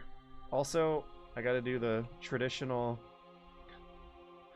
demystify the video game logic by pointing out that an illusion of this lean function not quite working the way you might have thought it was in mind. But yeah, the women's bathroom has freaking makeup counters. The men's bathroom has broken mirrors and urinals. There's a lot of pent-up masculine rage going on. And also look at these very deliberately placed camera angles. Don't get that stuff anymore these days. I'm gonna go to the bathroom. I'll be right back. I am not gonna have a conversation about my gender insecurity in the bathroom either. That's for Meryl. You're Meryl? There's no way you could pass for a man for long. What do you mean? Hey, men aren't allowed in here. I had no idea you were so feminine. This is no time to try and hit on me, Snake.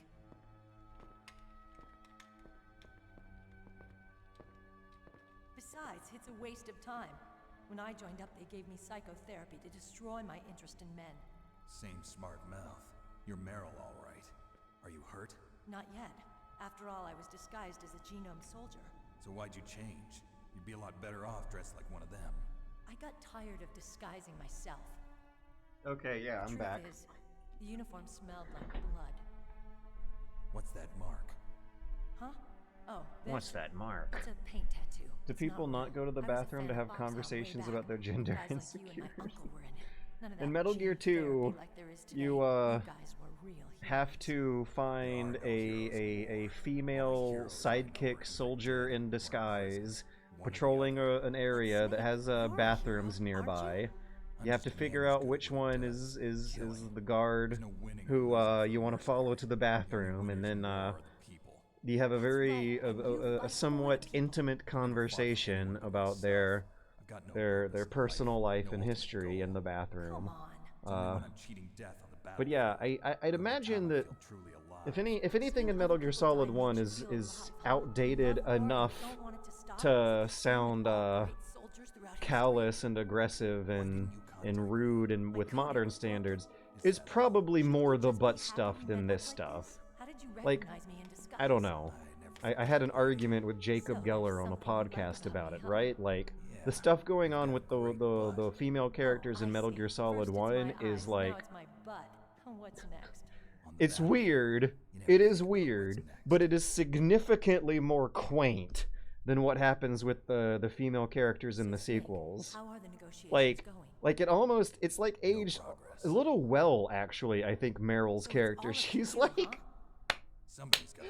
Yeah, she's perfect for the 2020s. She's a big, buff muscle girl who has, like, a light case of gender dysphoria, right?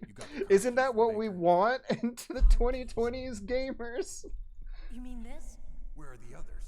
That was an interesting podcast discussion. Yeah, that says it lightly. I have no idea. Women love to have deep and personal conversations about their gender dysphoria in the bathroom. In an underground maintenance base to the north.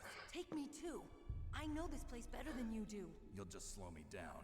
You don't have enough battle. There's some lines that are very cringy in this game, a lot better than breathing through her ass or whatever. Then you can shoot. Yeah, okay, so in Metal Gear Solid 2, we find out that the big muscly muscle girl with hairy armpits, the stuff going on with her, I don't think there's anything real weird there. It's more like Emma's character that really, like... I always despise that kind of woman. Yeah, this is fine. They're talking about gender, and it's fine. But I was wrong. But when Emma talks about gender, it's a little, like... There's stuff going on that makes me shiver and cringe a bit. You wanted to follow in your father's footsteps? No, soldier, I could understand him better. So are you a soldier yet? I thought I was until today, but now I understand. The truth is, I was just afraid of. And don't get started with MGS3 and the boss. This is another thing, like, MGS3 has like very good female characters. It's just when like they start talking and the Kojima writing comes through, a lot of the illusion of the game design starts to break. Yeah, no, MGS3 is peak women writing in game. MGS2 is pretty iffy. MGS4, 5, Peace Walker fucking especially. And I don't know, I can't comment on Portable Ops, but yeah, like I think it's maybe the worst in Peace Walker, second worst in MGS5. And pretty fine in MGS1 and 2, and pretty weird in MGS2. I think I said that the wrong way. Listen, I've used a gun like this since I was fine in MGS1. There's like maybe 3 marks against the things going on in MGS3. You know, when you dig through Eva's medical history and the Easter egg, it's pretty stupid. In MGS2, there's some incredibly uncomfortable treatment of the dainty, fawny, nerdy girl archetype going on, who also pees herself. It's different when women pee themselves versus men peeing themselves. That's different vibes. Okay, let's go. I know this place better than and like MGS4 is just outright exploitive. Like there's a heavy implication of the female bosses who you're up against being all fucked up because of sexual trauma. That's pretty exploitive and low blows. MGS V, I think, just gets like outright embarrassing and juvenile with the stuff going on with Quiet breathing through her skin. Peace Walker, just like straight up disgusting regarding the stuff going on with Paz's presumed age. And yeah, Dr. Strangelove comes out later on in that game, swinging hard for the ropes of awkward Kojima women writing. Don't come here, Snake. Oh yeah, that's right. In MGS-V there was the vagina bomb. Whatever is going on with how weird it is to be sneaking up on Meryl with no pants on in this game, or like Snake and Otacon winking at each other about the only woman around having a great butt, is incredibly quaint compared to all that baggage later on. Oh yeah, she also, like, Psycho Mantis makes her throw herself onto Snake for a bit in this upcoming cutscene.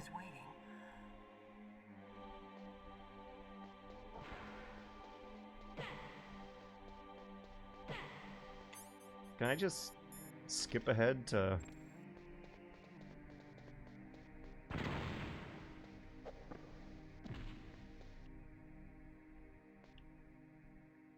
No, not really. Looks like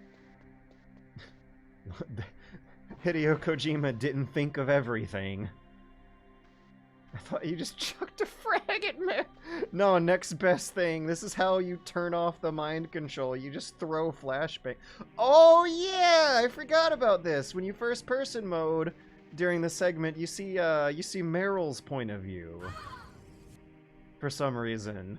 More stuff to just creep you out. Alright, I hope you guys are ready for how lame this battle's gonna be. Her throwing herself at you is made out to be Psycho Mantis' reductive view for everyone he misheard. Yeah, no, I think it's fine. The women in Metal Gear Solid 1 and 3 are pretty fine. It's fine.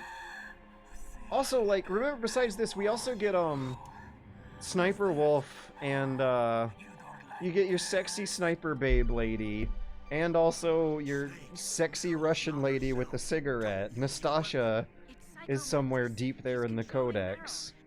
This is fine. There's gender politics going on really hard in our face right now, and it's fine. When gender politics happen later in the series, it's not fine. To be frank, using a woman to taunt a guy can work. This is the series where you throw sexy magazines to distract guards. Optic camouflage, huh? I hope It's not your only trick. Wait, Paz is in Smash Brothers? The Paz spirit in Smash Brothers is fucking wild. I will show you why I am the most powerful practitioner of psychokinesis and telepathy in the world. I feel like Psycho Mantis' voice actor is Doug Stone here. You can kind of hear his voice squeak a bit too much in some of these lines to really maintain full 100% conviction. By the way, Snake, did you know that I used to control a big stupid robot using hate or whatever? Alright, let's hear what Campbell has to say about the PC version.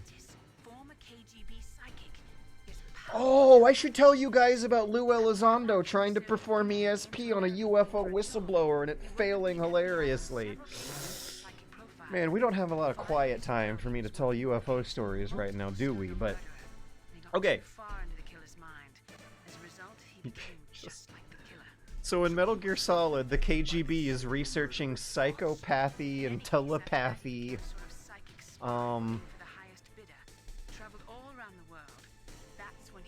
I think, okay, username 1, I gotta correct you though. I think a lot of the Metal Gear misogyny moments are fine because they're more coming from a Kojima does not know how to write women and is a bit of pervert place than a Kojima hates women place.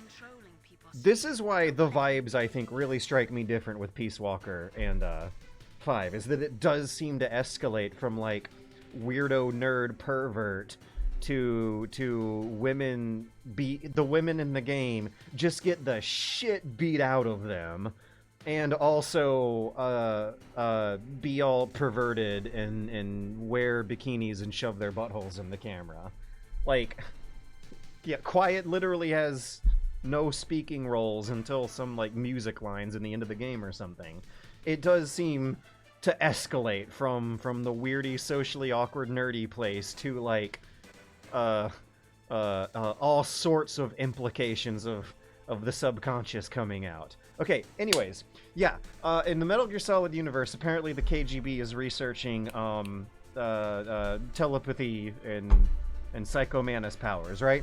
In real-life conspiracy theories, the CIA is supposedly researching remote viewing and psychopathy and telepathy. I'm using the psychopathy word way wrong.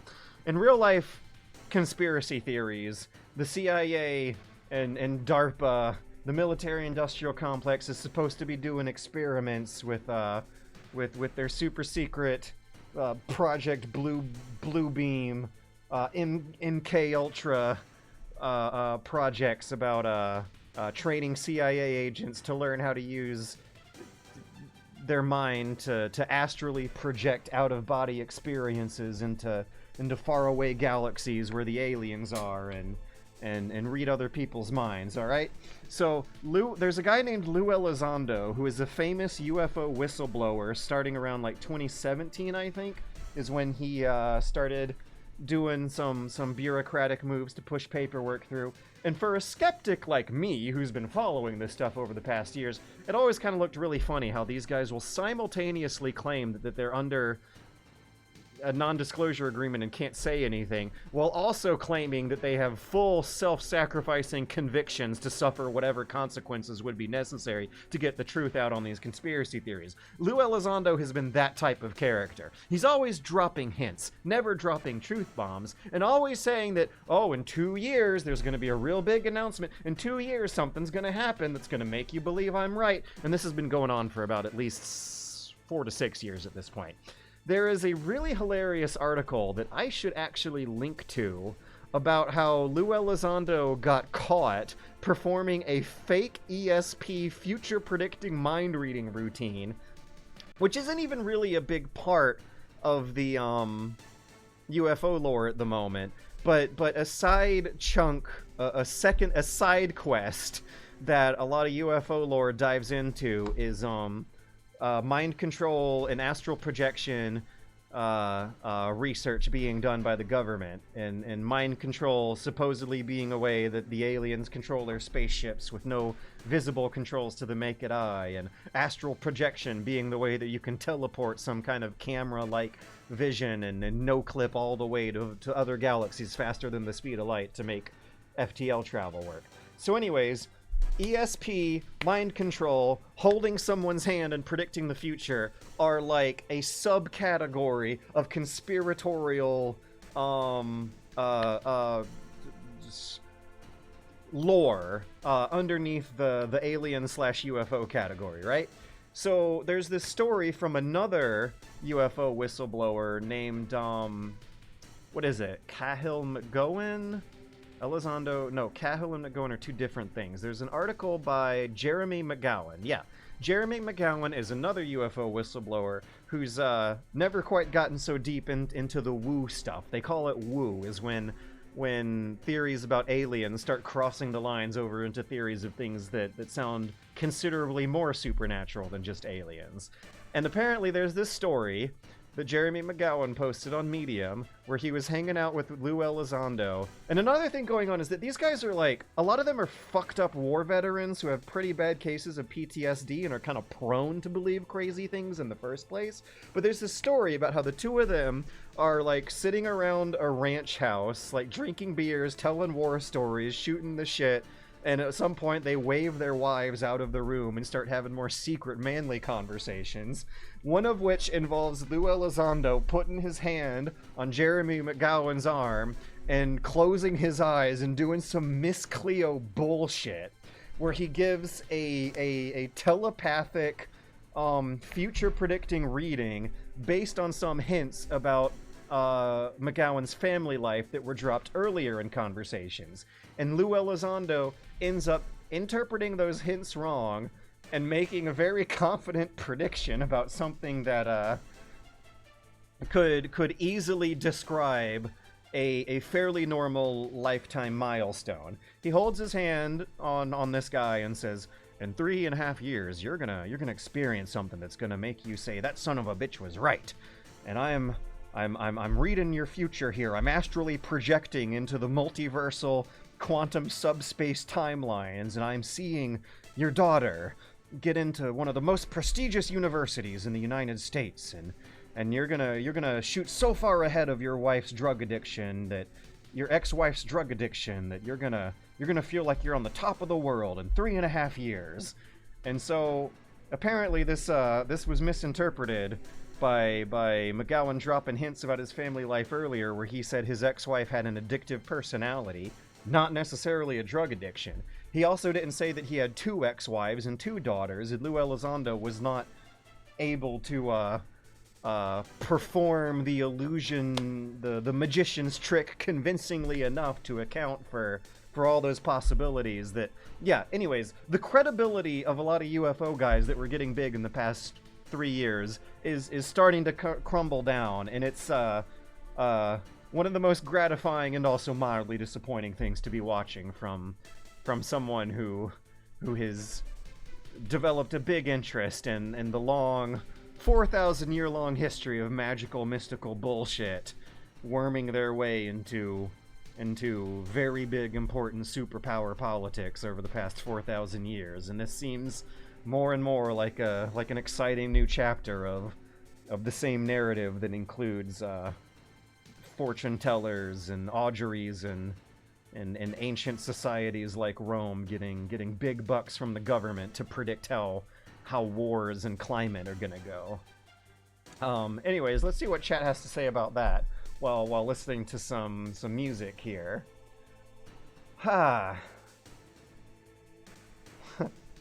Honestly, astral projecting into distant galaxies with aliens and stuff for the purpose of reading people's minds on Earth is peak CIA.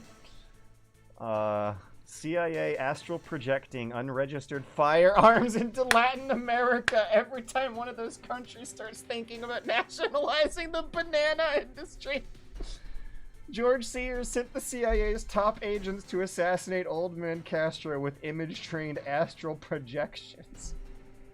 Good old real-life paramilitary things that are in Metal Gear Solid. If they didn't charge up their JO crystals first, no wonder the prediction was wrong. Everyone knows a couple fellas in private who have shushed their wives out of the room, too. Don't forget that. Gotta charge their JO crystals before predicting the future. God, it really has been 3 years. Jesus Christ. Yeah, I feel that. I'm not exactly upset that the White House doesn't have an official astrologer anymore. The White House should appoint a court mage. It would be funny. Okay, you laugh.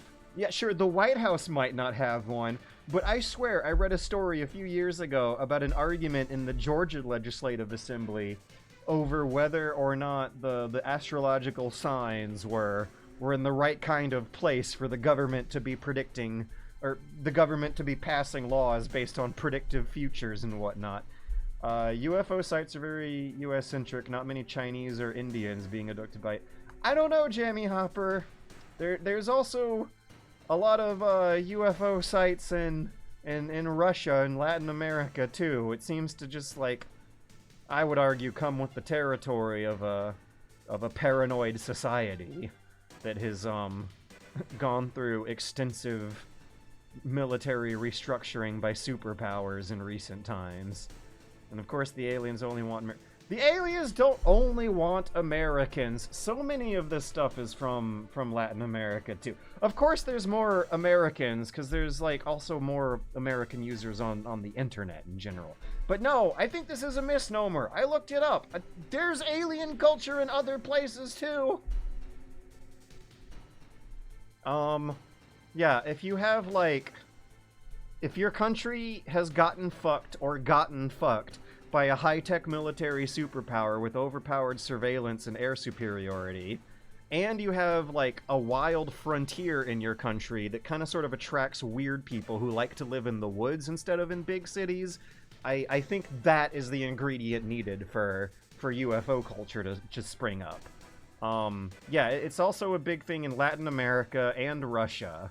I want to say not so much, and a little bit in Japan. I want to say not so much in like Central Europe, where everyone's kind of sort of living in big cities and at the whims of other superpowers, and also education standards are higher.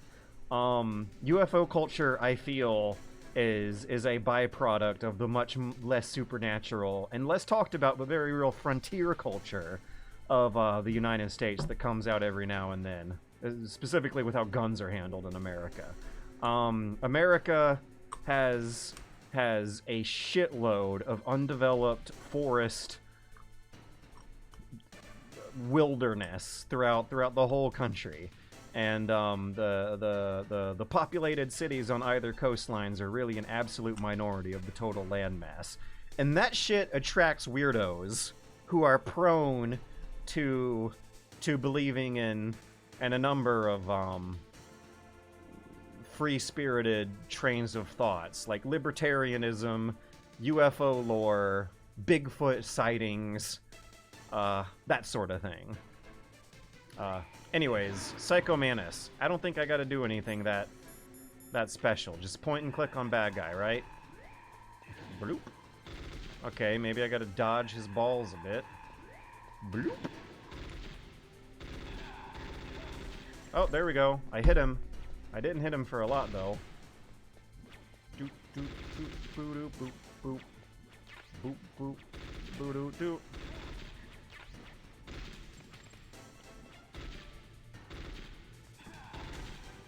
Why are they not hitting? Sometimes they hit, sometimes they don't. What's the trick?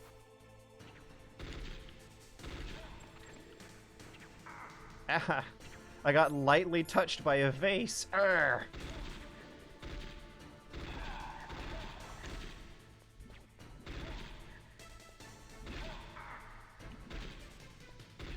Man, he's not even doing that much damage either. Oh, that's right. I gotta crouch underneath these. The incredibly slow crouch move is actually gonna get some quick, speedy, responsive action in a minute whenever he does that thing again.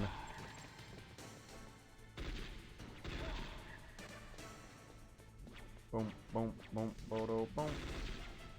Boom, boom, boom, boom, boom. Boom, boom, bada, boom.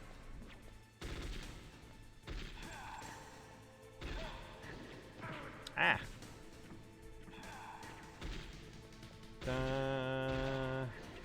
ba, ba, ba, ba, ba. Bum, bum. Brum, bum, bum, bum, bum. Bum, bum. Bum, bum. Ba-da, bum, bum. Whoa! Oh, I couldn't crouch fast enough. I couldn't slowly crouch fast enough.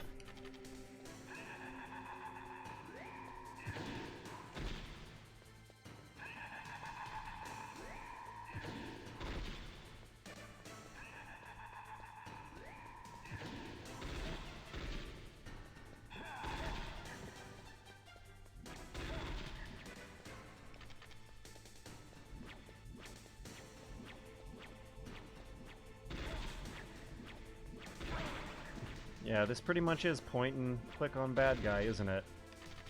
Except with a less elegant aiming system than pointing and clicking. Hold the stick in the general direction of bad guy and pray for the best. Spray and pray in general direction of bad guy. Casually trampling over Meryl. Oh, I got a stun grenader, right? Where's my ammo too? I feel like I should be seeing a spinning box of FAMAS ammo somewhere around here. Powerful. Yeah, listen to that voice squeak. I don't know how intended that was. Maybe it was. I gotta stun grenade her again. Stop, Meryl. They should patch it to read your Steam library. That would require... No, they shouldn't. That would require new voice acting, and it's been so long that the guy's voice is not going to sound the same. No! It cannot be! No! They should have him make your controller rumble across the table. That is the coolest bullshit. A very... Unlike Lou Elizondo's ESP mind reading, future predicting, Psycho Mantis making the controller rumble across the table is an extremely amusing and convincing magician's act. He does make the controller yeah, he does. He does not in the PC version, and that's... I don't even think we've Hideo-ed. I don't think we've blacked out to Hideo this whole fight. We haven't switched video inputs to the Hideo input.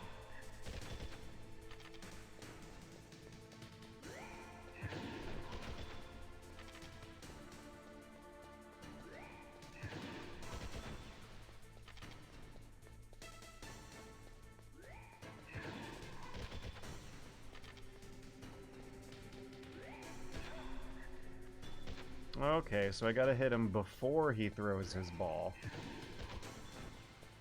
Bump, bump.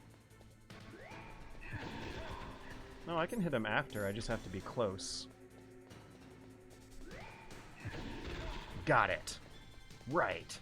This might take 2 tries, but I got it. Bump, bump, bump, bump, bump. Bump, bump, bump, bump, bump.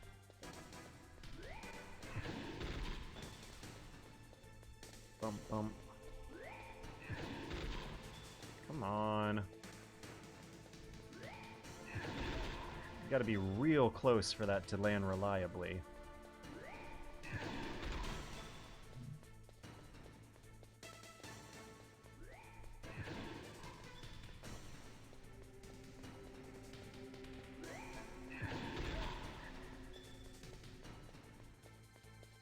Is he, gonna be doing anything different at all soon? Should I be doing something different? Should I be throwing grenades at the edges of the room and a predictive landing spot or something? What? Did he do that? Did he make my grenade blow up in my face?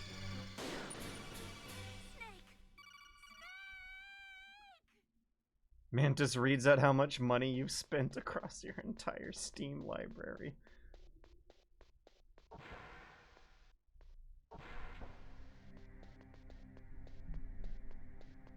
I see you've bought many games you never launched. Come on, Mr. Foxhound. The commander is waiting. Ah, I see you like Hoonie Pop. Your most judgmental Steam friend is Psycho Mantis. What's on the computer? Oh, I can't see because I can't get into first-person view, of course. Is that Yoda? He kind of sounds like Yoda. Psycho Mantis sounds a little bit like Yoda.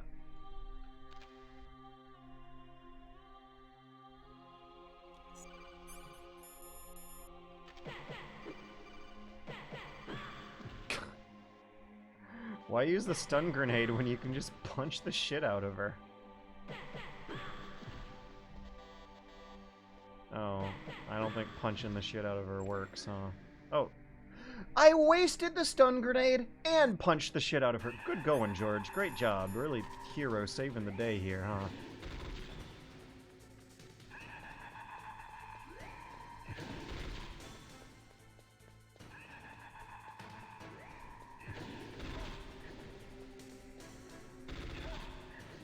This is another case where pepper spray would be useful.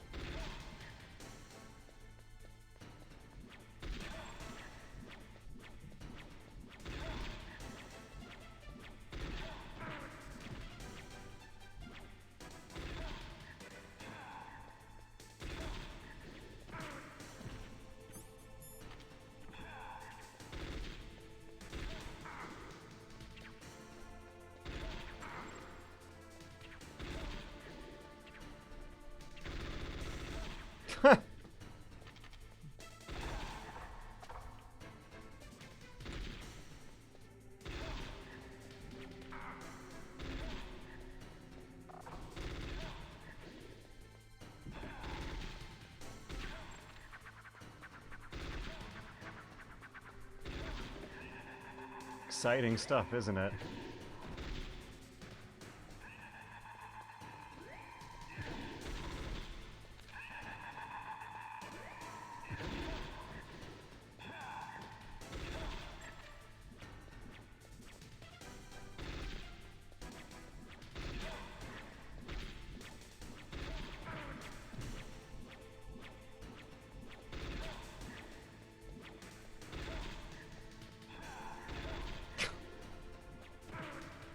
I got him stun locked. No, I don't.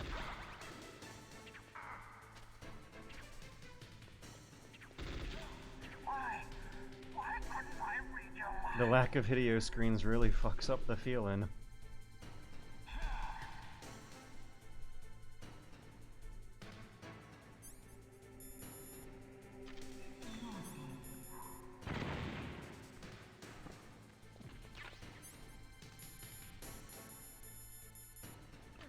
Okay, this might take 3 tries, but I got it, I got it. Indeed, but I know your weak points. Meryl, stand right where he can see you and blow your brains out. A better PC port would absolutely play Windows error noises. I mean, even if they were like really old, outdated Windows 98 error noises, that would still be Ah, what the fuck? Even if they were really old, outdated Windows XP error noises, it would still... Okay, that's the way they could do it, actually. They could update this without having to call the voice actor on the phone and be like, remember that Psycho Mantis voice you could do 30 years ago? Yeah, just have, like... No, I got it! What Psycho Mantis needs to do in a re-release for Steam and an updated remastered version for Steam is minimize the game and launch a, like, uninstall wizard. A fake uninstall wizard designed to just trip you up. Have you ever played a non-Kojima MGS games like Portable Ops? Yes, I've played Ghost Babel, but everyone's played Metal Gear Rising, and that's That's a fantastic game that's not a Kojima game that seems to have everyone fooled. I don't think... I also think I have a disagreement with a lot of... In fact, this is actually the case where I want to be a little gatekeepy about it and say more casual Metal Gear Solid fans who associate the Kojima name as being an exclusive fucking requirement. There are Metal Gear Solid games without Kojima that are fantastic. There are Metal Gear Solid games made by Kojima, like the digital graphic novel on the PSP, for example. There are Metal Gear games with Kojima's name on them that are not fantastic.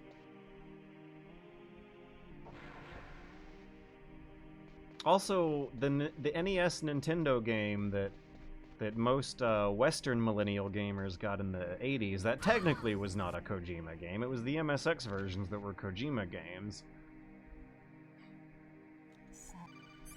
Blip, blip. Okay, I gotta remember the basics of CQC for this fight.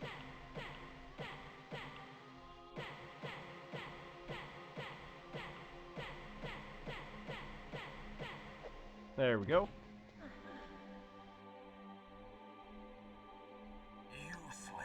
Trig the Discovery. I think you might be disappointed to find out that Metal Gear Survive is apparently not really that bad. I only really played it beyond a... I got it. Use the controller port. Plug your controller into controller port 2. If you do that, you won't be able to read your mind. Right, so this is how they originally had things designed. I actually have a mod installed with a little cheap flag turned on that prevents the controller swapping from being necessary here, because it's just a waste of time. But yeah, they changed the text, did not change the voice. That is hilarious.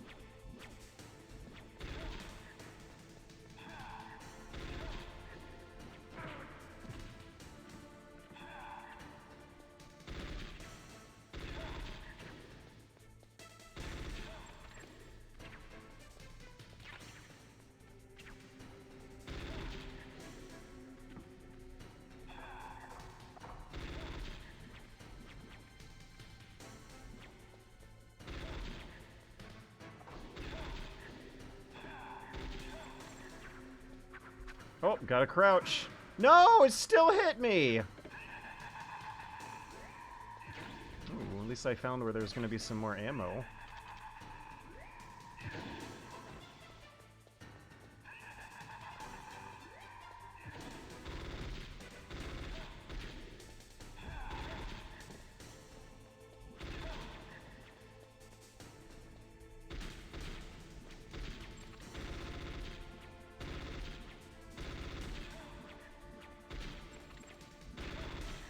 There was something blocking my bullets behind that table.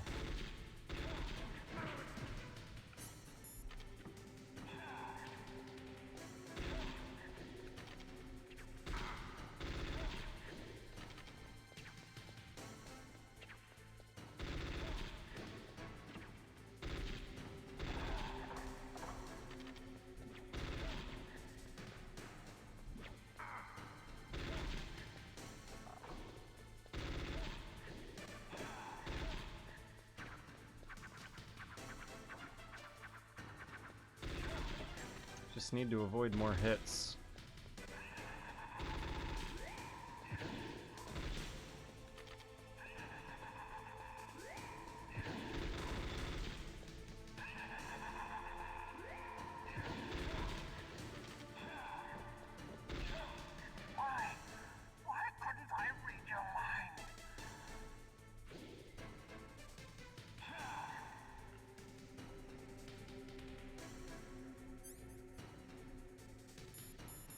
Wait, destroy the statues thing. Counterfeit bagel. What are you referring to? Is there some silly little Easter egg or alternative strategy going on for this fight that no one's known about for 20 years?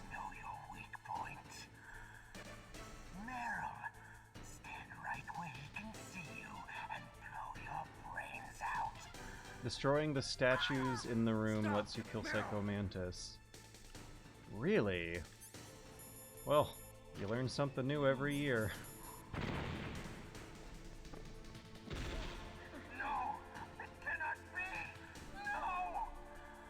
You punch the statues. Nothing happened. I mean, I'm curious. I'm wondering if I'm gonna lose the fight because of it, but I'm curious now.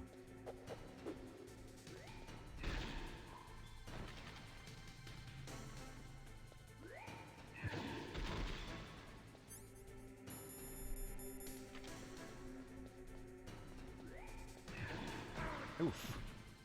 I didn't see it coming.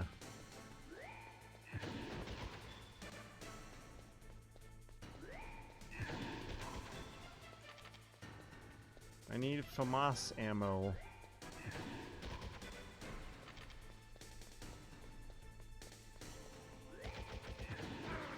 Oh, come on. I'm wondering if I can get some shots into him at a longer distance at the beginning of his attacks,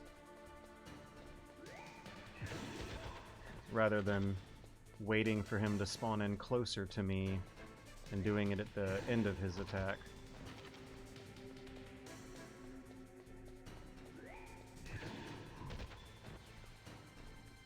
Yeah, what if C4 works on the statues? Ooh. No! He just blows up your C4! Telepathically.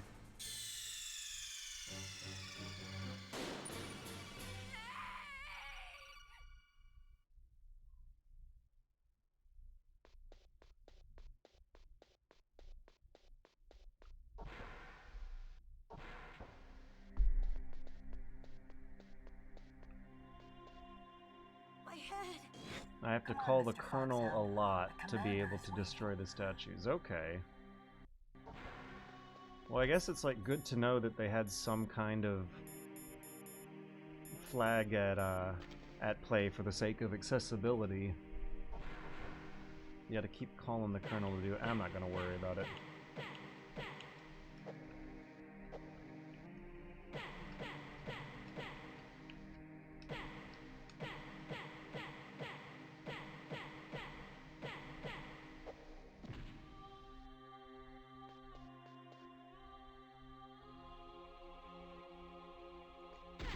Oh, whoops!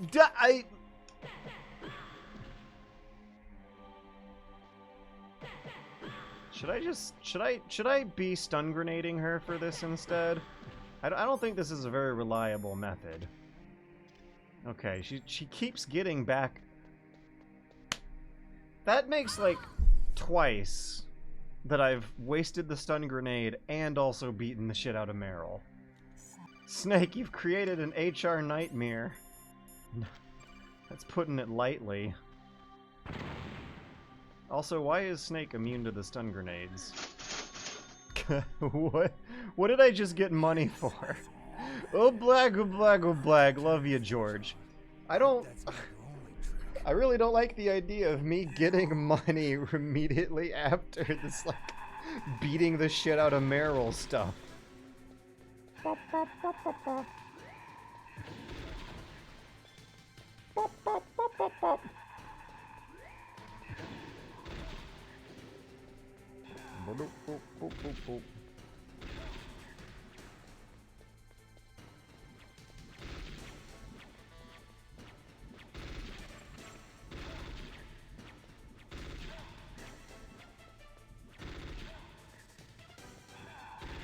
Okay, so this time my new strategy is going to be to take less damage. Easy peasy.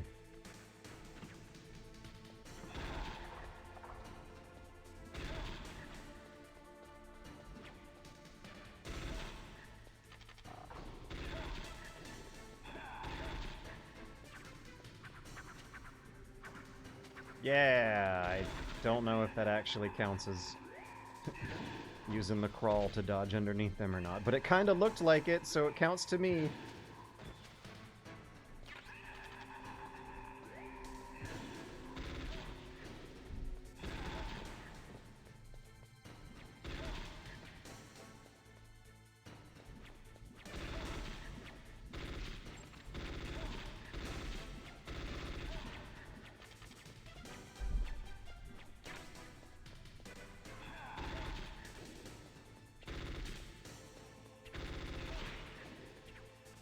Hey, did I just destroy one of the masks? I'm destroying the masks and I didn't need to call Colonel a bunch. Maybe it's retries? Like after you've retried the boss a bunch of times, maybe that allows you to destroy them? I just hit him with the FAMAS and it's fine.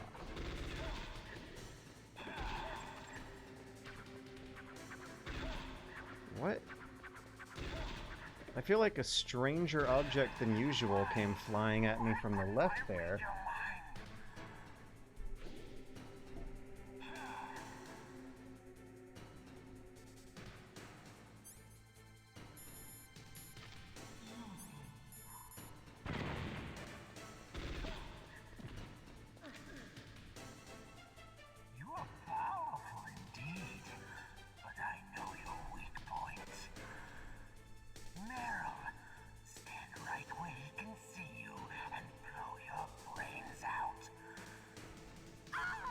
It's kind of weird that they have you flashbang her twice in a row while presenting it as if it's going to be a new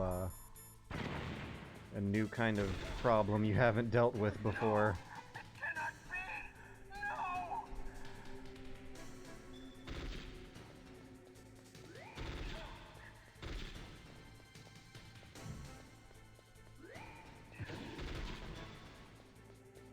Oh, I didn't even have my ration equipped this whole time.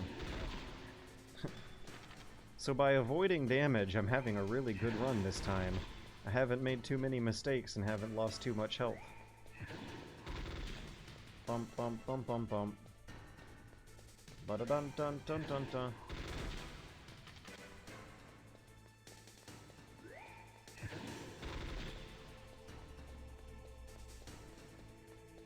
Oh, Meryl's a woman in a Hideo Kojima game. She's gonna get fucked up, but not from all these multiple flashbangs.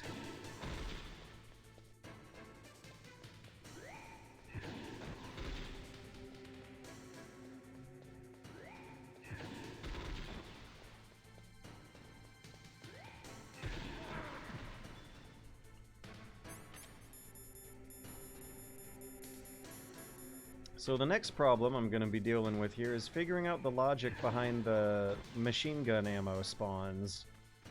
Oh, I'm sorry, the FAMAS spawns. There we go, here's one. Much better, thank you. No! Ah! I was doing a lot better at avoiding damage before I started talking about avoiding damage.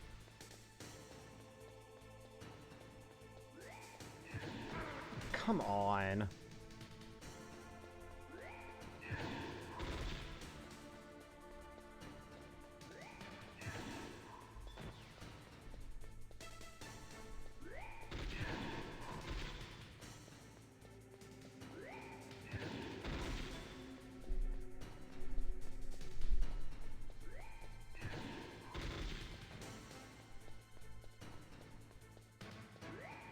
So, one of the things that I think the mod that I have installed does for correcting some of the technical issues behind the Psycho Mantis boss fight is,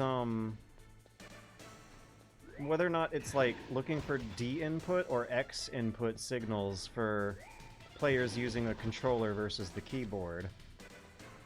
Because, when this game came out on PC in 2000, the X input standard for plugging in an Xbox controller and playing it on PC was not a thing. It would be looking for a very different kind of not USB input. Like some of these game controllers would use serial ports instead. There are very different software. It would be looking for very different software calls of physically different hardware to determine whether or not the player was using a controller or the keyboard, and thus which one they should switch to for the fight. Maybe a punch would be more reliable for close range.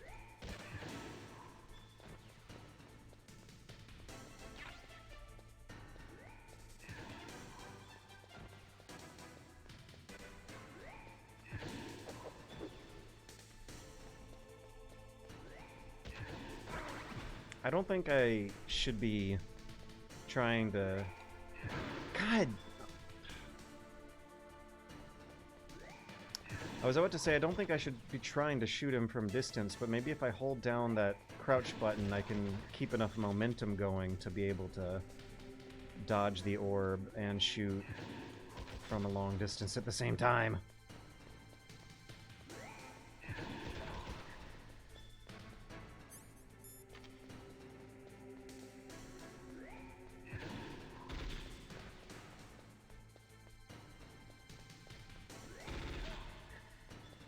Yeah, it worked that time.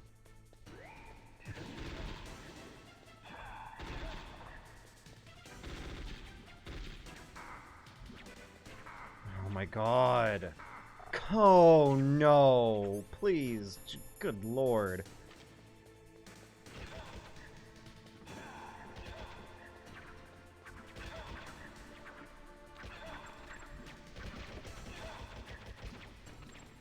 Yes! Oh, nice. Very dramatic. Right into the chair. Colonel, your niece is going to be okay. Thanks, Snake. Some really good cutscene coming up. Meryl's brainwashing should wear off, right, Naomi? Yes. But why did you go so far out of your way to save her? For Campbell's sake, or maybe it's because you like her? I don't want to see any woman die right in front of me. Oh, really? In real life, if Meryl dies, it's game over, but in universe, I feel like it wouldn't stop Snake. I'm sure Meryl won't have any long-standing hearing/vision problems from all the flashbangs. So, you used the other... I wasn't able to read the future. A strong man doesn't need to read the future. He makes his own. Perhaps so, but I'll read your future.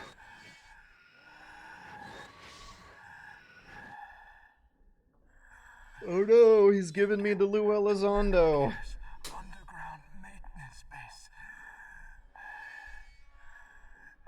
Oh wow, I didn't know that you just straight up blow the heads of those statues off. Jesus Christ. There's a hidden door behind the bookcase.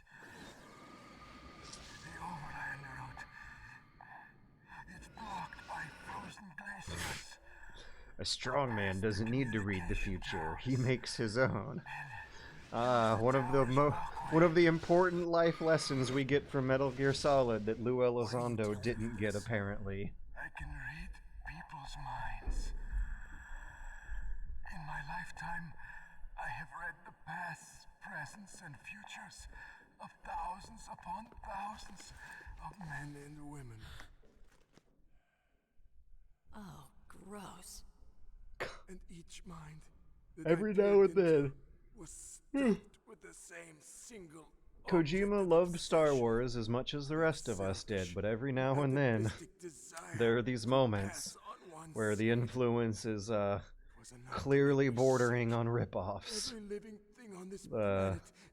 The assumption that the previous game ended on a cliffhanger where Big Boss revealed he was Snake's father all along, and also this scene where he takes the mask off and there's this gross, shrivelly, emaciated white guy underneath. We have no past, no future. We live in the moment. That's our only Free Glass is talking about the interpretation of the boss's will. That's one thing I've always appreciated about MGS. The theme of self-determination has always been consistent and strongly implemented. Yeah, no, this is like... We're getting into some of the stupid weeds about the various interpretations of the will of the boss. With, how there's this, moral lesson about how Solid Snake is the only one who accidentally correctly interpreted the boss's will by preaching free will and self-determinism, self-determination, and that the more nihilistic characters who seem to think that the Cold War is going to go on forever, or that soldiers are going to be fucked up, weird PTSD foxhound bosses forever, are generally portrayed as the bad guys, and Raiden kind of goes through a similar transformation in MGS2. You have suffered the same trauma. Do you think when he talks about seeing the future, he's seeing whatever's going on in that one boss from MGS2 he was in? Truly the same, you and I. Mantis, boss, MGS4, screaming Mantis, right. So, I remember that being considerably less impressive than the Psycho Mantis boss fight as well. You don't really interact with the console hardware outside of the game. Thank you here. It's like a Zelda puzzle. They go from this weird fourth wall breaking, hardware exclusive, console exclusive gimmick where you're pressing buttons and fiddling with levers on the actual console hardware to beat the boss, to something that plays more like a Zelda boss where you dig up 2 items from your inventory, shoot some things around the stage with them, and I'm not so bad. And you don't have to plug in the second controller port or like turn the brightness of your screen all the way up to see the bad guys or something. Wait, the BBs were cut out of the Metal Gear Solid 4 novelization? Oh, God. That's kind of tragic, because the Metal Gear Solid 4 novelization is regarded as being one of the better ones. I read the Metal Gear Solid novelization, and it was... What is it? My mask. It was pretty trashy. I don't want to call it a steaming pile of garbage. It was fun, but the Metal Gear Solid 4 novelization, I believe they got an actual dedicated fanfiction author who ended up applying for a job and proving themselves good enough to do the real thing.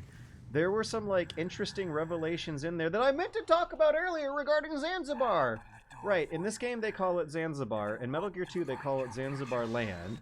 That's some early to mid-90s Japanese translation tomfoolery going on where the geographic location of Zanzibar is around a bunch of countries that are called Stan.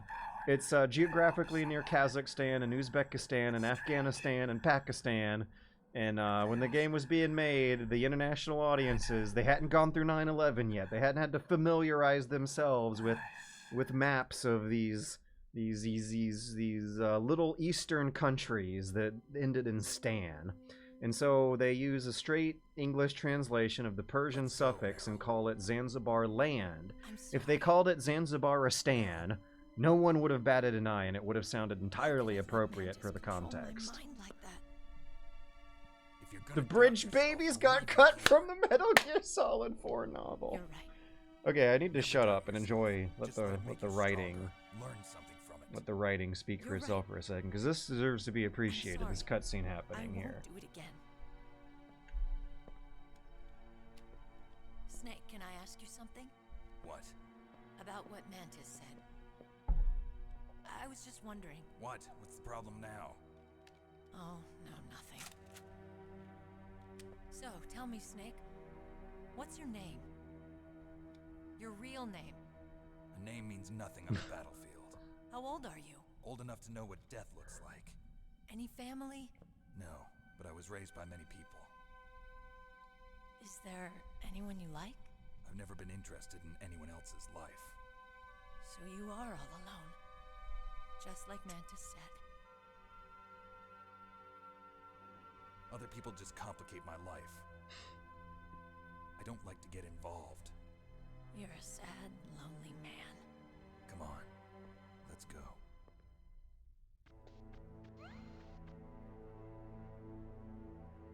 It's a good scene.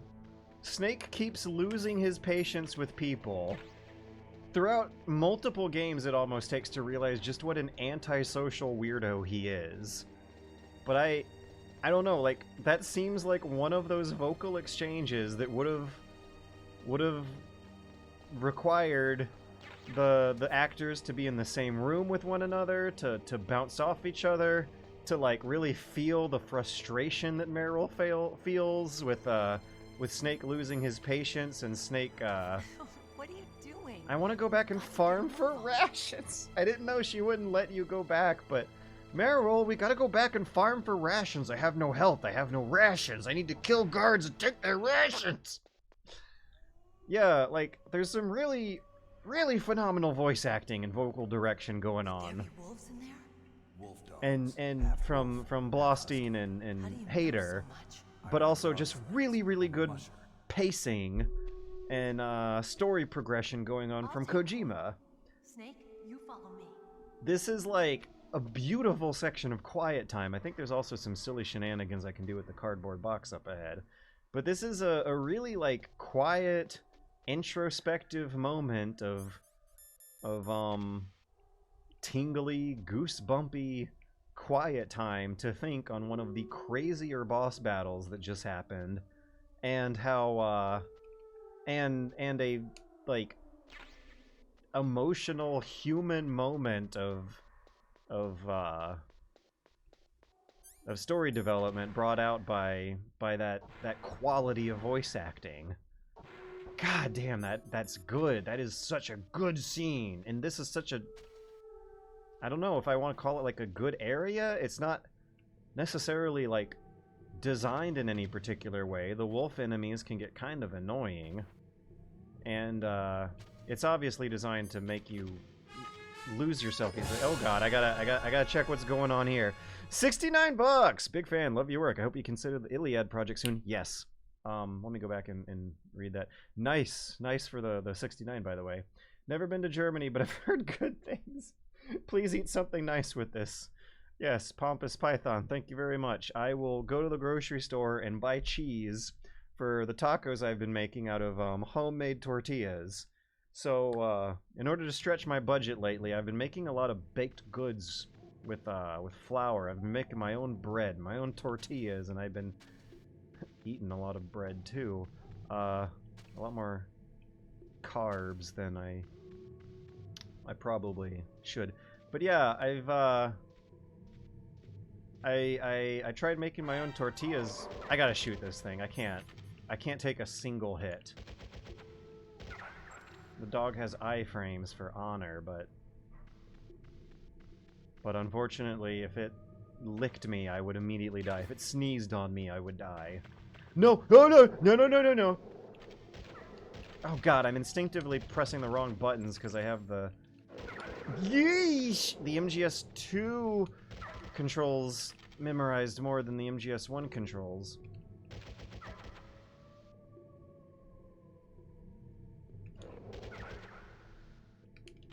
I don't know if the method that I'm doing here would be any different from earlier difficulty modes, though, because you don't get a radar in this section either there, and I noticed that I was switching back and forth from first-person mode to make sure that I was...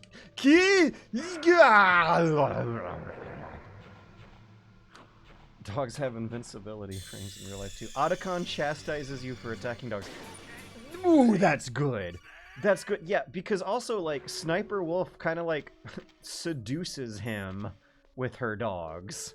There's a literal, one of the funniest lines in the game that's, like, crushing, too, because it's, like, funny to hear as an audience and absolutely devastating to the characters, because it's, spoken in true earnest, but Otacon at some point actually says, she can't be a bad person, she likes dogs, right?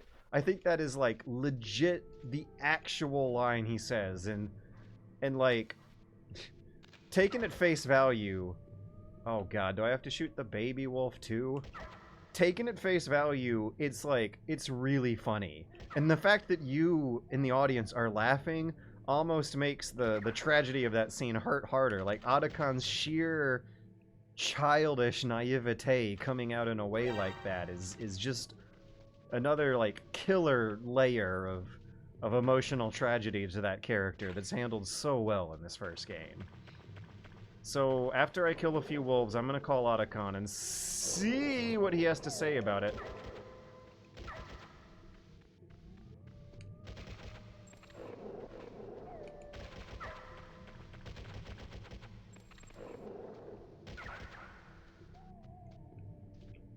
Whoa!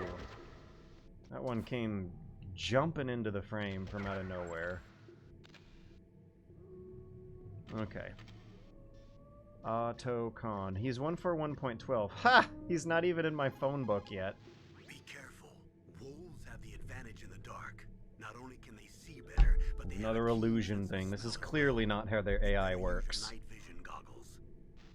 Alright, I gotta call 141.12 if I want to get chastised. Snake, don't kill the dogs, please. What are you talking about? If I don't kill them, they'll kill me. But those dogs are just innocent animals. If they were guilty, it'd be okay. But you keep dogs, don't you? So what? This is war. My private hobbies have got nothing to do with it. Gosh. You also get the sense that Snake is, like, especially pissed off right now for this chunk of the game. And also, considering what's about to happen later, it's like, oh, this is good. We gone through this game, like, so many times. And this part of the story, like, hits me hard every time with the way it's paced and written and acted. This is Gah! This part of the game, they're gonna make me do backtracking here. I mean, and it's always annoying to go through the dog cave, but as far as, like, the story is concerned, I think this is my favorite chunk of the story in the game. As far as the aesthetic elements are concerned, this is my favorite stretch of the game. When it comes to playability, I feel like the Metal Gear Solid games tend to top-load the most fun stealth sneaking challenges at the very beginning, which is really smart for frequent replays. But when it comes to the story stuff, the aesthetic stuff, this is phenomenal. This is timeless. This is aged like no other game that has ever been made has aged.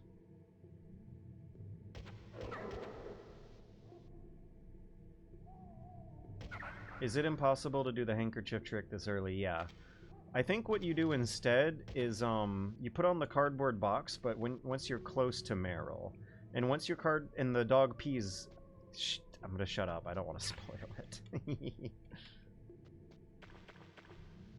I just got to remember to put the cardboard box on later, and just unload my magazines in this direction right now.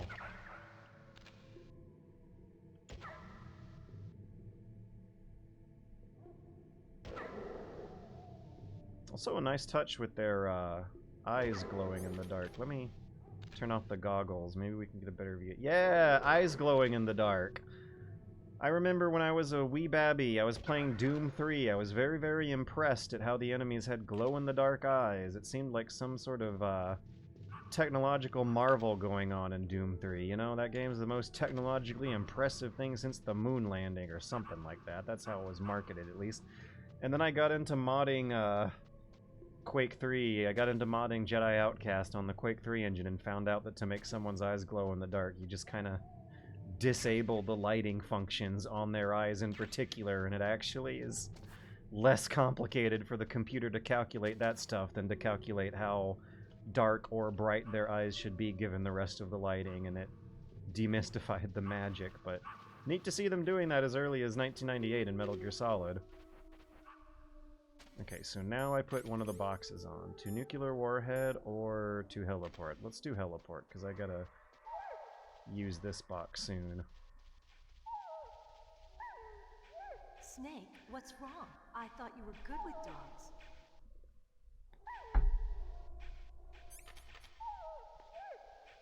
Okay, so if I remember the procedure right...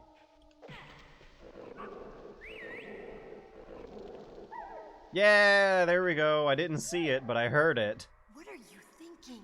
That's a good question. Something I never would have thought of if I never read it in a strategy guide. Okay, so pro tip.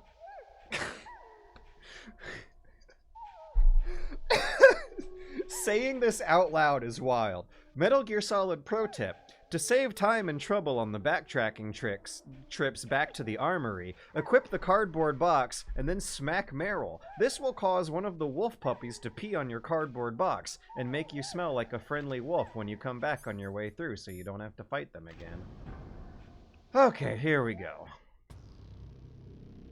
I think after this, again, this is a chunk of the game where writing and voice acting start to get phenomenal. I think I might call it a night once we go through the next phenomenal cutscene coming up here. What did Hideo mean by this? Is this first person shooting a mod? The first-person shooting I've been doing is technically not a mod. Subjectively might be considered mod-ish. It's an officially supported, developer-made, Konami-sanctioned feature of the PC port. It's available only in the PC port and is incredibly janky as hell. Even a dog's gotta piss on the battlefield. So, what do you think? Pretty good, huh? How did you know where the mines were? It sounds weird, but when Mantis dove into my mind, I was able to see where the mines were placed. Are you impressed? Well, a little bit. Do the dogs wear... Little? Do dog soldiers wear adult diapers so they can pee on the battlefield? Oh boy. The controls are not making it easy to match these footprints 100% accurately.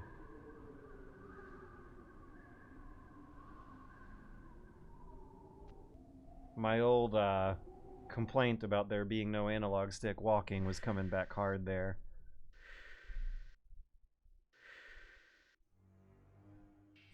What is it?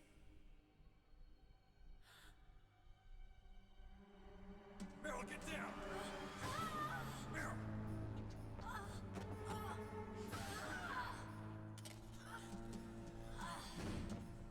Yeah. It still looks really gruesome and painful. Even in 2024 and even in 1998 with the pixelated low-resolution graphics. Like, they do a really good job of selling the blood and guts there. I guess I am a rookie after all. Don't worry, Meryl, it's me that You're not just... Don't worry, Meryl, you're a woman in a Kojima game. It happens to them all. The sniper's using me for bait to lure you out. Damn. Shoot me, Snake. No. My gun. No. No. I can't reach it by myself. Don't move. I promised. Yeah.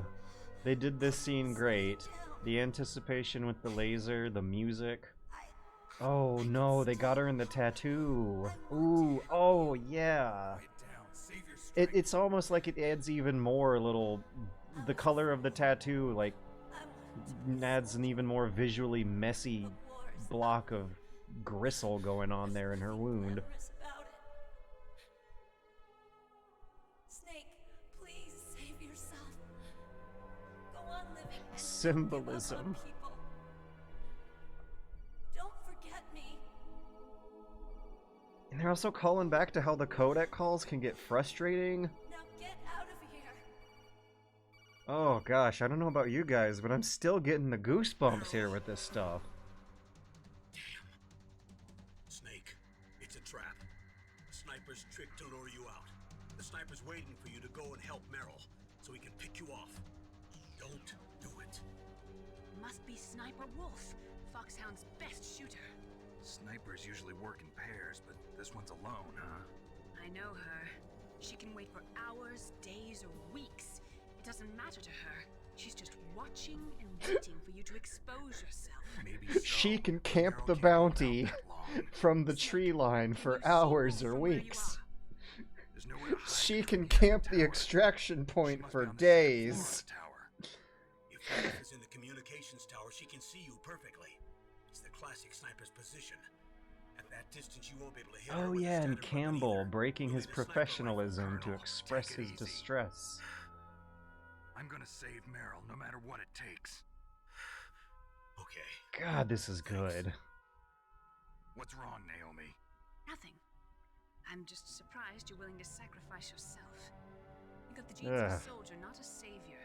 And Naomi's antagonism is coming out really subtly too. I wouldn't go that far, but I don't know what the hell my genes look like, and I don't She's care. too young to die of old age if you don't do anything for a week. I'm going to save Meryl. I don't need an excuse. Okay. And I'm not doing it for someone else either. Oh I'm gonna god, the save Meryl music. myself. Colonel, don't worry. Yes! Thanks. I understand. I'm sorry. Oh god, this is good! Doot doot. Doot doot. doop.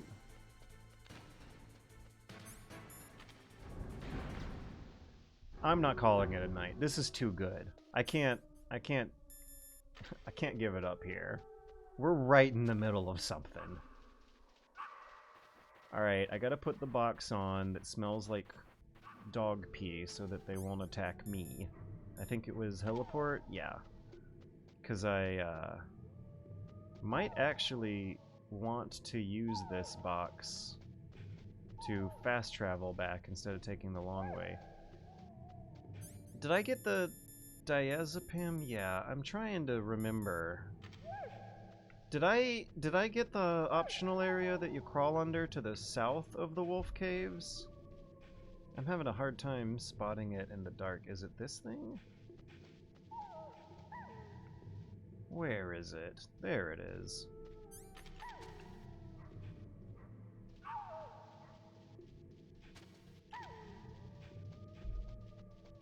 I guess I got the items in here and my short-term memory failed me because of, maybe because of all the talking I was doing.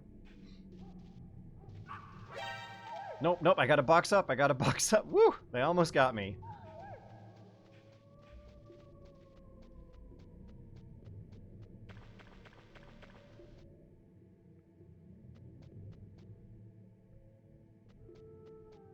Is this a dead end, or can I crawl under?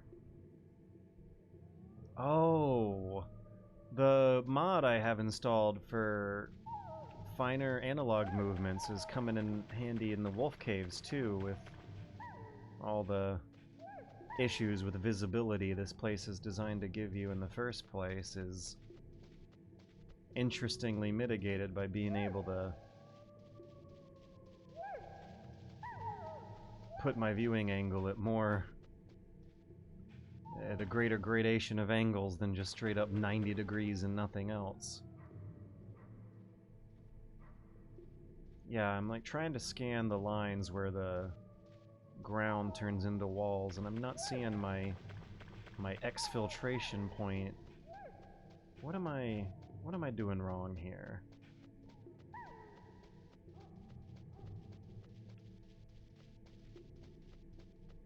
Because it's like, I totally came in from the northwest. Jeez, how many... Let me just double check that I'm going where I think I'm going. Right, so I should be going northwest from here on out, right? And I really hope I don't get chomped as soon as I exit. Thank goodness. Okay, northwest. Maybe I was just missing the little crawl space. I remember there being snow. Oh, yeah, there we go. Why am I missing it all over again? Okay, I'm pointed at it. There was some... Oh, I see. So you cross a certain threshold, then the camera pans over to show you more, snow on the ground. The snow on the ground is a good visual reminder. So, like, the camera's also kind of fucking with you in there. With some, manually placed camera waypointing going on. Hell yeah. What a brilliantly designed video game. What a fucking fantastic video game. Oh, this is good!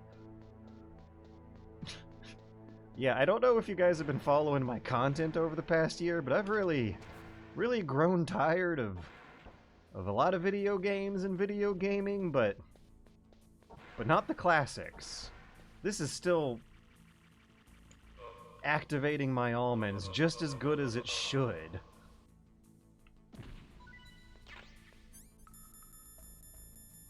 Gulp. Alright, who else? Who else has rations on them? Yeah!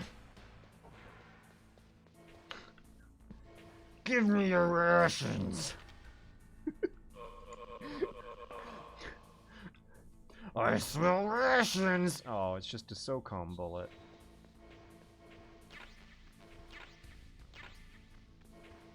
I killed that guy for nothing. Oh, yeah, I'm literally talking about how great this game is, and how expertly designed it is, and how much fun I'm having with it, while doing the backtracking for the sniper rifle. One of everyone's least favorite parts of the game is still, like... I think it's just because of how good the performances and the story stuff is getting here.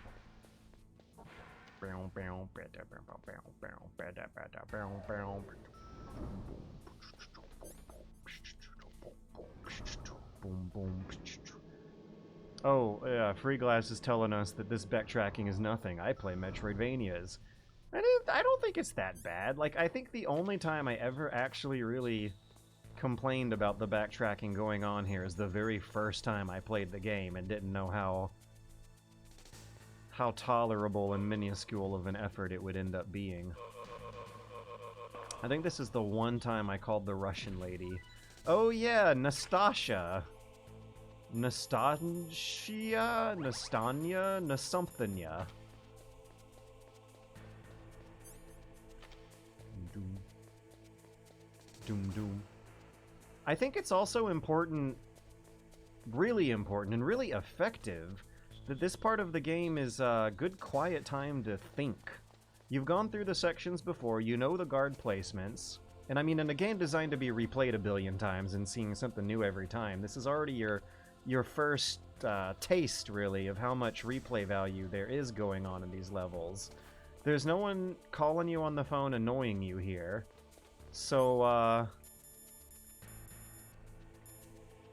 it feels kind of, like the wolf caves. Like, you backtrack through some previous areas, being a little more quiet and introspective and thinking in your head instead of getting characters yelling stuff at you, instead. And, you're also better at it the second time through. You already know the guard placements ahead of time. It's gonna feel different. You're coming through these areas from a different angle.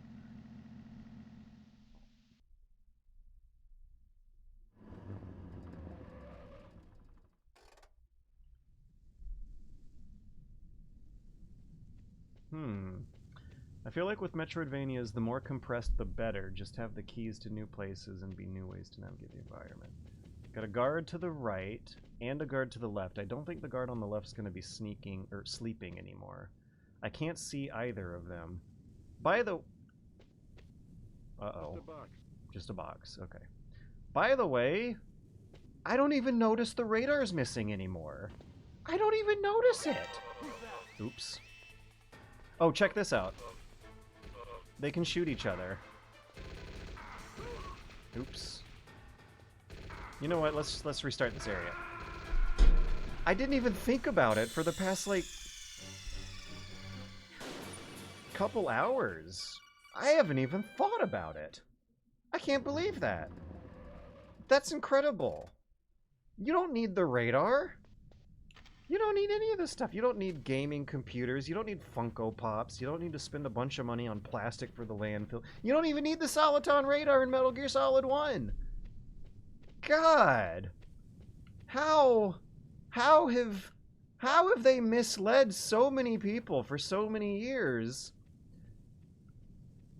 Okay, I got enough sound to know that my eastern area should be clear. Did they take the camera down? They took the camera down off the wall, so it would be easier to get back in the tank hangar from underground. I still need a ration from one of these guards. Should I use the chaff grenade? I only have one chaff grenade, or there's no more chaff grenades on the helipad. Looks like there aren't any new items to refill either. But I have an easier route back into the tank hangar from underneath here now. You know what? This is neat. To get inside the tank hangar from the heliport the first time, I took the traditional upstairs route, but since I think I should, actually, because there's going to be a level 5 door up there, a level 4 door that I don't think I had a good opportunity to check out earlier. Yeah, you know what? For the sake of keeping things visually interesting for the stream, we'll look at a new area. It won't really look like a new area, but the vents downstairs have mice. The vents upstairs don't have mice. I think there's a fun codec conversation with Master Miller about the mice down here. having a top-down perspective like in Metal Gear makes the radar unnecessary. I don't know. I've always thought that the radar was necessary to keep yourself from getting spotted by off-screen hazards, but it seems more like the bigger crutch is the short viewing spotting range of the guards, which is better hidden by the lack of radar. Like everyone, it kind of breaks your immersion. It demystifies a lot of the logic going on with the game design and what sort of challenges they want you facing. But knowing that the guards can only see about 10 feet in front of them makes it feel less like a commando spy action movie than it does a cheap, silly Pac-Man style video game with artificiality going on. This is great. I'm really enjoying this run. Not knowing the exactitude of the guards' spot radius makes them more of a threat. They deal more damage on the harder difficulty anyway, but what's more interesting is that not having the radar there, it makes your imagination fill in those gaps that would be demystified without the radar. Oh, Jammy Hopper, you just accidentally mentioned an actual feature that is implemented in the series at some point. In Metal Gear Solid 3, you can pick up a stinky uniform from a nasty toilet, and it smells so bad that if you're, like, hiding in the bushes and guards come walking your way, they will avoid the area because of the smell. It's called the Stinky Camo. And it has, like, a pretty mediocre camo index rating, but that extra feature of, oh god, where is he? See, I know there's someone there. There's an element of, like, horror and stress and tension to knowing a guard is around, but not knowing exactly where, and I love that. That is, like, the quintessence of, I think, what has me so hooked with Hunt Showdown is the fear of knowing that the enemies are around, but not knowing exactly where they are around. So there's a guy upstairs. I can hear him. He must be upstairs. I see only one guard downstairs. Sleeping guy, I don't know. It doesn't feel right to kill a guy who's asleep. See, like, he's looking in my direction, and I know why he's not spotting me, and it's because they're not programmed to, but if I didn't know that from the radar giving that secret away, I might would have think that there's some kind of glitch or ambiguity to the system that was keeping him from spotting me. Instead of knowing that that's just the concrete, unbreakable, unquestionable, inarguable rules of the game.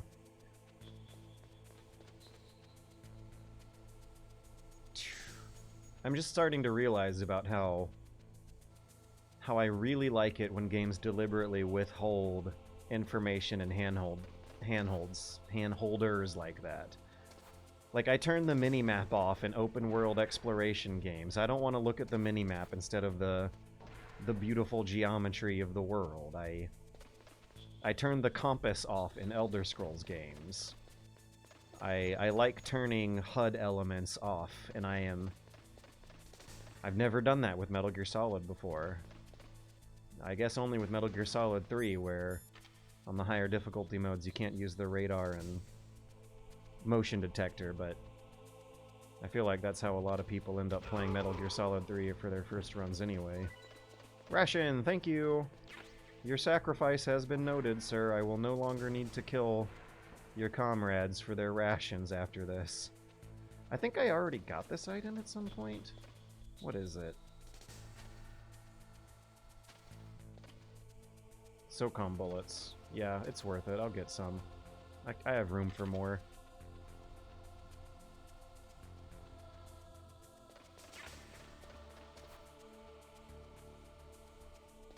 Oh yeah, Breath of the Wild / Tears of the Kingdom on the... They also are made better by turning some of that stuff off. But yeah, like it even works in Metal Gear Solid. That blows my mind. I've always thought that the radar was, like, a really important part. When I've dabbled into hard mode for it before, I just, like... it seemed like such a wall of difficulty to climb that I never really gave it a fair shot. You just kind of get in a different headspace. You use a different method, and it's elegant. It's beautiful. I'm loving this. It plays well, and it like really gets you to pop out your eyes, widen your eyes, slow down, use your senses, use your ears, your hearing to get through here instead of just zooming in on the little Pac-Man game happening on the radar. I wonder if there's a good middle ground between this and normal mode. Maybe a radar without vision cones? I wonder if there will be more interest in modding this game to maybe do that. Because I'd imagine, like... Okay, no, I'm going to the armory. I'm not going out there. Because, no. I'm just now remembering. They render it with vectors, not with PNGs. But, like, the classic trick for, getting rid of a HUD element in a game that allows you to at least manipulate the texture files would be to just replace whatever texture file the HUD element is using with a transparent PNG of nothing. Hehehe, gotcha. I got you to shoot your friend up. Ow.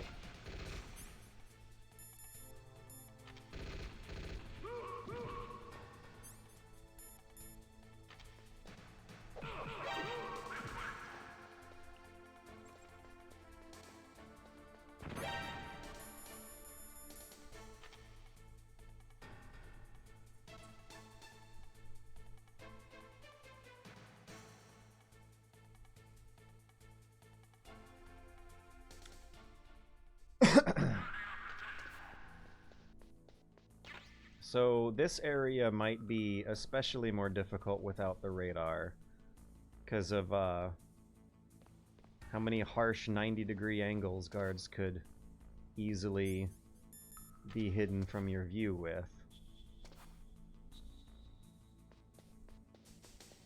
So it's a true test of the methodology I've been trying to learn. Are there more? I feel like I got out of that fight pretty elegantly. Ah, lasers. Oh, this is tricky.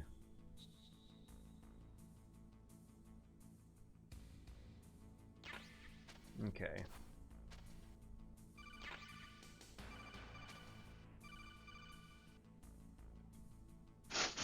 Woo! Oh, scared the shit out of me. Sausage Man donated $5. Thank you, Sausage Man. I watched your Metal Gear Crossout so many times before, but I've only just gotten around to playing the games. Beat MGS1 and replaying a bit before moving on to 2. Love your videos over the years. Thanks, Sausage Man. Thanks for the kind words. Thanks for the $5. I hope you really enjoy Metal Gear Solid games. Remember to, let's see, you just finished 1, you're about to start 2.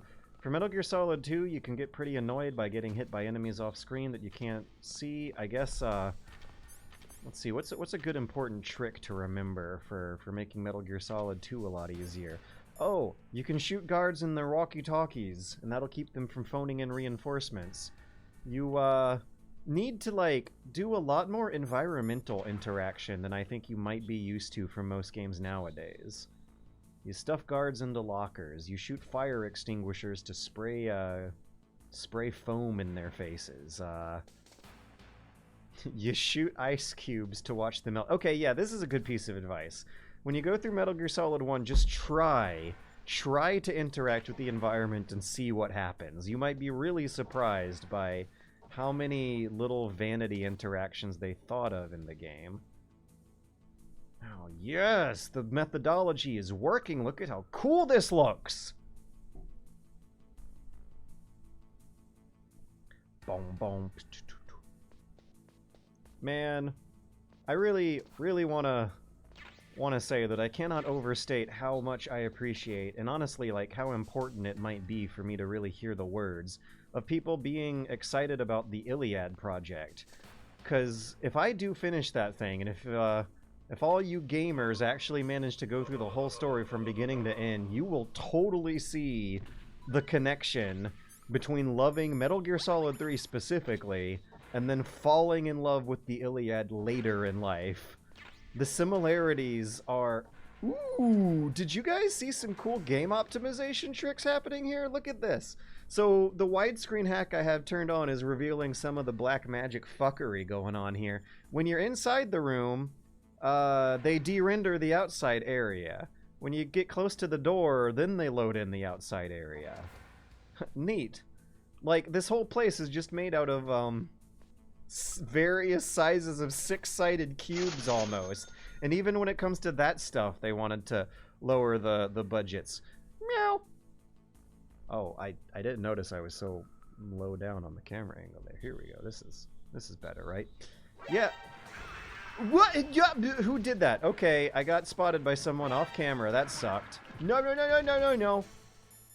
Do I have rations? I have no rations. Ah, crap. Is all that progress gonna be for naught? Is this the last guard left, actually? Yes. Dun dun dun dun dun. I'm gonna kill him. I'm gonna kill him for the ration potential. Imagine the last thing you see before you die is Snake just like hugging the air 4 feet above of where you are on the ground. Don't look at the loading optimization behind the curtain. Heck yeah, the Iliad, hell yeah, I've been meaning to listen to those, but I get distracted. To be fully honest, I'm excited for you convincing me the Iliad is great because of my trust in your work. So, the Iliad and Metal Gear Solid are both supernatural military dramas that get really emotionally intense during the quieter times. Wait, what is happening on the Twitch stream right now? I think I actually just got distracted by nothing more than a banner ad. But yeah, the Iliad and Metal Gear Solid are both supposed to take place in like real reality where politics is going on in the... Ah, God. Ah, God.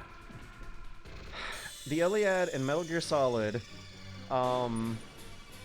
share a magical realism setting where the depiction of a real political conflict, MGS3 specifically, hang on.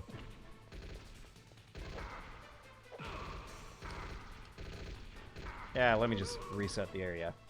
MGS3 specifically, I want to narrow my focus down to MGS3 because MGS3 takes place a couple generations ago. It's like evoking a lot of Vietnam imagery to tell a Cold War story where there are supernatural elements that none of the characters in the game really question. It looks like a Vietnam story. It takes place during Vietnam times. And another thing going on is that it's about, like, a rugged, masculine Vietnam commando who gets his, like, face all fucked up, and he spends half the game crawling through mud on his belly, and there's this really gruesome scenes of all the injuries he's taken that he, like, treats himself. He's depicted as like a rougher, tougher generation of men from a conflict that the audience doesn't immediately remember, who are supposedly looking backwards to a time where things were a little more magical.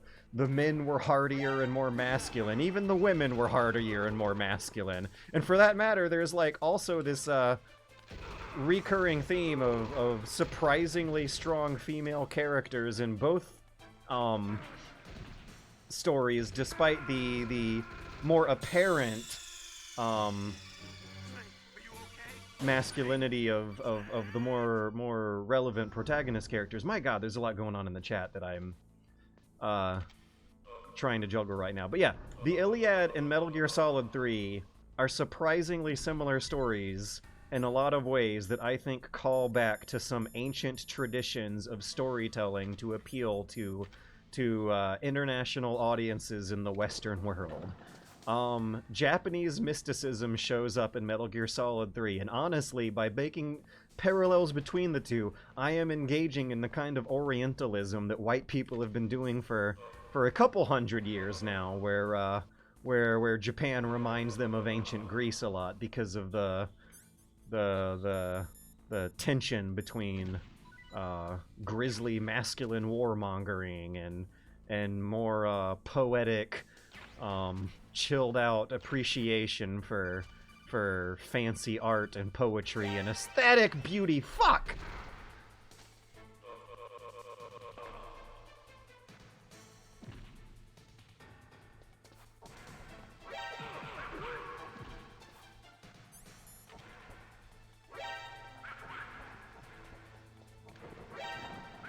Oh wait, I know what I should do.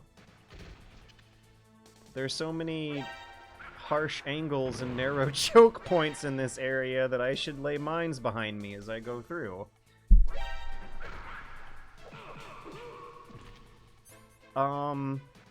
Yeah, Metal Gear Solid 3 and the Iliad are magically realist, nostalgic explorations of masculinity and gender politics intersecting with history and regular, ordinary, normal politics in a fictionalized representation of glorifying some real conflicts that people had to deal with a couple generations removed from the immediate audience consuming the stories. There's also the, like, amusing bisexual tension going on in Metal Gear Solid that it shares with the Greeks as well. I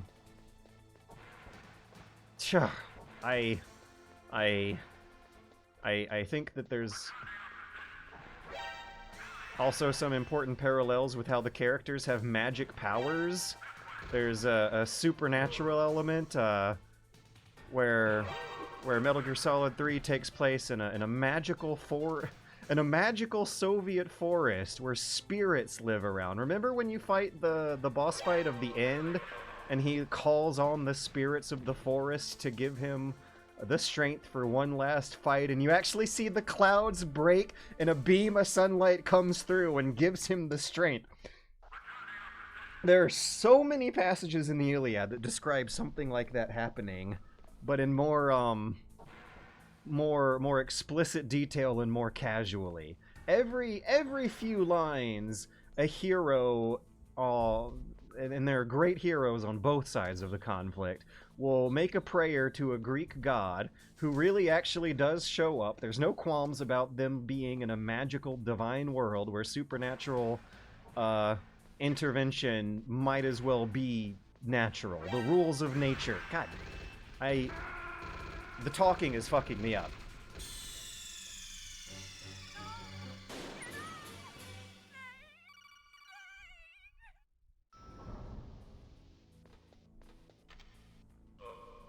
The logic of the Iliad is that the rules of nature include supernatural divine intervention happening all the time. None of the characters question it. This is the world they live in. Similar deal with Metal Gear Solid 3. Vulcan has lightning powers. No one questions it. The Fury has fire powers. No one questions it. Yo! Snake even goes to the underworld! There's even a river Styx! Oh my god, these grabs aren't working like they should be working. There is Kojima commentary on MGS3 mentioning how similar the river that Snake goes to in Metal Gear Solid 3 is with the river Styx in Greek mythology. And Kojima will clarify it's a Japanese version that's awfully similar to the Greek version. He wasn't directly inspired by Greek mythology, but there's just so many parallels going on between the classic archetypes of rousing, empowering war stories for teenage boys that have stayed the same throughout the centuries, throughout the millennia and the time and the place. These things keep coming back. Eddie is also begging me for food. I should feed Eddie, and I should get through this area, and I've had a really hard time getting through this area while talking about how excited I am about trying to connect the dots between the 2,500 year gap between Homer and Kojima. But yeah, no, Kojima is totally a reincarnation of the Homeric— oh my god! Of the Homeric spirit happening in a different time and place and way, but through the same archetypes. Okay, I'll reset the area again and try yet another time. The problem I'm having is with this neck grab business. Ba-da-bum-bum-bump. I am not using enough precision. I'm not slowing down and hitting their necks with the kind of precision I really should be. I also need to check my corners before going through. This whole area is designed around that concept.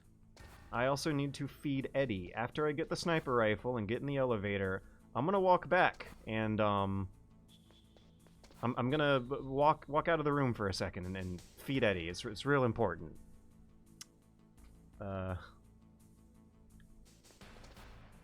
Yeah, I don't know if the Homeric spirit was quite as deeply embodied into Kojima's mind for Metal Gear Solid 5 as it was with 3.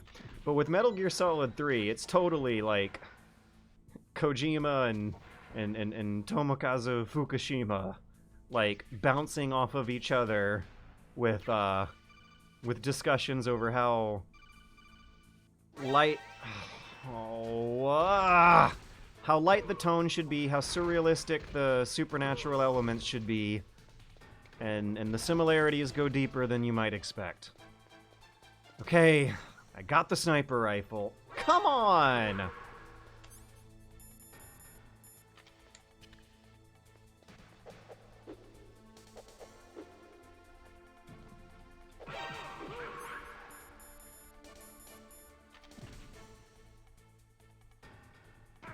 Oh my god.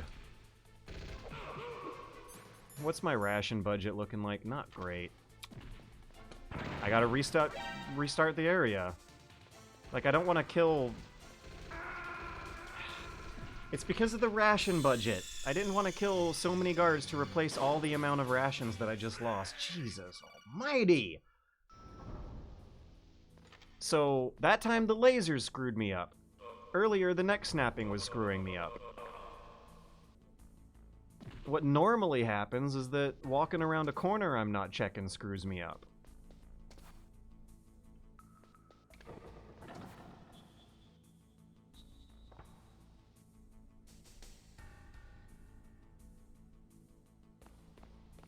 Uh-oh. I'm going away.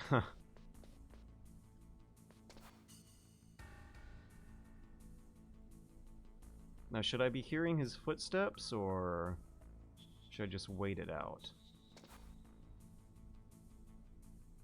I don't know if he's actually gonna go around that corner.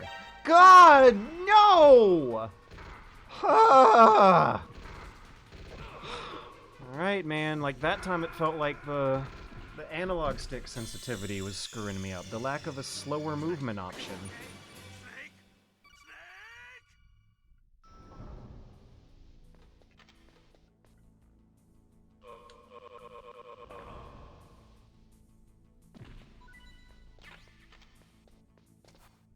New strategy.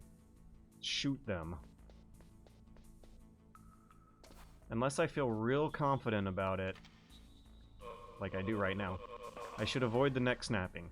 Also, new strategy. Wait, can I use chafe grenades to turn the lasers off? Oh no, I'm not checking my corners.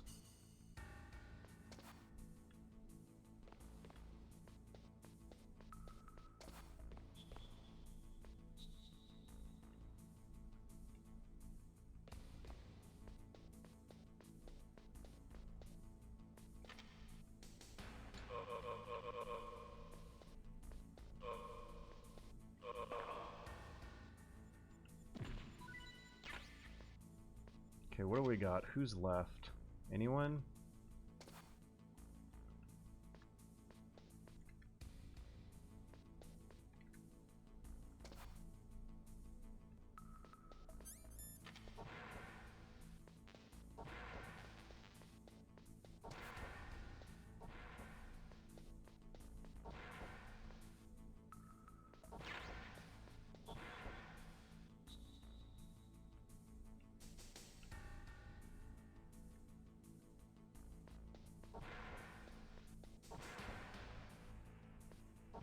Alright, I'm gonna test if the chaff grenades turn the lasers off. I think it's worth my last chaff grenade.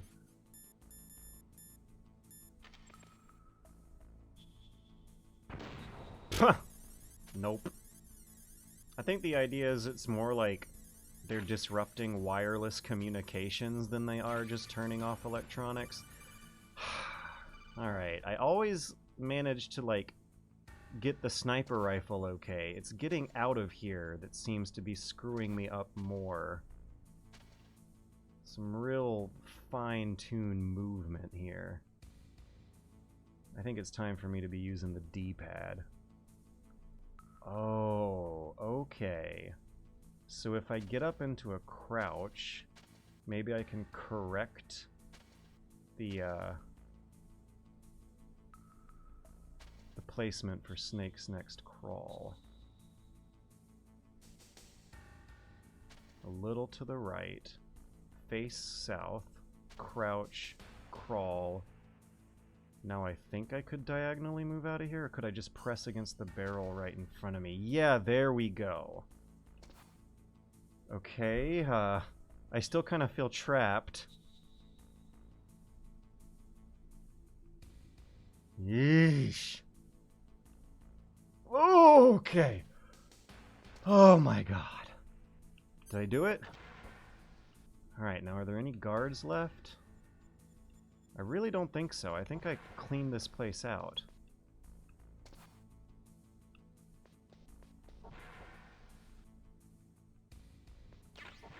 Yeah, I think I'm safe. I really do think I'm finally safe and mostly done with this area.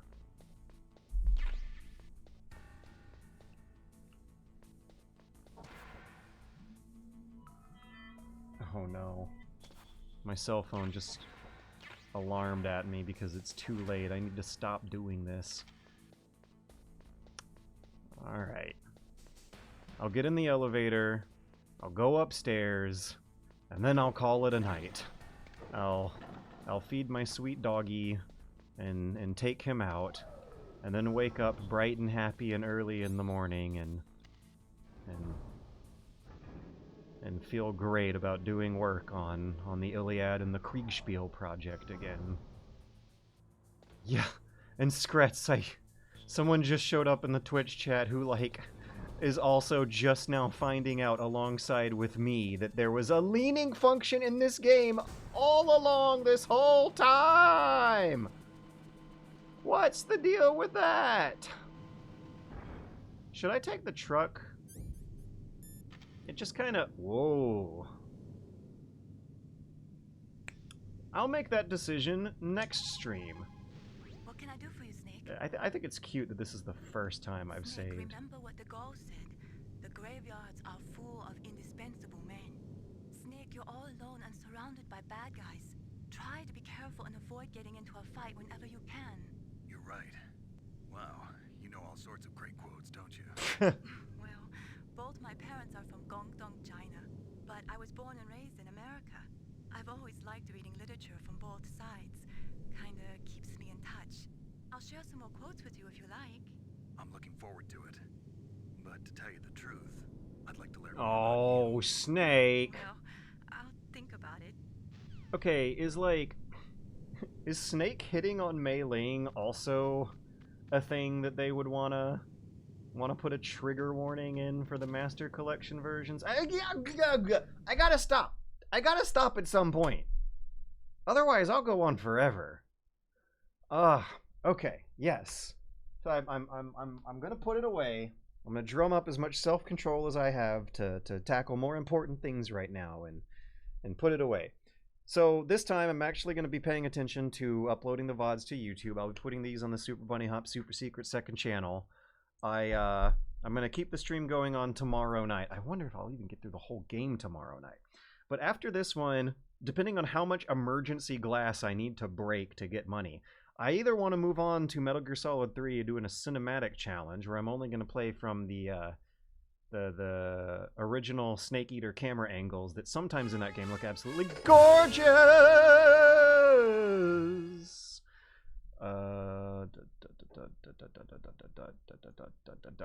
Howdy, George. Are you accepting any sort of paid video sponsorships at this time? You know what? Maybe. I'm an indie dev, and I think my project would be right up your alley. If so, let me know, and I can send along some more info. Cheers. I wonder how well the finer details of that might clash against the journalistic sensibilities, but what is my email these days. You should be able to find a general contact email available on the About page of the YouTube channel, but what might be more easier to contact me and through instead is like a Twitter DM message right now these days. Kojima brainworms are setting in. Never say trigger warning. How nice. But yeah, thank you all for watching. Thank you all for helping me try and put myself in a better place these days. I'll be picking this stream back up tomorrow night. No chickening out of it. But the next game that I move on to is either going to be Metal Gear Solid 3 from all the original camera angles, or I want to try and do a non-lethal run of Metal Gear 2. I want to show the world Metal Gear 2. I also want to show the world that you can non-lethal your way through a Metal Gear game that came out before the Metal Gear game everyone knows and loves so much that I'm playing right now in front of everyone. Metal Gear 2 has some... Metal Gear 2 also has an interesting, weird, new way to play the game that makes sense after you've already played it a few times and know it inside and out. Even Metal Gear 2 has this kind of replay value where this 8-bit pixel art game from 1990 still has all sorts of Easter eggs and alternative playstyles and non-lethal combat strategies to dig into. What are we at now? We got 90, 2000, 2010, 2020, 24 years after, or no, 34 years after launch. Wah! Ah! Ah!